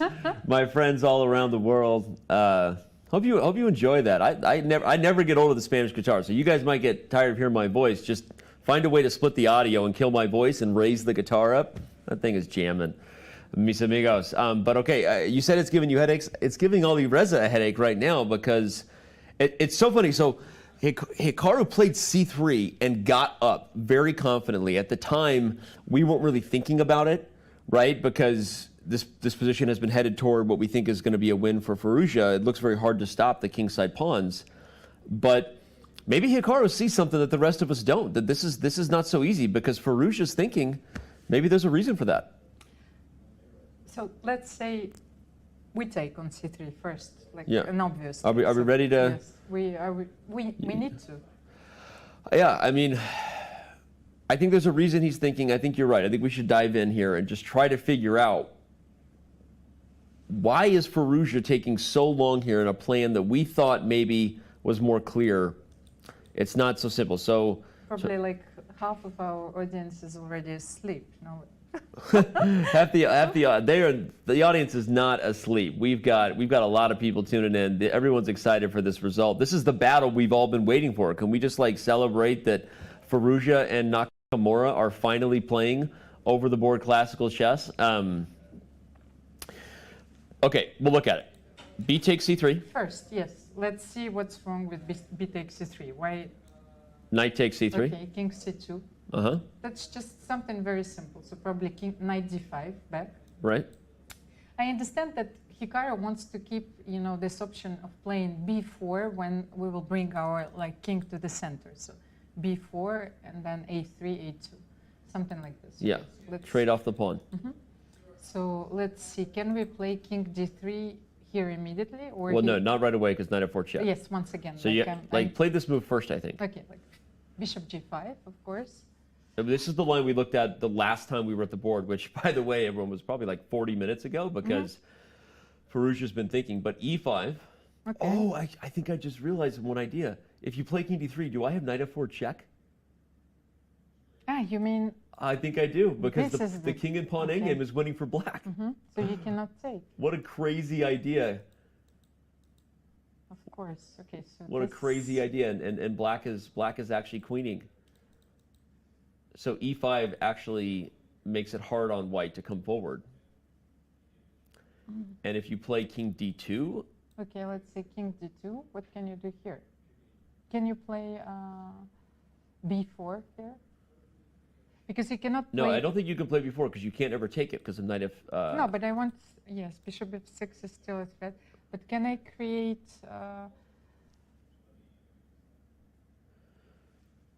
Before. We need to. No, I want to create another pass pawn. Let's change the live position, which is still on the Caruana Duda game, just so fans don't get mad at us. The live position. There we go. Yeah. Now we've got this analysis. So continue. You think you can get away with b4? No, just to check this line. Before a3. So how are we winning here? Like, okay, we simply stop the pawn. Yes. Like. Yeah. Just. No. Now maybe I can even if you take it. I think if this counterplay disappears, now my king will get in. So this doesn't work. Okay, let's. And remind everybody again of the basic tactic in case you weren't here what happened. If this knight is not guarding f6, white is winning on the spot with bishop f6 check, and then you get a queen. So just never forget that tactic in the back of your mind. It's why the knight is frozen on d5 in the center. So this doesn't work. Okay, yeah, b4 doesn't work. Let's say, what else? E4. Okay, that's another option. Computer doesn't like that either. Why? I do not know. Let me understand. Oh, it's the same idea we saw before. There's the diagonal. You simply need to bring your bishop. Not here. No. But like here, and then you go slowly. Okay, but E3. Where do you go now? You can't go here or here because of knight f4, so I have to go here. Okay, king c2. Yes, this is probably winning as well, but how are you winning? B4. Okay, you need to take, probably, no? Yeah, but I feel like all these things are just kind of a matter of, I just got to get my king to a safe square, and I'm bringing the bishop to a diagonal. Can I go here? And then here I come. Well, yes. Or here, actually. There's no way. Okay, knight d3. I still cannot go knight you d3. Can't. I'm threatening bishop f6. Yes, of course. So you can't go here to try to stop bishop e1 because now we go back to this side. Oops, sorry. So I moved my king first. Oh, okay. Apparently I was careless. That shows you how dangerous this endgame is. I was careless with one move, and look at this. Oh, you can play king takes g6. That's the idea, not the bishop. So knight d3 was possible, or you? No, you I had just a put better my king move? on a wrong square. Okay, I think knight d3. I guess king d1 maybe. King d1. No, apparently that also fails. Oh, e2 check and then knight f4. Okay, so you see. So this is so the only winning move is king c2. And then if the knight goes back, I go. I guess I should have just gone to d1 right away. So king c1 was just a mistake. It just allowed knight d3, but king d1 works.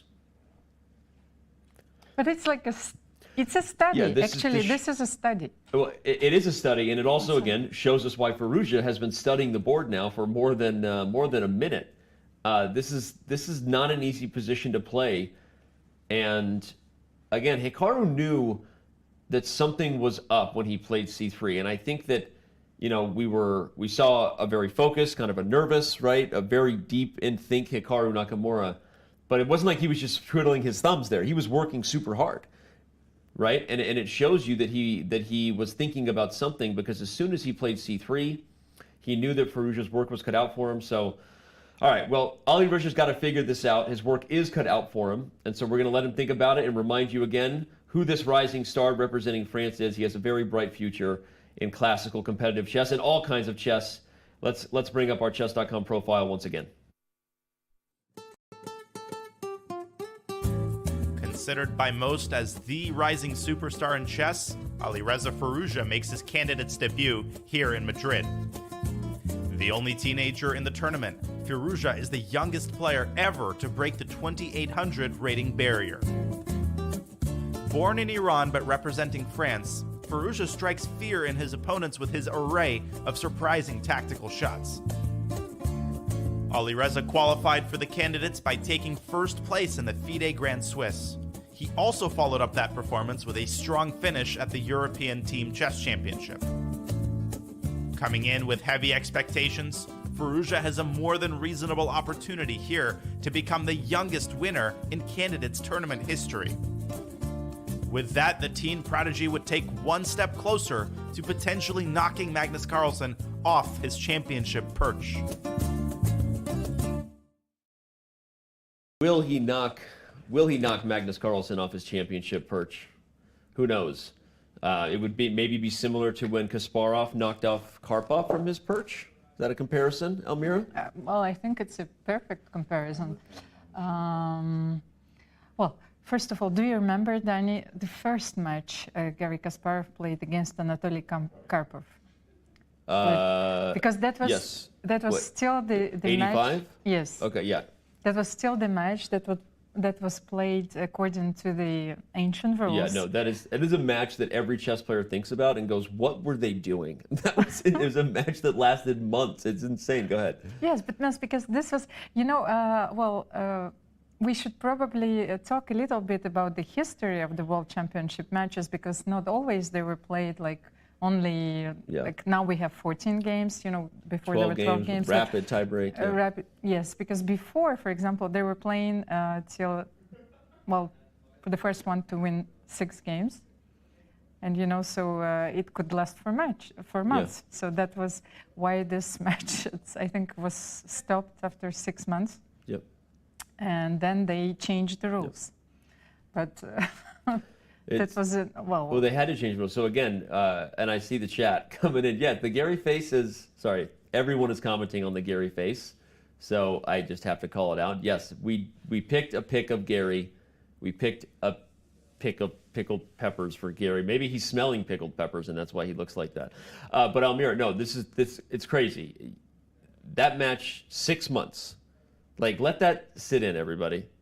A 6-month chess match, one that had to be stopped due to health concerns of Anatoly Karpov. And there's all kinds of stories about that he was maybe taking some substances to help himself have energy that he shouldn't have been or something like that, and needed a break so that his energy could... So how worthy you should be of this title? That was my, my question. Yeah. So, and, we have another format, because modern chess is really getting even more physical than it was before. Yep. So at the end of the day, the next challenger will play a match against the world champion in a 14 games match. Yep. And then you will also have a tiebreak. Yep. Because before, of course, I think this is one important element. Why do we have a tiebreak now? Because before, the world champion was simply keeping the title if the match was drawn. Yes, it's very different, very different. Yeah, and by the way, Elmira, as of right now, the seconds that just went by, Firouzja's been thinking about this move for 1 hour, an entire hour. I mean, I know chess matches used to be 6 months to decide the title, but this position is also grueling because it's been an hour for Alireza Firouzja in deep thought. And again, he's probably, like, what he's looking at right now, everybody, is not even the chessboard that we see. He's looking at the matrix. He's deep in code. You got lines of green code, and Morpheus is fighting Neo, and he is the one. Suddenly the code aligns, and I don't remember what happens next, but and the red queen. Yeah. By the way, where do you think Hikaru's been for an hour, chat? Like, can we get some? That's a fun time. Where do you think Hikaru has been for the last hour? There's a bar right around the corner outside of the Palacio de Santonia. I will tell you that. Or he's off eating lunch. Yeah. Okay, make a move. Yeah. Hikaru actually knows what. No, I just asked. He's pulling his hair now. You said that. Make a move. You were talking about how, like, pulling your hair out, right? And so you don't have to have long hair to pull your hair out.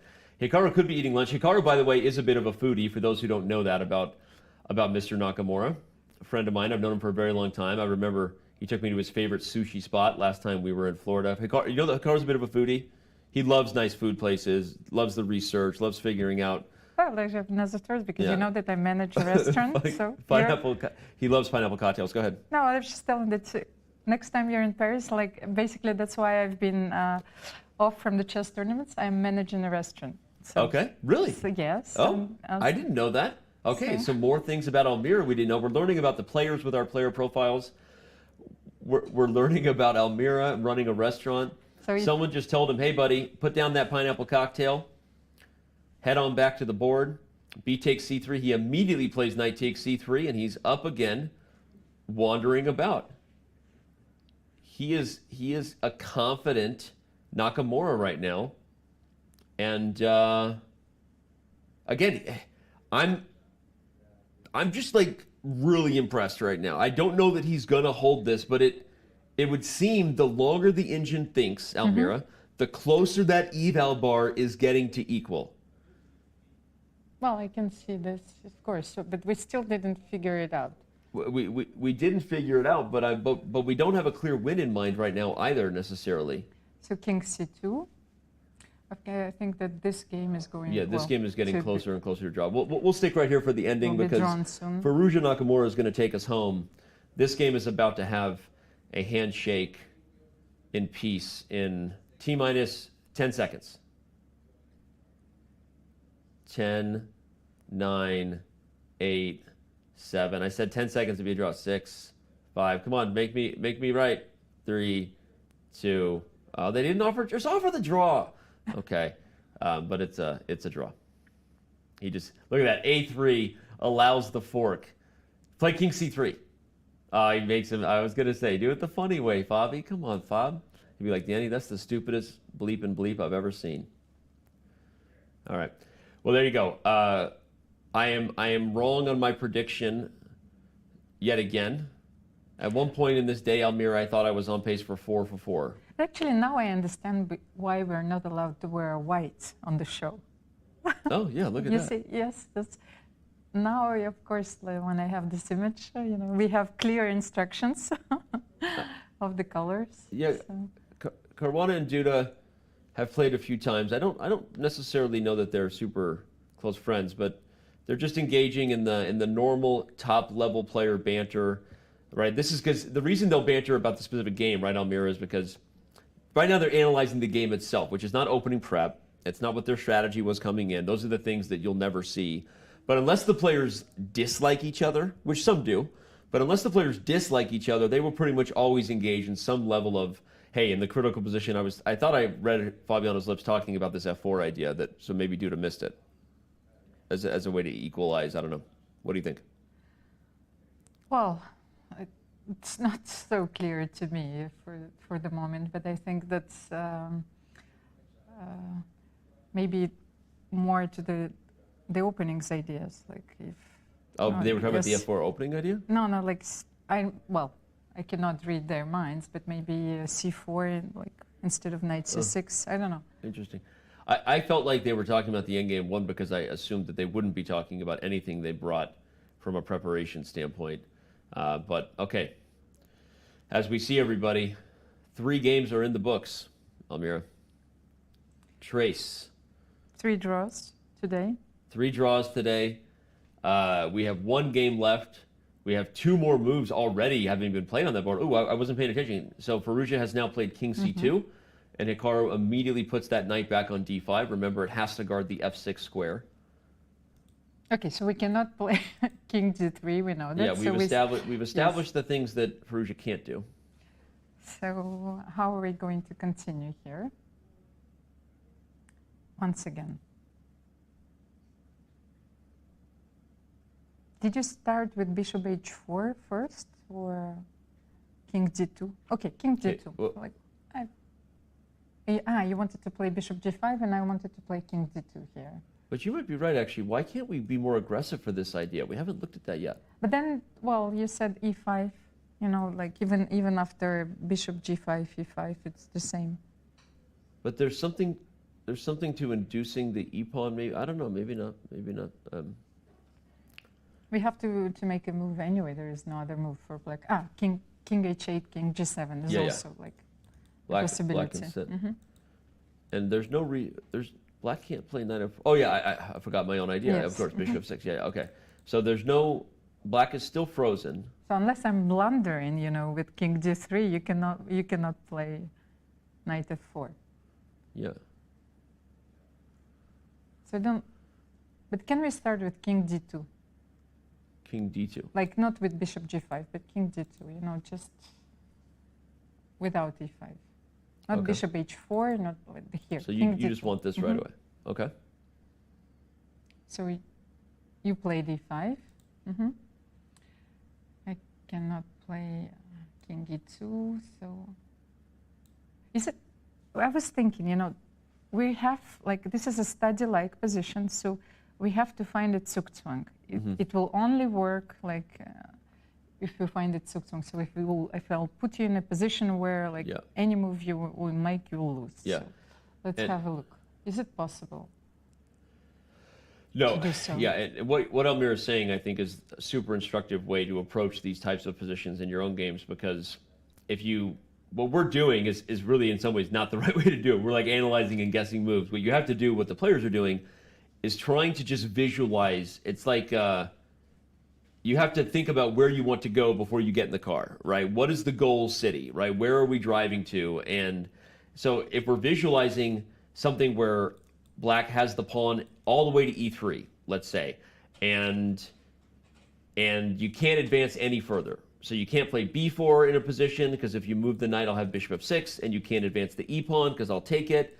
So you get a position where there's zugzwang, and then all of a sudden black has to make a... Zugzwang, by the way, is the German word that literally translates to English as move compulsion, meaning you have to make a move that loses the position. The problem I have with that, Almira, is if the king can always shuffle from h8 to g7, right?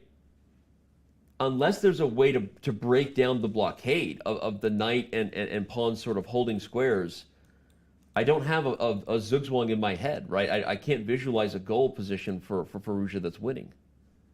Okay, but then let's say here, what do you do?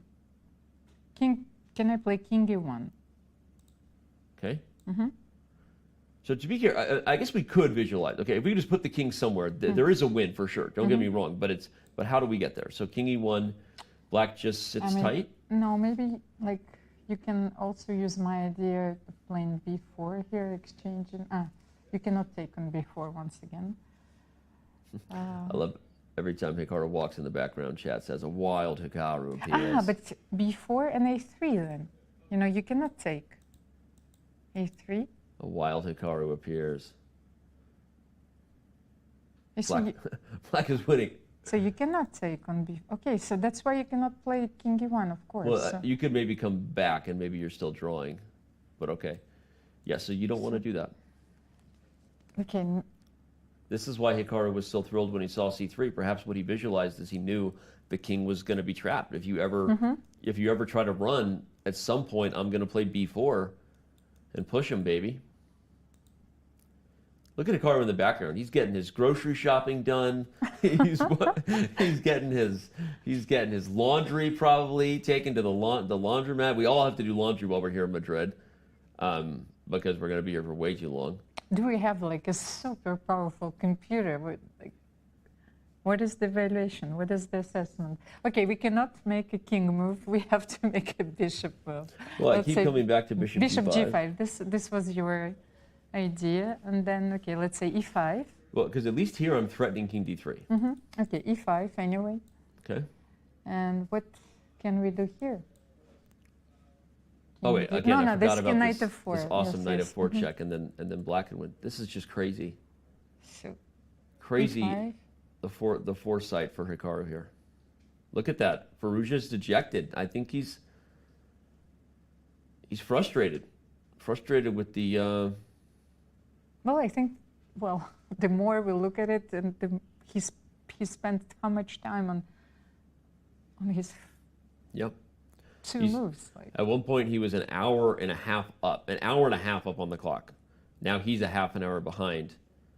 And he's struggling to find a victory. And again, the longer we let the engine think, Almira, the closer that eval bar comes. That's what I'm saying. We have Stockfish 15, which is the neural net version running. Cloud. This is the strongest we can get unless we're like, pull out the jet engine, whatever. Like as far as from all practical purposes, the computer is as good as it can get, and the computer, the longer it thinks that it might be a draw. You know what? The longer I sit here, the more I'm thinking that I could go for some faster moves to be played, and not just these long time controls. Like the kind of fast moves that are going to be played at the 3rd annual Chess Kid Youth Speed Championship.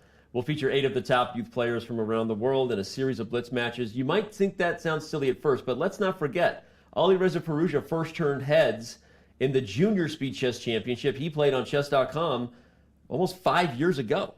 So when you tune in to these events with the youngest players in the world, some of the best and brightest for the future, you might be looking at future Alireza Firouzjas.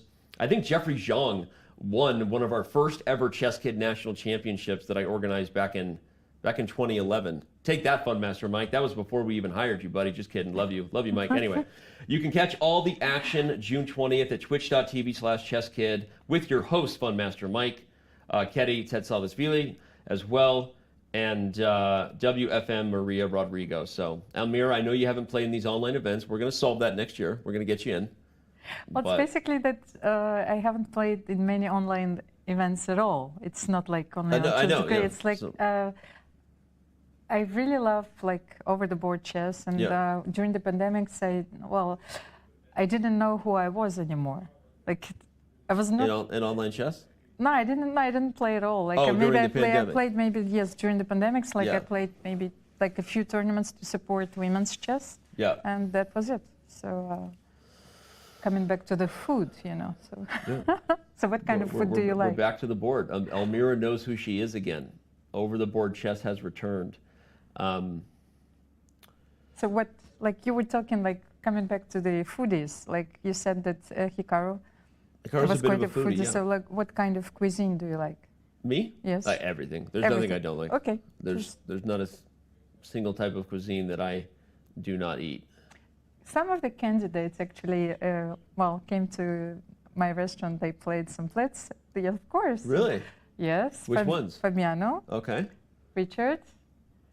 That was also Livona Renan. Okay. You know, like we hosted I had no some idea of the about this events. restaurant. Like, When I'm in Paris. So we can also play Blitz there. Yeah. My apologies for that, everybody. I was not in the live position, on the analysis position, but at this point, I might have been looking into the crystal ball there, because I'm not sure that there's anything better than the lines we've been looking at with Bishop G5. I'm pulling my hair. You're pulling your hair out. I don't know what to do. But maybe it's such a save. If this is a draw, okay, it's a miracle. I'm gonna do some work. All right. Time to sit up and maybe I want to figure this out. Before we just decide it's a draw, I think I just had an idea. Okay, tell me. I think I have a plan. Okay, so I'm going to start with Bishop H4 or Bishop G5. Mm-hmm. So and on E5, I'm going to go back to D8. Mm-hmm. Okay?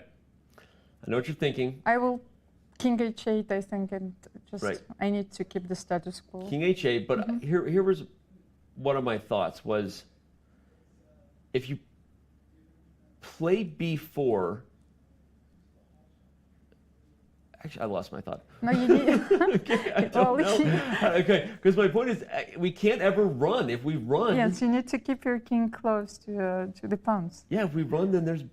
Okay, not right away. There's king no G7 B4. first. So I want. Yeah, so because you have to guard. You have to guard F6.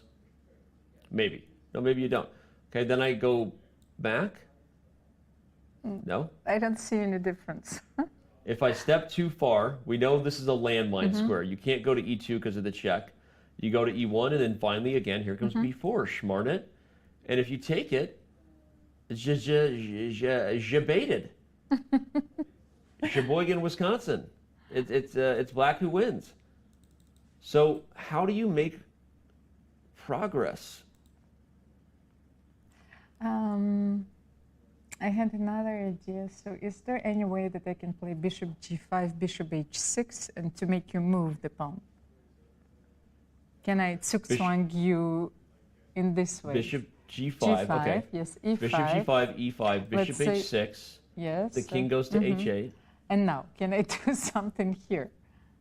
Okay, that's interesting because now, all right, so we're actually onto something here. Because again, to create zugzwang, you have to take away your opponent's options. You have to make them make forcing moves to eventually maybe reach a position, where they've gone too far. At the very least, in Almira's plan, we've now corralled the king in a way that he's stalemated.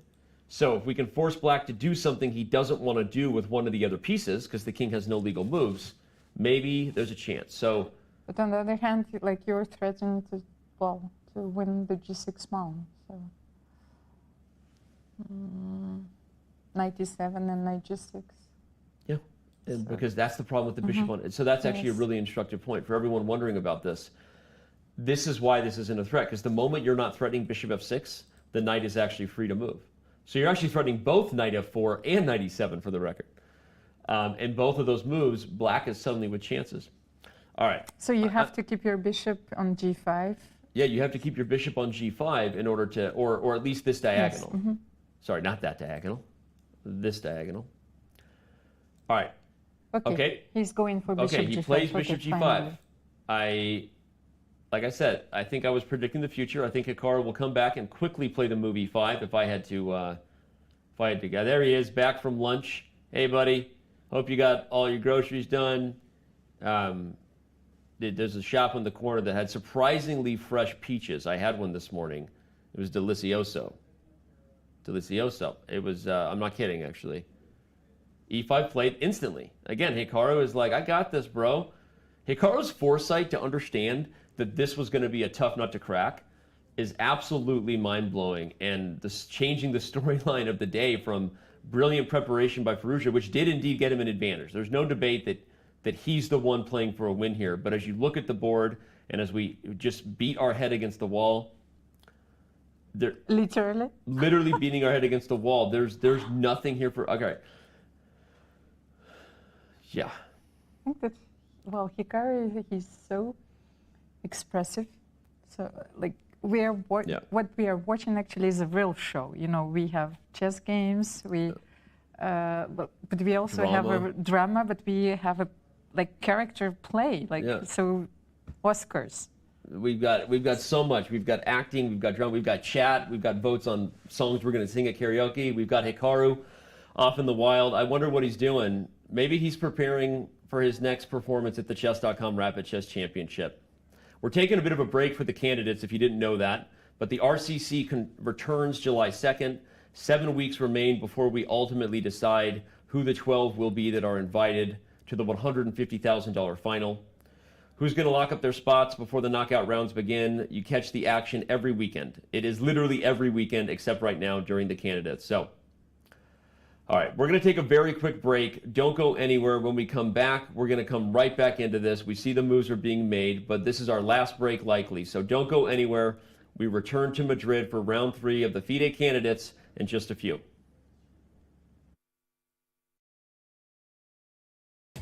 Right on your phone? You don't even need to download an app. Just open any mobile browser and head to chess.com/events. You can see what's happening right now, check out top games, see results, and so much more. Try it for yourself at chess.com/events.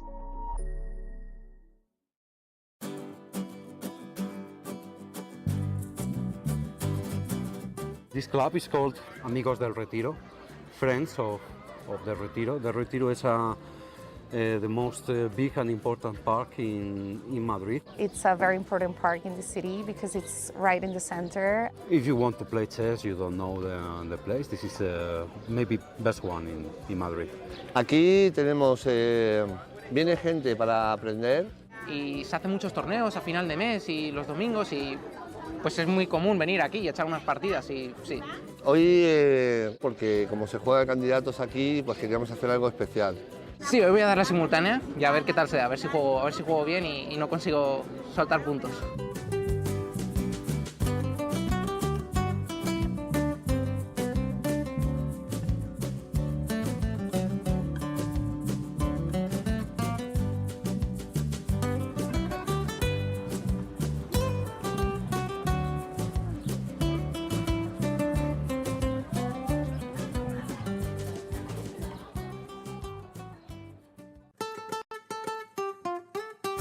The defending champion Jan Nepomniachtchi is back at the candidates, effecting his second straight bid to challenge for the World Chess Championship.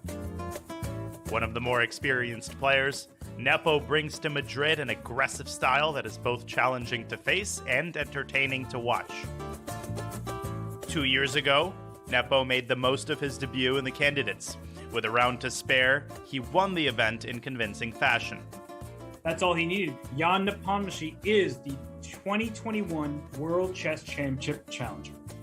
That victory led Nepo to a World Championship match with Carlsen and also secured his return to the candidates in Madrid this year.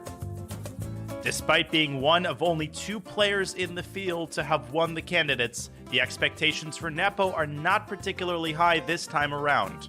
However, his confidence from having won here before, in addition to his years of competitive experience, may offer him a shot to turn some heads. If Nepo should pull a major upset and face Magnus Carlsen again, the two know each other well.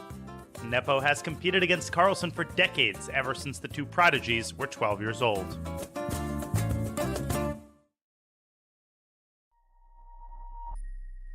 This is going to be a real-time breakdown of Danny Wrench's games all-time on Chess.com. That's cool. Oh! In the last month, I am playing 83.12. I'm less accurate than them in every stage. Yeah. Man, that stings a little You bit. should Okay. do the more game review. Okay. Yeah, thanks. Okay, so Tuesday sucks. I gotta stop playing chess on Tuesday. Oh, it's because it's Title Tuesday. Look how many blunders there were back in December 2020. And now December 2021, 1,600. Don't look at this number. Look at this number. Best. Let's go to tactics. Mates. I'll probably need to work on these ones. Yep. Every single rook fork that has presented itself to me, I have found. No one has a higher percentage of rook forks than I do. Yes, correct. These are literally the knight forks that you missed. I missed knight d6? You saw it just now. What the is wrong with me? I could have done here and then taken this pawn, and I'm winning because my pawns get held together. That's probably the coolest part about this feature. Like these positions against Hess? Rook there for rook e2! And he blunders mid and one! Oh my goodness! I'm awful!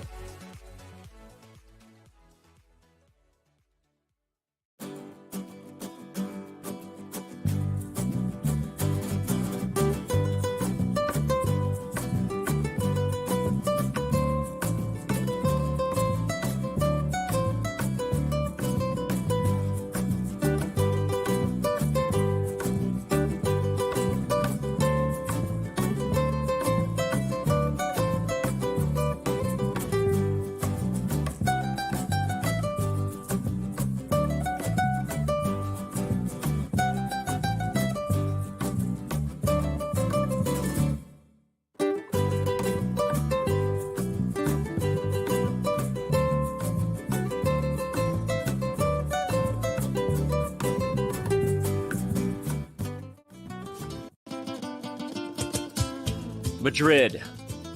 Civilization here is almost as old as the game of chess. Some claim the queen was given her powers to honor Queen Isabella. That, my friends, is a chess legacy.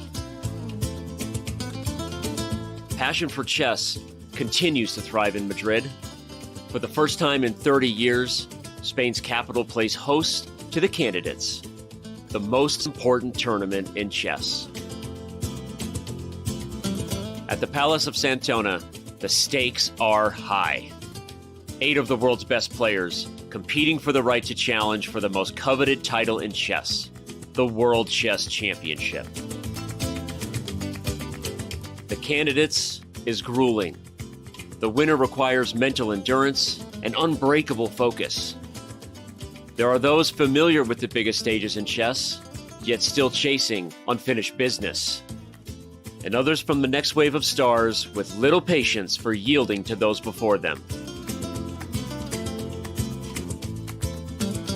Mis amigos, the next challenger to the world champion of chess must come through Madrid.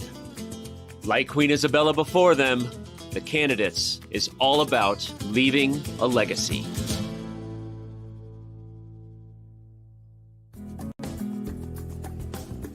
Palacio de Santoña. Look at the beautiful art, Almira. Well, that's all I'm looking at, the beautiful art. What do you think about it? I'm counting the angels. There's something about naked baby statues. Am I right, Almira? I don't know. What do you think? Okay. chess? I don't know. Speaking of young people, he's not a naked baby, but he is the baby amongst these 8 competitors. I'm sorry, I'm going to lose it. Are we live? We are live. I'm so sorry. Indeed. Did you think I was kidding when I Yes. said something about naked baby statues? All of them. I was hoping you were going to give us a breakdown of naked baby statues. Okay. It's for some reason when you put wings on them and give them a bow, it's okay to just have a bunch of naked babies everywhere. You know, they turn them into angels and we're all just supposed to play along. Any hooters. What we have here is Alireza Firouzja, no longer a baby. He is a man child, a beast among men. This guy is shout out to Peter Griffin. That's a blunder. I've made a few, but no, he's a monster. For many years to come, we're going to be looking at that guy. So you better get used to it, regardless of what happens in this game, Almira. But I feel like the longer he thinks, the more we've just hit the wall. I've turned the engine on. We're okay from here So on you out. know, yeah. From here on out, we're just going to look at what the engine says and see if there's a way to figure it out. By the way, King E1 is on the board. Wait. But did we try King E1 in this position? He just did it, and the computer instantly says B4 is a draw. Yes, but we. As the late and great Emery Tate would say, after that move, you know what the computer said? Zeros. No, Sorry. but we know that B4, like you cannot take, then you simply have to bring your king closer. So B4, you cannot take AB because A3. Look. No, I'm with you. I'm just like, can I drop an F-bomb? I'm flipping blown away by Hikaru Nakamura in this game. The moment he played C3, Almira, the dude got up. He spent a total of maybe 3 minutes at the board in the last 2 hours. Like he knew it was a draw before Stockfish did. Right? I know sometimes he can bluff or whatever, but everything about this has said like he knew it was a draw. Firouzja took an hour, kind of came to the same realization, and now we're about to see Hikaru Nakamura hold against great preparation from the youngest beast in the field. Well, that's why I still think that, well, even if we are facing such a technological progress these recent years, that the state of technological singularity is not, well, at least I hope, is not here soon. Yeah. It's because this is a proof. Human will, the willpower, right? It's willpower you're saying is still greater than the machine. So you're saying when Skynet becomes self-aware and launches the missiles, Hikaru will be our John Connor? No, I was thinking more about the 2001 Space Odyssey. Oh, okay. Kubrick's, That's also and this a great, one, you know, one, this, yeah. like, and they're playing a game of chess. Yeah. You know, Halls. So, Yep. I think Firouzja is aware that there's just knowledge. Now, do not play A takes B4. Oh wait, no, you can play A takes B4 No, here because it's- bishop C1. We were looking at similar positions, Almir, and the bishop was here, and then it was losing. Ah, yes, okay. So he Take can on take, B4, and the reason A3. everybody is because on A3, bishop to C1, C1. A2, bishop B2, and what will happen is, wait, no, you don't play A2. If bishop C1, I think you immediately go for the pawns, because now you're not threatening bishop F6. Yeah, he instantly played knight F4. Hikaru knows this is a draw. No, oh, he takes there because there's knight B4. Was there another one? No. Okay. No, he was. Okay, so it's the only one. Okay. Well, it's just, I can't keep up. So, but you can. Why can't you take on A3? It's still a draw. Knight C2, and then you go for the pawn. Yeah. No, it's brilliant. Almira, let me ask you something. If this is the first meeting between these two, over the board chess is back. Nakamura is back and over the chessboard. He's not just a streamer anymore. We know Firouzja is going to be the future for a long time. What do you think? This is a little bit of the future. I could get used to this type of battle between these two guys. What do you think? A little taste of the future? This game is, well, it's a living proof that, you know, they're at their best now. Probably Firouzja will improve, of course, but once again, Hikaru is playing some brilliant chess. Like if he managed to defend this position. So, yeah. This is a draw. So you're saying you could get used to this. I think chat could probably get used to this. This has been a battle for the ages. Alireza Firouzja brought the heat. He left nothing at home, literally. He brought home preparation, brought it all to the board. He was better. At one point, I think we thought this was going to be a winning endgame. Wait, but king d2 is such a tricky move. Of course, you have to go knight d5 and go for the bounce. But You have to go back. You have to go back, yes. Yeah, you have to go back in a hurry, actually. That's maybe the only move. Because if you play a2, bishop b2, and and you lose. You lose. And if you play king g7? If you play king g7, look, he already knows it. What are you doing, Hikaru? None of us have figured it out yet, Hikaru. Slow down so that we can figure it out too, Hikaru. Let us play. If you play king g7, you can simply He's already figured it out. a3, of course. Sometimes you can be a real jerk face, Hikaru. Obviously, I'm saying it in teasing because you just figured it out faster than the rest of us, and now we're all figuring it out an hour and a half after you did that this was a draw. This is simply probably one of the most intense draws that I've ever seen. Seriously? Yes, this is an absolutely epic battle. All the way until the, literally, you can't play any further. This is a table-based draw, legal draw. I can't checkmate with a knight. Firouzja is smiling and... Okay, I think Hikaru was saying he thought he was winning if he did something different than allow c3. I'm speculating, but I am entertained. For all those of you who photoshopped Hikaru Nakamura's face on Russell Crowe, thank you. You'll get your diamond membership. But the answer is yes, I was entertained. It's a pity we cannot hear the players' analysis. I don't know. I don't know that that's something we can pull off, get an audio of that room. So I'm not even going to request that because my producers are going to literally strangle me if I make that request. But it is cool. I just wish I had a professional lip reader. Can we have somebody out there do some bad lip reading videos of chess? Come on, there's a professional lip reader out there. You guys have all seen that channel where they do bad lip reads of NFL. Start doing that, and Chess.com will buy your channel and pay you lots of money. Because what I want right now is for someone to do a bad lip reading. He's like, oh, you want some sushi? Yeah, I love some sushi. Like, oh, okay, cool. I know a great place. Yeah, I do too. In fact, I was thinking we could order the spicy tuna. Yeah, spicy tuna is my favorite, but don't forget the Vegas roll.